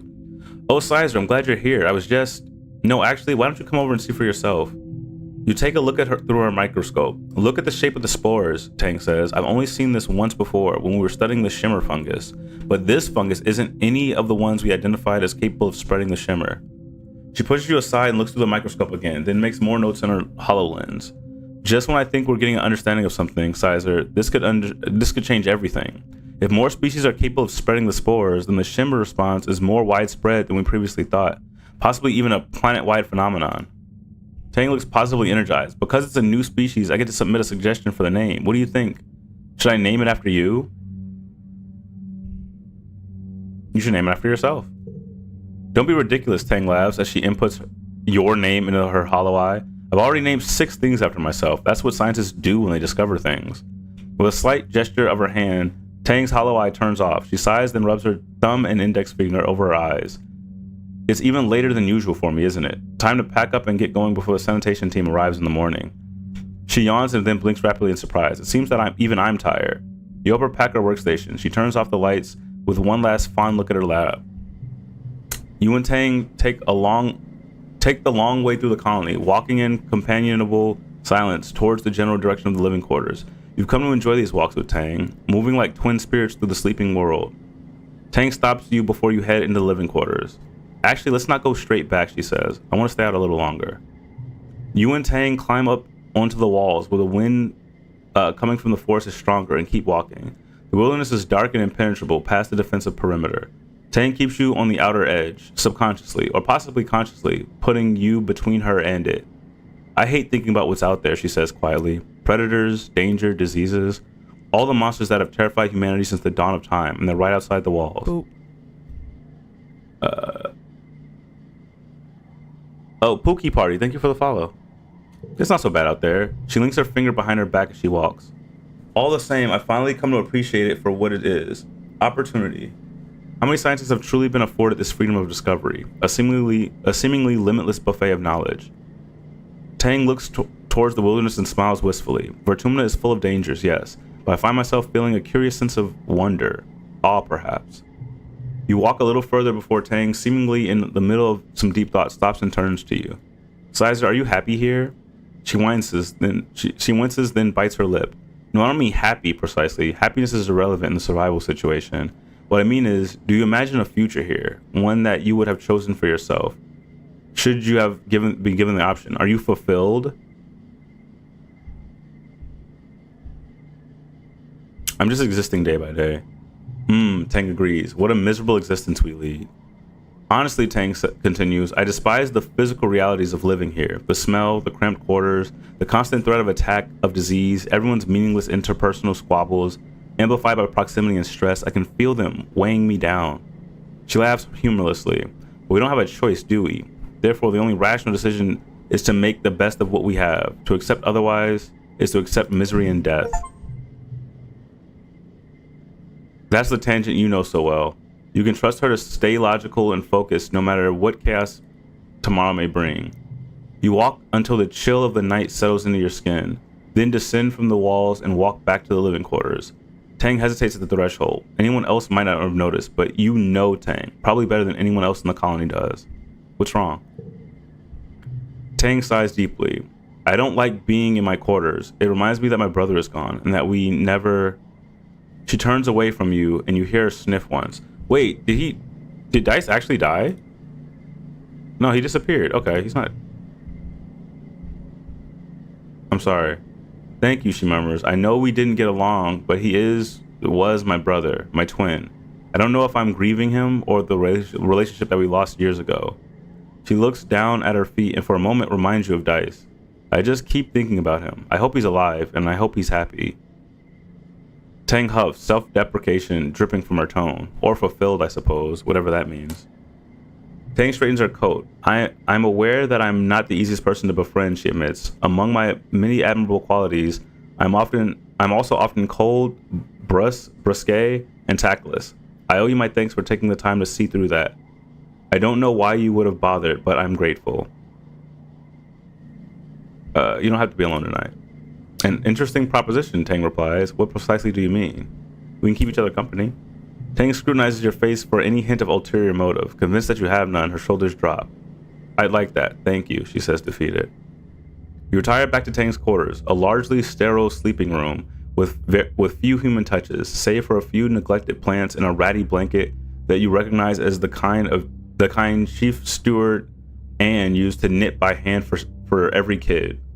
There's a physical photo of Tang and Instance posed awkwardly together, as if they'd been working on something and told to take a break to smile for the camera. You keep Tang quiet company for a few hours, trading bits of conversation until the first sun starts to rise. You look over and see Tang's eyes have closed, and her face has finally gone slack in much-needed sleep. You pull the blanket over her and close your eyes as well, to catch a few hours before you're both expected back to work. Wow. Whoops, sorry for introducing myself and then disappearing. I had a call to attend to. Oh, you're fine. Was gonna say it's a pleasant surprise to see you stream on Twitch. I enjoy the content I've seen from you on TikTok. Oh, thank you so much. I'm glad you like it. That's super cool. I got an achievement that says she's available in the main menu now. Like, so, can you like live as her? Is that what that means?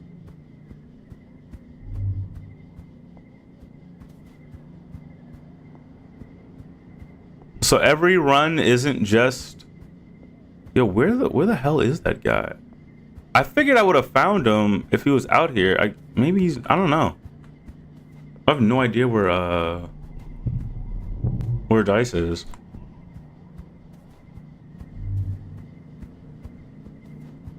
Maybe we just finished organizing.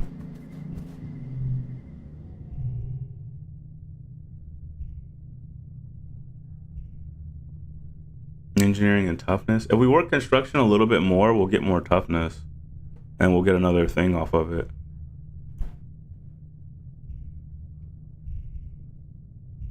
I guess I might... I don't know what to do, to be honest. Yeah, we can just keep on exploring. I can at least fill out the mental... You're working with Mars when a depot order comes through your hollow palm for 10 batteries for the creche.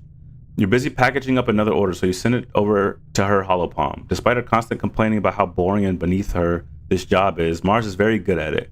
She finds ways to do things faster and more efficiently, and she hardly ever makes mistakes.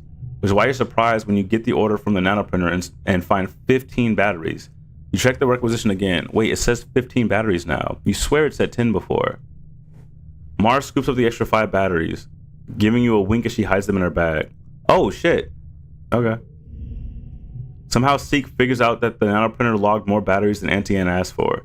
They quiz you both, but you stand firm and keep your mouth shut. They can't prove you did it, but they still dock both your pay and give you a stern warning about stealing from the depot. Lol.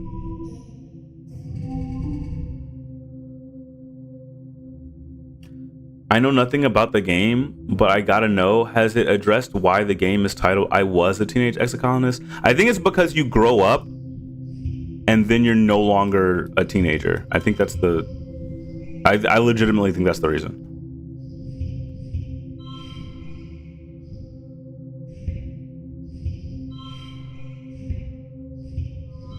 Is it this? Like a 45?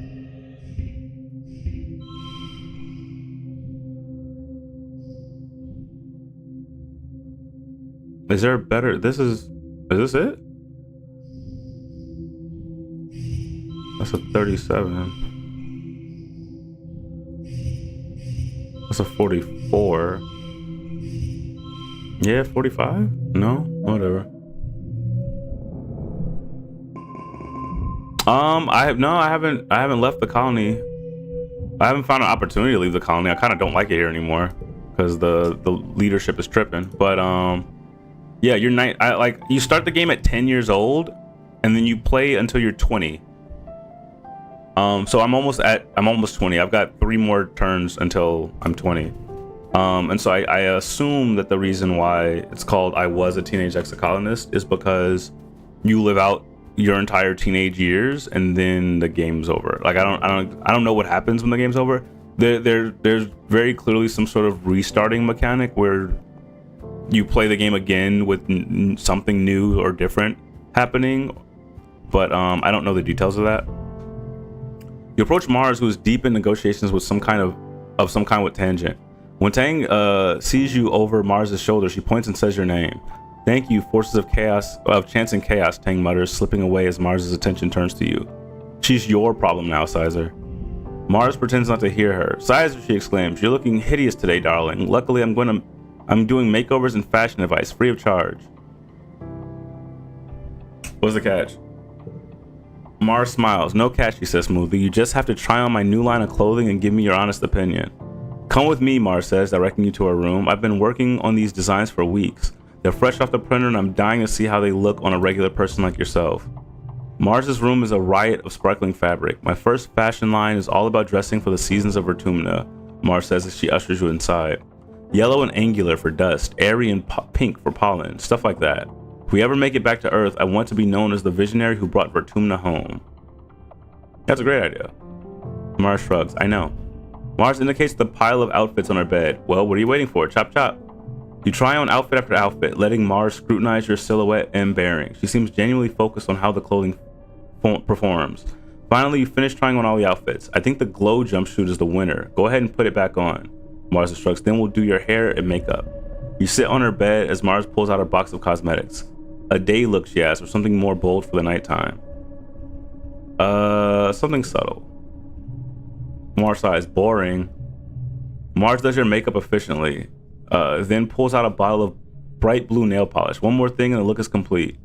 Mars paints your nails, humming tunelessly while she works. And voila, she says, when she's done. This was fun. Mars smiles and caps the bottle of nail polish. And informative, I hope. Blue is definitely your color. I think it's because my hair's blue.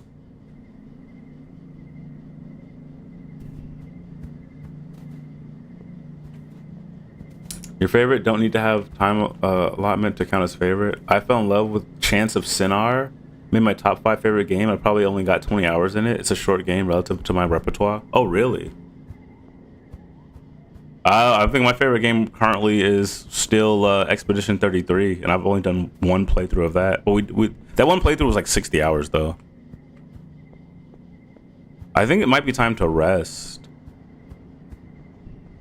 Whose birthday is it? It's Late Dust. Is that Face's birthday? No, it's Mid-Wet. Whose birthday is Late Dust? Early Dust. Late Dust is Cal. We can buy Cal a cake.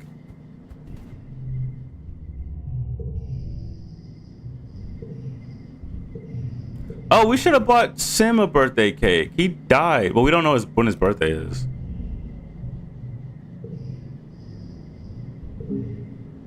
My favorite food, and on my birthday too. Nice.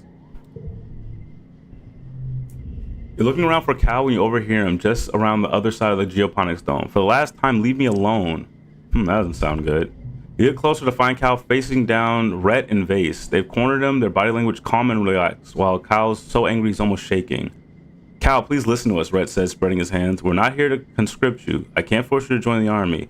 All I'm saying is that I need good, loyal, strong men like you out there on the front lines. Rhett smiles. You're a good boy, Cal. I admire your passion for peace and your dedication to fighting for it. That's why I'm here asking you to help me protect the colony. Protect the colony, Cal spits. That's such a lie. You're not protecting anything. You're just slaughtering defenseless animals in their homes. It's disgusting. Hey, Vase retorts, taking a step forward with his fist raised. Show some respect. Cal squares up like he's ready to take the hit. For who? Psychopaths like you? Vase roars and looks like he's about to take a swing, but Rhett holds him back with one hand raised. Vase slinks back to Rhett's side, glowering at Cal. I can tell you need a bit more time, Rhett says. I just want you to know that my door is always open if... Get lost, Cal says, cutting Rhett off. Rhett looks surprised. I'm not interested. I never will be. Rhett looks like he's about to lip off again, or Vase looks like he's about to lip off again, but Rhett speaks before he can. All I ask is that you keep it in the back of your mind, Cal. When you come around, I'll be happy to talk about your options. With that, they leave. Vase gives you a scathing look as they pass. Cal sits down heavily in a sack of fertilizer he must have been carrying before Vase and Rhett cornered him. This isn't even the first time, he mutters, his face in his hands. They're really dead set on getting me to join the hunting parties. I told them I don't want to kill anything, and Rhett was like, it's okay, you can just tell us how to kill them. He looks exasperated. Like that's any better. I wish they would leave you alone. Me too, Cal sighs. They have real messed up idea of what it means to serve the colony. Like, who do they think grows their food? Ghosts? Cal picks at a loose thread on the sack he's sitting on. Man, this whole war is light speed stupid, he mutters. Lum and his people came crashing in here, think they run the place because they have bombs and guns, and nobody stops to think, like, maybe we're actually the invasive species here. We need to live in harmony with nature. I'm glad you agree, Cal says. I just feel like we just showed up and plopped ourselves right in the middle of the food web. And we didn't even think for a second about the chaos that will cause on the ecosystem. We owe it to this planet to do our best to try to understand. Cal looks out towards the walls. Maybe the answer's out there, he says quietly. You go on expeditions a lot, right? Can you keep an eye out for, like, the answers to everything? Cal's shoulders slumps in a sigh. He pushes himself to his feet. Man, I wish I could still talk about the stuff with Anemone, he says, slinking the sack of fertilizer over his broad shoulders again. You can see why Rhett wanted to get him in the defense force so badly. I miss her, Cal admits. I miss that we used to be so close when we were kids. He shakes his head. She's gone all human supremacist now. And I just can't stomach that, you know? Damn.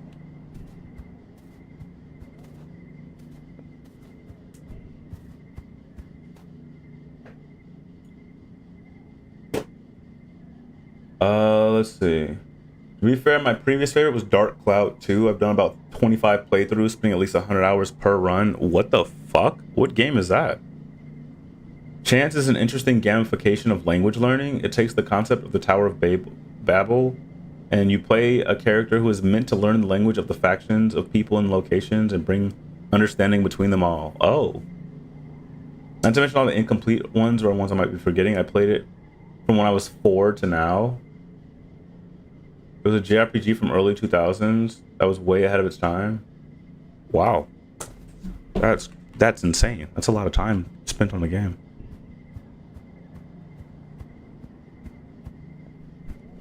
I guess I could go exploring and see if I can find the answer, the meaning of life or whatever.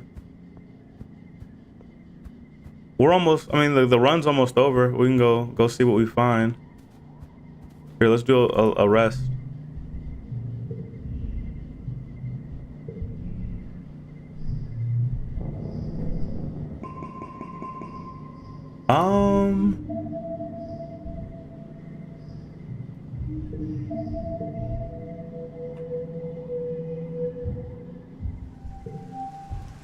It's early wet. I'm pretty sure that's Mars's birthday, but we're kind of out of cake, so I can give her another crystal.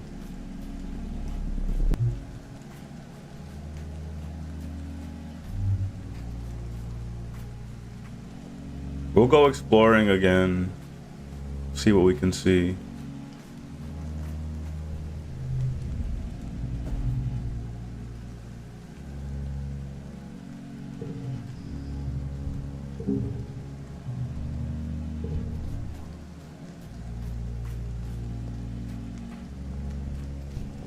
Hey, Nami. Wait, what did she say? Oh, she wants to play Laser Fable.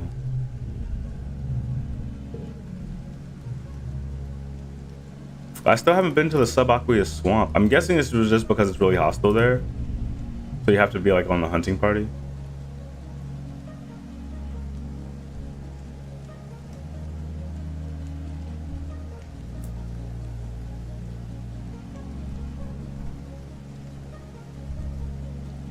The Valley's got a boss event. 1 collectible, 11 events, 1 collectible. Maybe the Valley, it's got a boss event left. Let's go check it out.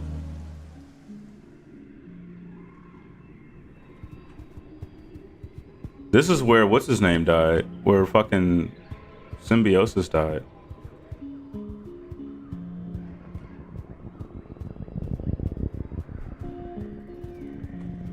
They really got his ass.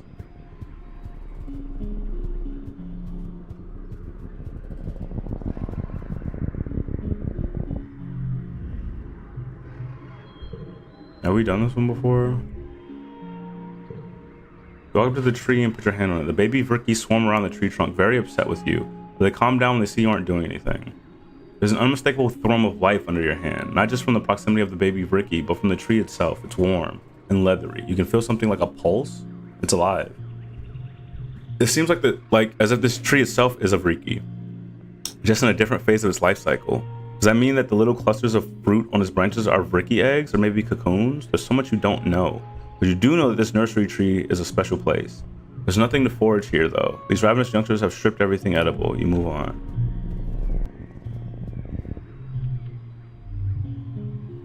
I'm gonna leave that. I think it was a manticore egg. Oh shit, it's Utopia. The paths are narrow and in constant need of repair. There's a team working here, trying to repair where one of the jelly arches is collapsed and covered the path in 30 centimeters of sticky goop. Utopia waves you over. Hey Sizer, can you give us a hand? We can't get vehicles through until all this is cleared. You might have a better plan. Let's use biology.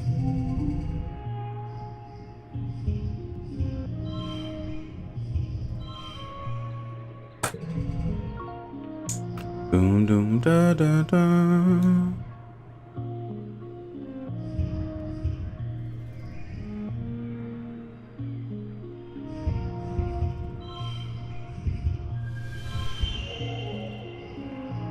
Doom doom da da da. 56.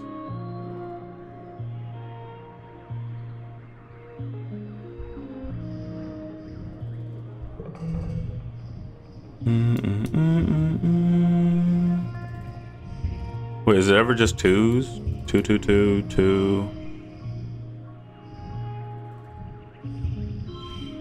2 2.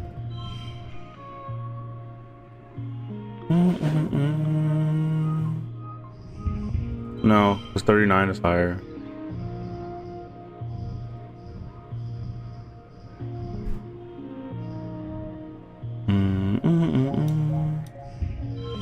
That's 40.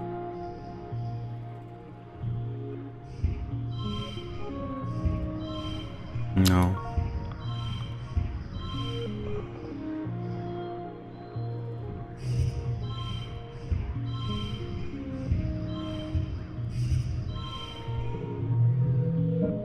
Whatever. Oh yeah, you've seen this stuff desiccate in low humidity, like in dust.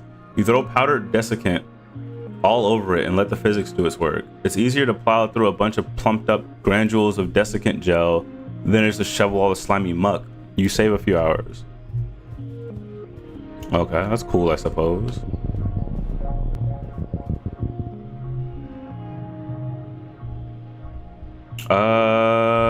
I'm just leaving shit alone.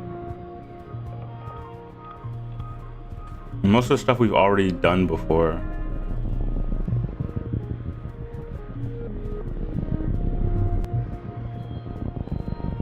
Oh shit, is that the manticore that killed fucking symbiosis?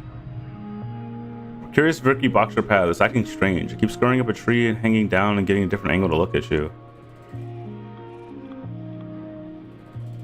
Okay. Yeah, let's see what's going on.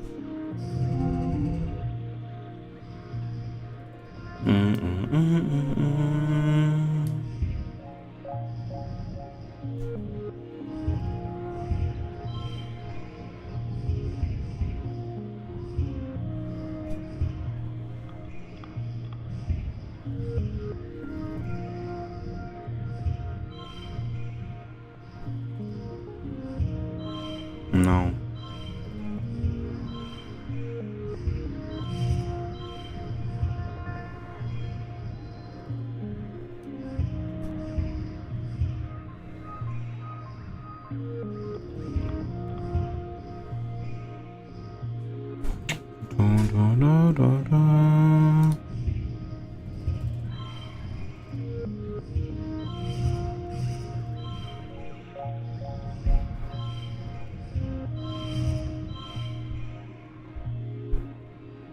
Good enough for me.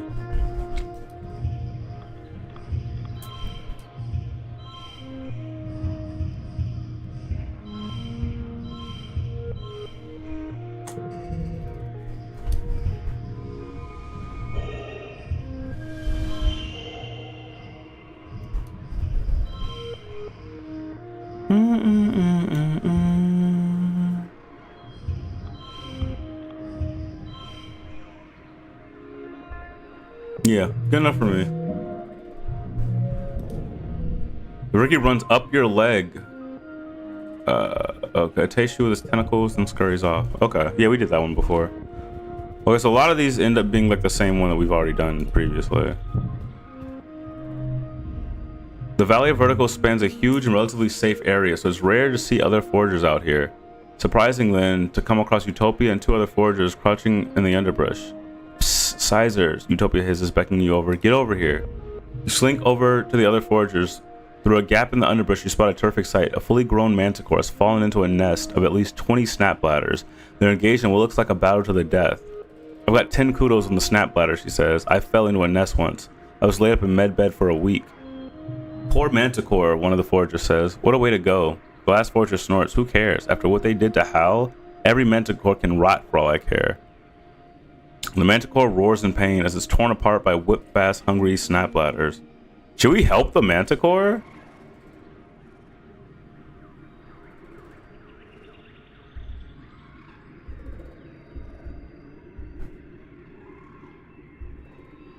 Helping the manticore seems kind of wild, given that it just killed the homie.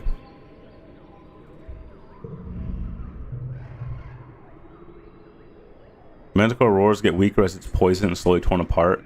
Finally collapses into the carnage.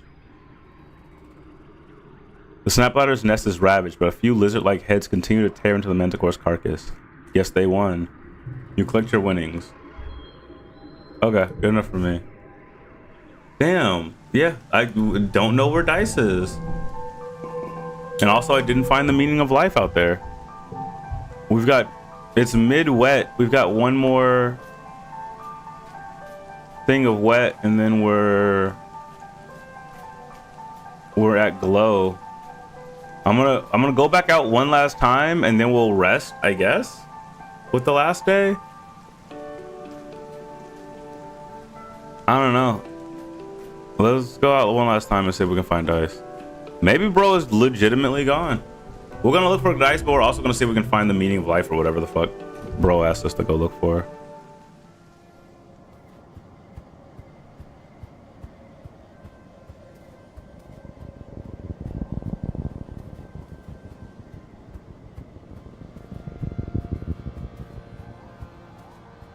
Yeah, after we finish this playthrough, I'm going to bed. It is almost 5 in the morning. It's high time we slept.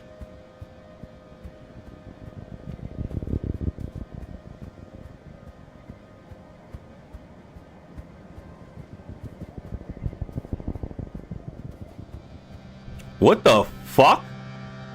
Wait, how is he here? Didn't you get slashed in the neck? You're taking a sample at the base of a tree when you feel something patter off your head and fall to the ground. It's a nut? That's strange. This species doesn't usually. You look up and your stomach lurches when you realize you've been being watched this whole time. A pair of familiar eyes peers down at you from the branches. It's Sim? He groans down at you. Well, well, well, if it isn't the little human. Have you come to visit me, Sugarbug? But I saw you die. Did you? He says slyly. You'd think I would remember that.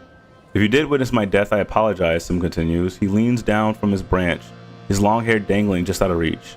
I imagine I didn't enjoy it much either.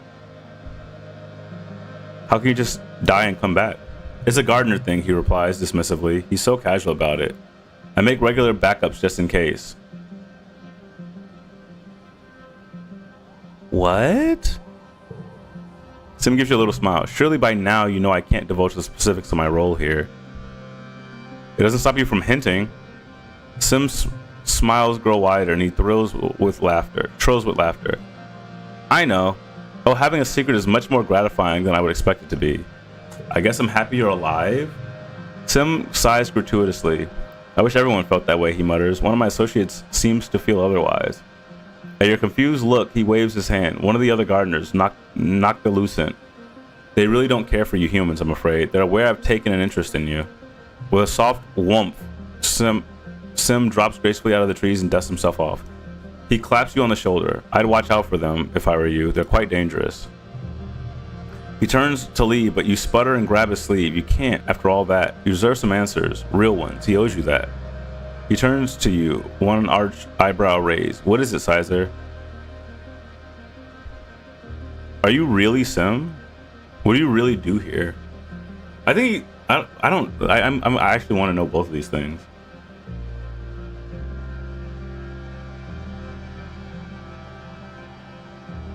What do you really do here?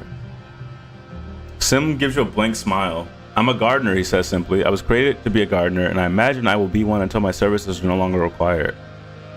At your look of confusion, Sim softens. Humanity is so concerned with purpose, he says sadly. It is because you were not created for one, and you spend the entirety of your short lives under the impression you need one. The concept of someone having a purpose must be seductive. He shrugs one elegant shoulder. My existence is simple. I act in the ways for which I was created. That is not an interesting answer for an individualistic species as yourselves. I'm aware. Perhaps we must both accept that it may be beyond the human capacity to comprehend. Are you really Sim? The one and the same, Sim answers, carefully prying your hand from his clothing. I acknowledge this is difficult for you to understand. He takes a deep breath, considers his words carefully. Humans have but one short window of consciousness, which encourages you to think of yourselves as individual points in a line of history. You are quite clearly not your parents, or your grandparents, or your unborn children. You are your own marvelous creature. He places his hand on his chest. I do not disappear when this form dies. I am eternal, in a sense. I am all who came before, and I am all who will come after. I am my own legacy. I am symbiosis.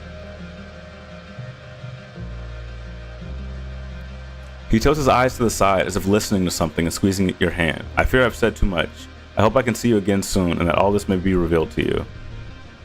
Bro, what the fuck?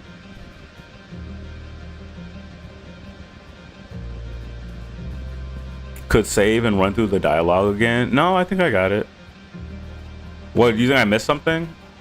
I feel like, no, I think I got all the options, the dialogue options.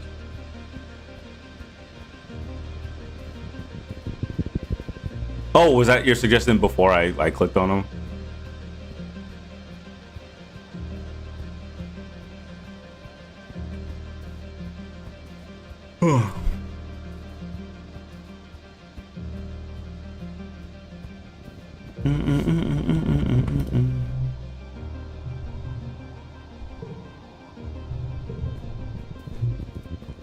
Damn, Dice is really not out here. Oh, okay, okay. You see smoke on the horizon. It's wet season. Any smoke coming from the forest is bound to be of unnatural origin. Perhaps there's another colonist who needs help. You trek over to check it out. When you get to the origin of the smoke, you find something unexpected. Oh, there he fucking is. Oh my god. Dice looks up at you from his campfire, where he's roasting a small creature on a spit. It hasn't been that long since you last saw him, but he looks more rugged somehow, completely at ease. He's made a small but tidy camp here. He must have brought a lot of this with him when he ran away. He stares at you in silence for a few seconds, as if gauging your intentions before he raises his feet. Hello, Sizer, he says warily. What do you want? Are you okay? Sure, he replies with a slight smile. I know how to live off the land. Sizer's here. You hear from behind, and you turn to find Sim watching you from the cover of the forest. He steps into the glow of the campfire, tall and ethereal, in his tattered human clothes. Sim lays his hand on Dice's shoulder, and Dice covers it with his own. You can tell him the truth, my beloved, Sim says. What's done is done. What? What? Wait, you and Sim? What's going on? Dice looks over his shoulder at Sim, then back at you. There's a challenge in his eyes. Yeah, he says, me and Sim. He understands what it's like to be different than everyone else. I'm happy for you. Thank you, Dice replies. He looks relieved, and you can see how happy he is start to shine through his usual grim expression. But I guess I do owe you an explanation. Dice takes a deep breath. I'm going to be a gardener, he says without preamble. They're going to take my consciousness and upload it into this big fungal artificial intelligence they call the array. Oh, that thing we touched earlier. Being around Sim, it makes me realize what I've been missing, he continues. You know the old Earth fairy tales about changelings, right? Like, I never fit in with the colony, and eventually I realized I never really fit in with being a human either. You know what? This kind of tracks, actually, for Dice. Not being afraid of death and pain like everyone else, like every other living thing. It changed who I am, what I am. I should tell you, this wasn't my idea, Sim adds. Not this, nor the bombing. I'm truly sorry for what Dice was made to do to your colony, and the tragedy that followed. It should never have been allowed. Nobody made me do it, Dice insists. Noculuscent and the other gardeners made me a deal. Blow up the colony during the next attack and they would let me become a gardener. Like them. I thought it was fair. He smiles at Sim, and I get to be with Sim forever. I'm not sorry I did it, Dice continues, turning away. If you came here to bring me back, forget it. Like Sim said, what's done is done. I'm not going back. My future is with the gardeners, he says. They need me. They want me. I can bring them a human perspective, you know? For all humans suck, we're pretty good at finding new ways of doing things. I can teach them how to change things to make them better. With that, Dice returns to the campfire. Sim nods at you, then joins Dice. Okay. Sit down beside Sim. It was a surprise to me as well, he says, but we cannot change this deal Dice made with Noculuscent. It may be beneficial. The gardeners are in danger of stagnating. Our slow response to the human threat is proof we could use your ingenuity. Perhaps he may act as a bridge between us. Dice is the most singularly lonely being I've ever met, Sim says. I feel a sadness in me like a palpable wound. It awoke something in me that I didn't know existed, a part that called for him in return. Sim looks across the flames to Dice, who is acting as if he can't hear you. Don't you want him to be happy? I support his decision, and we're in agreement. So there's only one problem, Sim says. The process hasn't been done in thousands of years. We're going to need some raw materials to repair the interface. Are you kidding me, Dice says? I've done everything you guys have asked me to do, and now I've got to do more? Sim looks apologetic. Well, it is better I tell you this now rather than having you find out mid-upload when your body's already been processed into a liquefied slurry protein and waste matter, correct? Dice makes a face, and Sim continues. It is metamorphosis, my love. It's not pretty. Regardless, we will need 3 convergent domain power sources and 3 crystal clusters. Only then can the process begin. I already got them. Sim looks surprised. Oh, well, isn't that convenient? And you just carry them around on your person? Yeah. You nod, and Sim raises his eyebrows but doesn't comment further. Then I can take you right now. This way, please. You and Dice and Sim strike camp and head off into the brush. Sim is in the lead. You walk for about half an hour until Sim bids you to follow into a natural root formation. It's awfully tight and weirdly warm, as if crawling into the belly of an animal. You emerge into a cave that seems naturally formed, though a curious hum emanates from a bank of ancient-looking controls. Mineral deposits from the moisture trickling down the walls have reclaimed some of them into the rock. A glowing vat takes up the rest of the space. Dice looks surprised by the dank, drippy environs. Sim only smiles. What did you expect, he says. Gleaming sterile surfaces, blinding lights, terrifying medical equipment. He gestures to the pool of faintly luminescent liquid. We are all organic operation, I'm afraid. Shall we begin? Yeah, fuck it, I guess. I'm ready. What do I do? Sim gestures to the pool. Simply submerge yourself in the gel and breathe normally. It is biocompatible with your respiratory system. Disrobing is not necessary. Your clothing will be liquefied along with your physical form. Dice steps forward, but Sim stops him with a hand on his chest.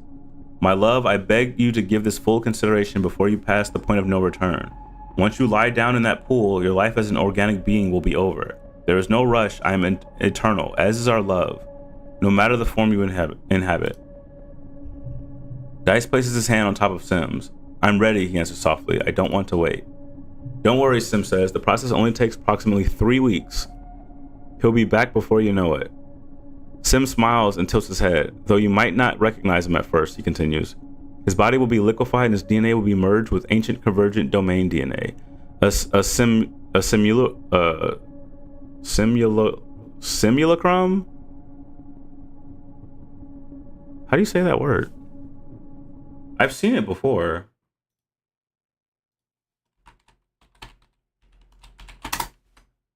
Simulacrum. Simulacrum? Okay. A simulacrum of which will be encoded into the array in order to translate his brain patterns. His consciousness will be run through simulations of tens of thousands of communal memories in his organic material recycled. He waves his hand. In truth, the process is complicated and physically repulsive to watch. Thankfully, he will sleep through it. Well, not sleep exactly, more of a the point is you will see him again, just not in this form. Goodbye, Dice. Oh. Okay. Dice looks at the glowing vat, then looks over his shoulder to regard you with his own human eyes one last time. Well, thanks for everything, I guess, he says. I'm not gonna miss this shit. He descends into the vat without hesitation. You watch his image refract through the glowing goo, his determined expression faltering for a moment as it fills his lungs. His last breath bubbles up to slowly pop on the surface of the pool. A peaceful look descends upon him, and he mouths something you cannot decipher as his eyes slide shut. What now? Oh, nothing, Sim replies, staring into the pool with a pleasant expression. The only thing we can do is wait for the interface to do its job. He turns to you with a smile. Unless you would like to undergo the metamorphosis as well. You did repair the interface after all, and you have proven yourself a friend to me. It would be an honor to assimilate your consciousness into mine. What's it like? Sim shrugs. Well, it's like having your brain liquefied and then digitally slurped into a computer, I suppose. But it doesn't hurt, if that's what you mean. His smile drops and he gives you a long look. Your perspective will change. If you become a gardener, some of what makes up your consciousness, the chemicals, hormones in your brain, will be different. And then different again should you choose to take physical form. Your memories will still be there, but some of the emotions associated with them might be lost. For some gardeners, it can be hard to separate your personal identity from that of the planet. You'll feel a strong drive to nurture and protect the ecosystem at all costs. In fact, you may not have a personal identity for some time. Gardeners prioritize the whole of creation over a single organic creature, an amoral worldview that I have learned causes a great deal of internal struggle in humans. Don't do this unless you're sure it's what you want, he says, looking back at Dice's sleeping face. Dice was sure. That's okay, I like my body. He chuckles. That's quite alright, he says, clapping you on the back. It's not for everyone. Besides, I'm sure you have very important work to do among the humans. Sim steps away from the pool. As for myself, I believe I will keep this form a while longer, he says.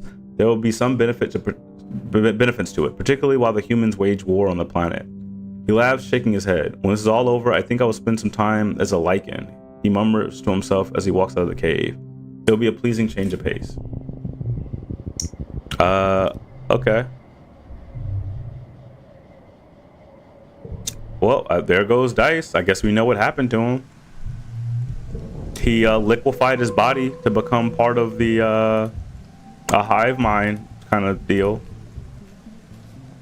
She assimilated into a computer. This is really ironic because that's exactly what Tangent wants to do. Like, but like basically upload her being into a computer.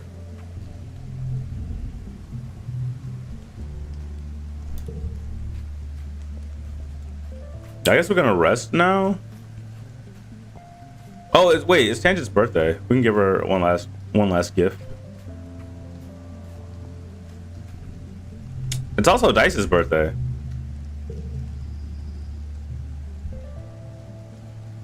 Wait, did we confirm that she doesn't like anything else other than the flower? Seems to remember my birthday. How thoughtful. I'll set this flower aside to analyze later.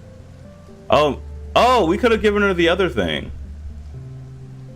You're more beautiful than any flower. Oh, jeez. Okay, yeah, she doesn't like that shit. You really just can't flirt with her. She's not into the flirting.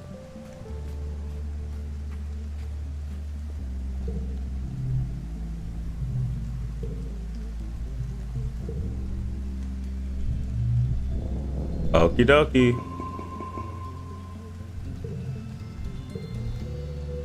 Let's see how this goes. It's glow month.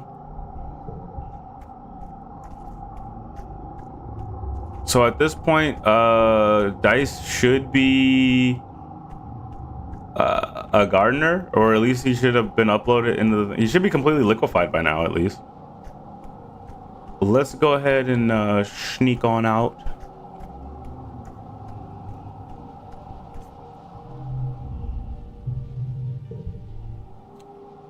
He said I need to explore the top region again. I mean, maybe I should hit up like, I should just start hitting shit. Hold on. Let's see if this is one we haven't done before. Nope, it's definitely one we've done before. We just get, okay. So you can really kind of just spam this. And you just get a bunch of 8 cards from it. So you kind of stack your deck with 8s.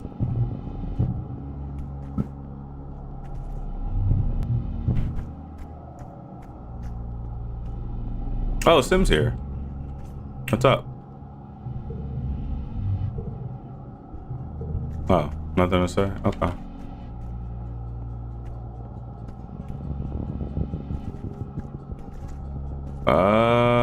Alright, let's see.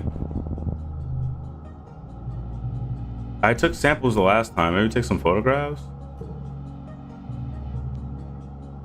We didn't get anything. Nothing happened.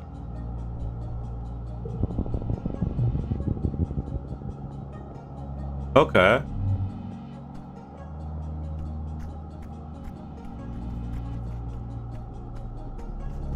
Yeah, it was kind of the exact same thing. Oh, whatever. Alright, I'll just do that last event and then we'll end.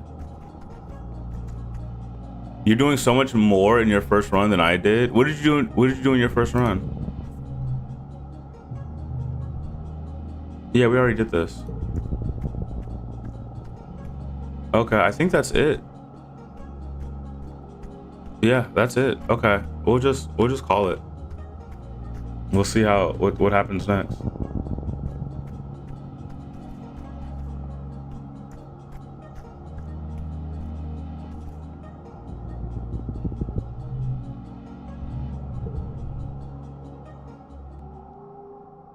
Okay. Knowing the attack is coming is always, as it always comes in glow, does nothing to calm your nerves.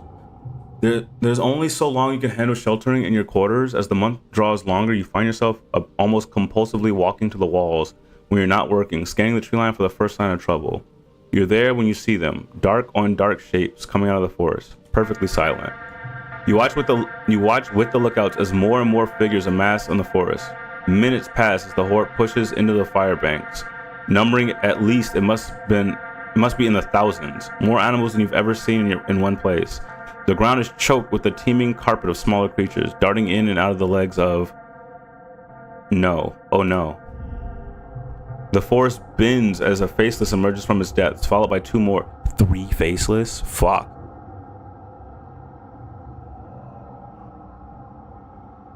Oh, you didn't really explore a lot? Okay. The mood on the walls is discouraged. 1 faceless destroyed your colony. 2 faceless required an irresponsible number of explosives. How are you supposed to be able to handle 3?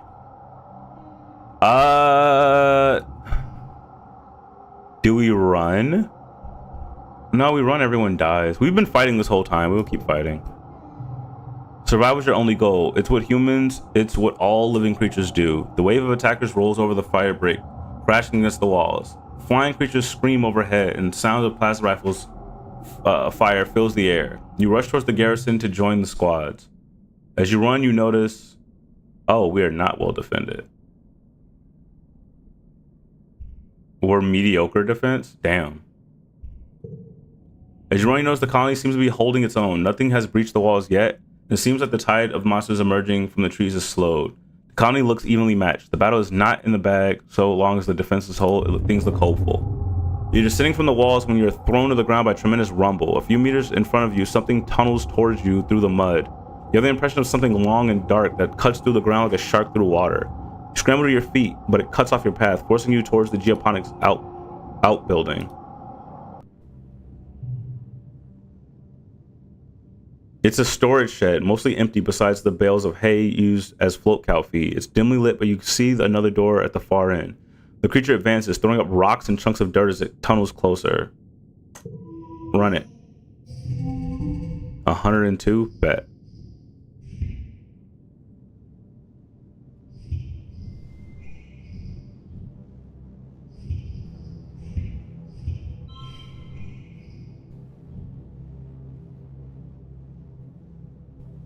Oh, bonuses to pairs?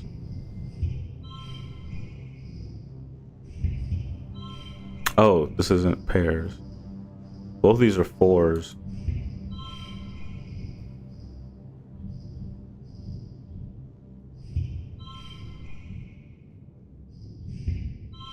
Oh, bonuses to only pairs. Okay.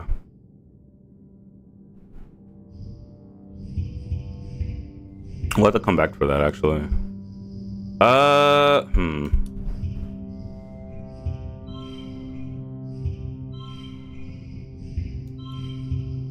just throw these in here and try to get rid of them. Early 17 is kind of stupid though. Whatever. I can probably get 50 off the remainers, right? Or is that a mistake?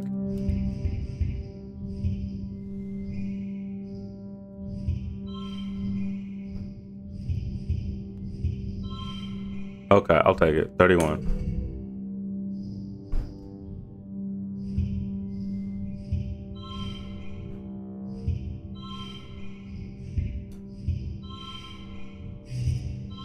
That's 32. That's 34. 35.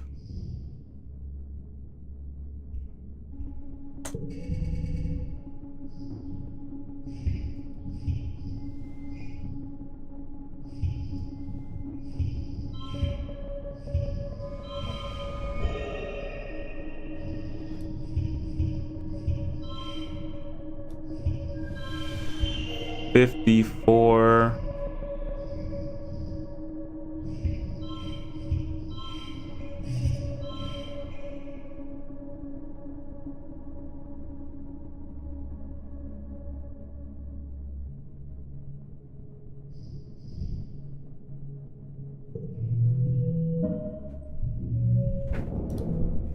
You grab a rake and back into the doorway and wait for the monster to emerge. As it rears up and thrusts a long black snout out of the ground, you stab the rake down into it, dispatching it.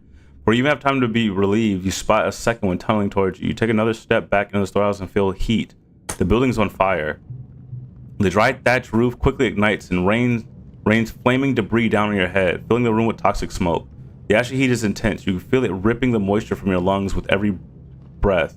You rush for the rear door, but the fire moves so fast. You're trapped as the roof beam collapses in front of you. You hear a cracking noise. Oh shit, is this how the game started?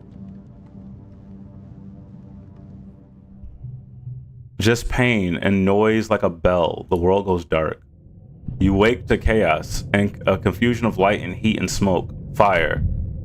Your head is pounding. You must have hit it and blacked out, but you aren't sure how you got here or what on Vertumna is happening. It's something important you need to remember. Your stomach lurches, the floor crumbles beneath your feet, then collapses. Wow. Your stomach, okay.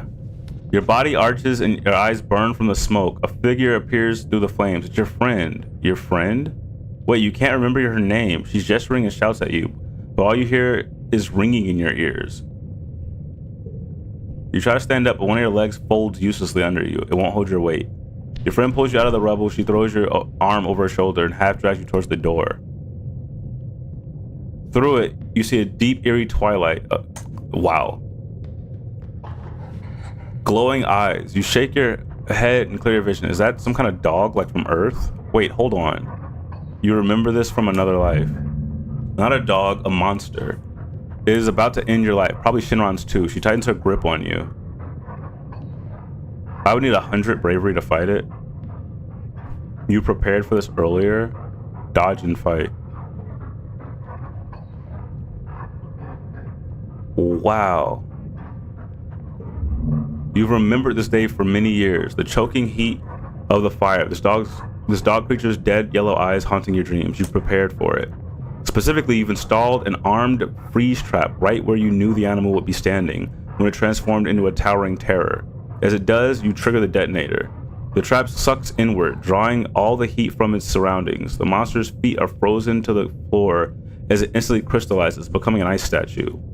Shinran doesn't stop to wonder how this happened. She gives the statue a solid kick and it shatters into a million fragments. You emerge from the inferno of the shed, burned and concussed, but alive. Anemone smiles. It's good to be alive. Oh, I got injured? You have your wounds tended in the med bay. Oh, I'm not injured. Other soldiers are in much worse shape, but at least the battle is over. It was long and bitter, resulting yet again in the destruction of most of the sawmills and arable land. The defenders managed to repel the Xenos before damage could be done to the inner colony, or maybe the monsters lost interest before finishing the job. It's as if the planet wants you to suffer, but doesn't actually intend to finish you off. Not yet, anyway. But for now, you're happy you survived to live another day, and that day is your birthday! By the time you've recovered, the sun's returned. It's your 20th birthday. Oh shit! You're a full-fledged adult now, though in many ways you already were and have been for a long time. You and your friends step out to greet the new day and start the rest of your life in Vertumna. The end. Okay, I'll take that.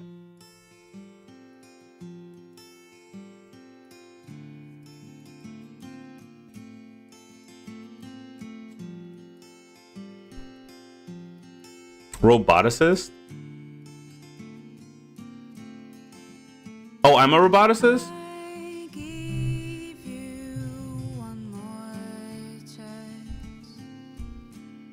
You always loved machines and decided to dedicate your life to them. You make the colony high-tech, refusing to let things just break down as people expected they would. Why bring all this technology to a new planet if you weren't going to fight your hardest to preserve it? You start a microprocessor factory. Not content to let the colony return to the Dark Ages, you coordinate with explorers to source some of the rare elements needed to create a complex electronics. First thing you set out to produce are new nanoprinters. Without those raw materials, it's not like the nanoprinters could print their own replacements after all.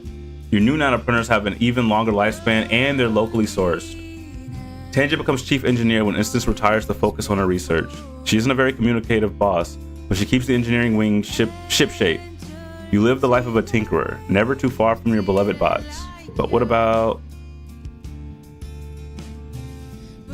Chief Engineer Tangent has a nice ring to it. It always seemed like Tangent's life was laid out for her.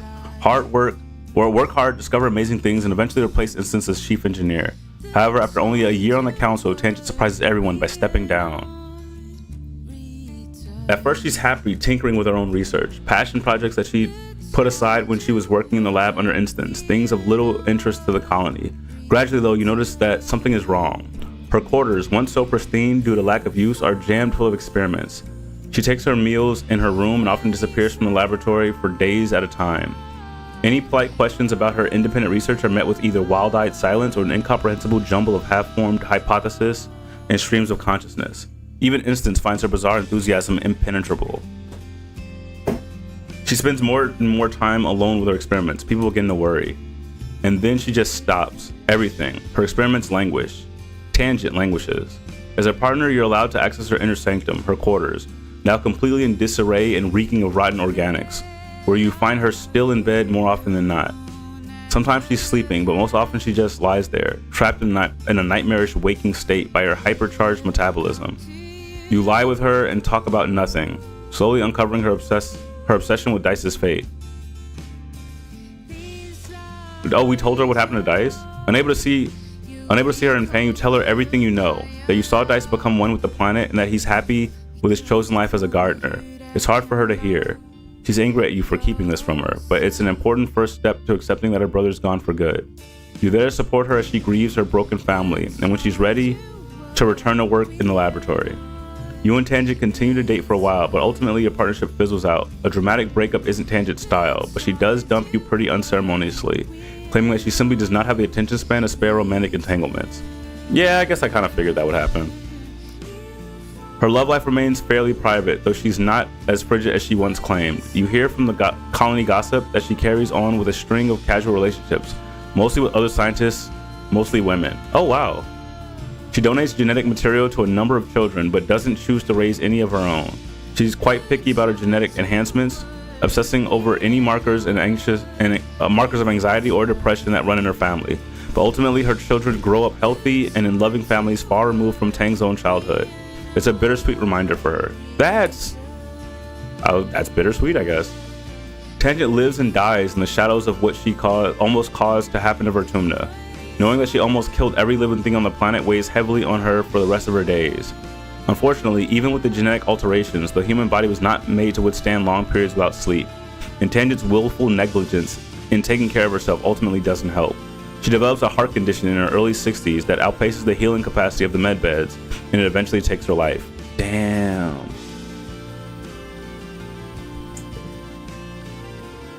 Symbiosis, the bridge between two people.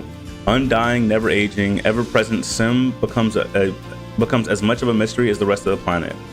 The colony continues to buckle under yearly attacks and unnatural disasters, but Sim never wavers in his passion to learn everything about humanity.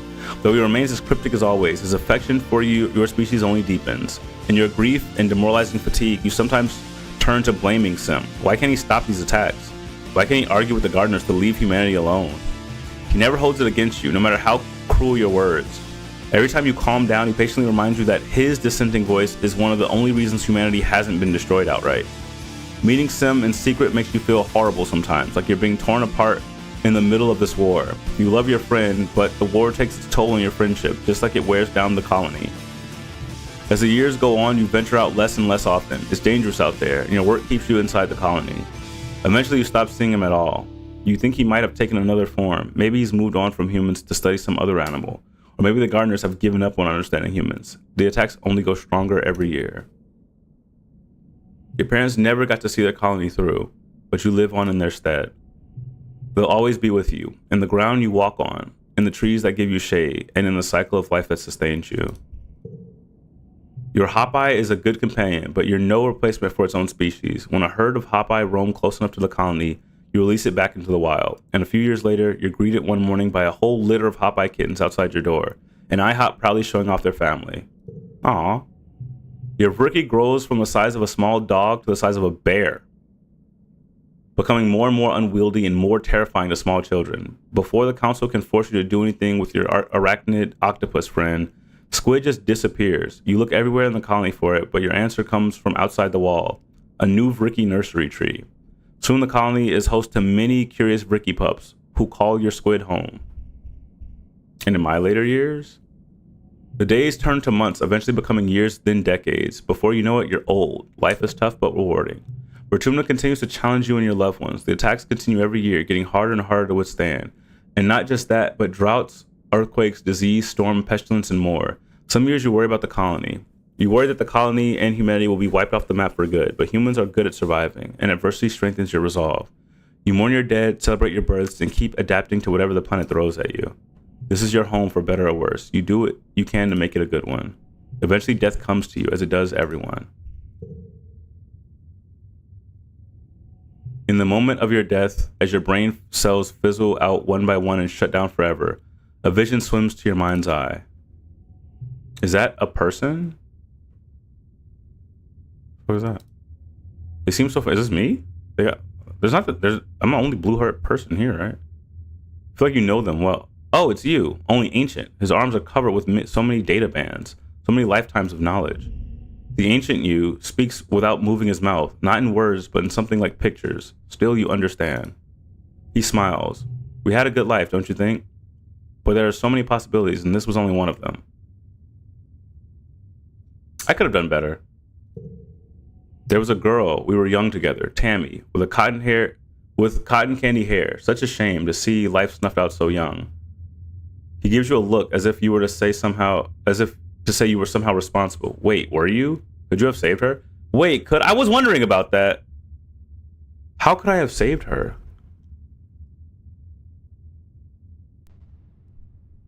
Maybe we need to boost our relationship with her, like while we're still kids. We have a chance to take another path, change our way of life, to change the way our life turned out. He reaches out a hand. Come with me. I wonder how we could have saved her. I'm gonna just hit start your new life, and then we'll save. Oh, okay, no, it just does this. Oh, Tang's just hanging out here now. Oh, okay. That's what they meant by Tang's in the menu now. Tang just be chilling. Wait, dead ass? There's so many fucking endings. What?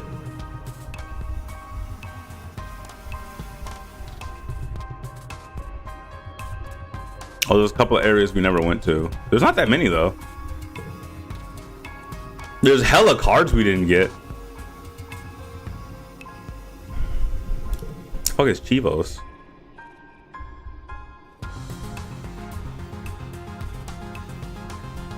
Is Chivos the word for achievements?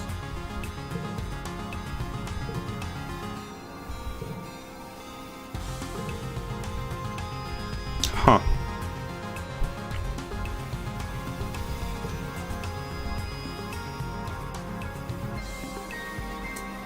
Endings are career, character, and scenario. Wait, what do you mean by scenario? There's different scenarios? What does scenario mean in that instance? Okay, so these are just all the things that happen. Wait, can some of this have been changed?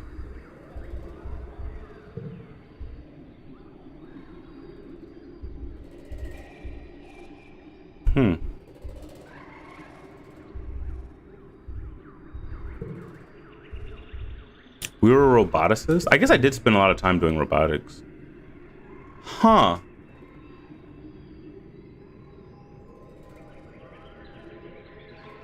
Like I wrote before, you avoided doing a scenario ending that sets up prerequisites for golden path runs. I don't even know what that means.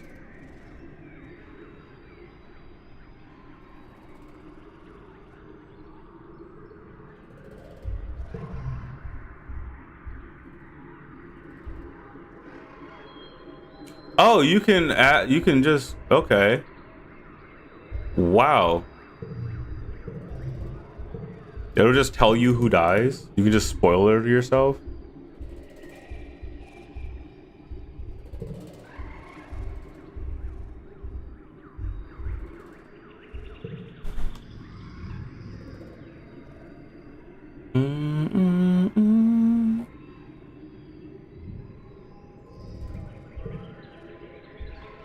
Interesting.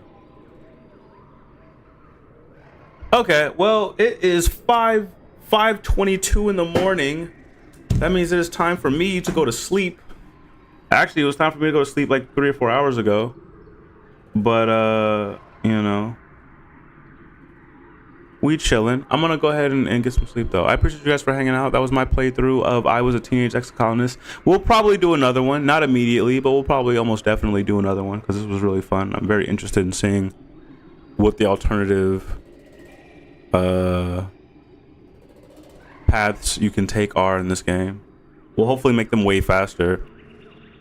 But yeah. Okay, you guys take care. Thank you for hanging out with me. I will see you guys probably tomorrow. I'm probably gonna stream tomorrow. We'll see though. It depends on how tired I am. I've been looking at. Well, maybe actually we might skip tomorrow because I've been looking at screens a lot, and this one, like games like this, strain my eyes really badly, and so it ends up with my eyes turning red, and I don't like that.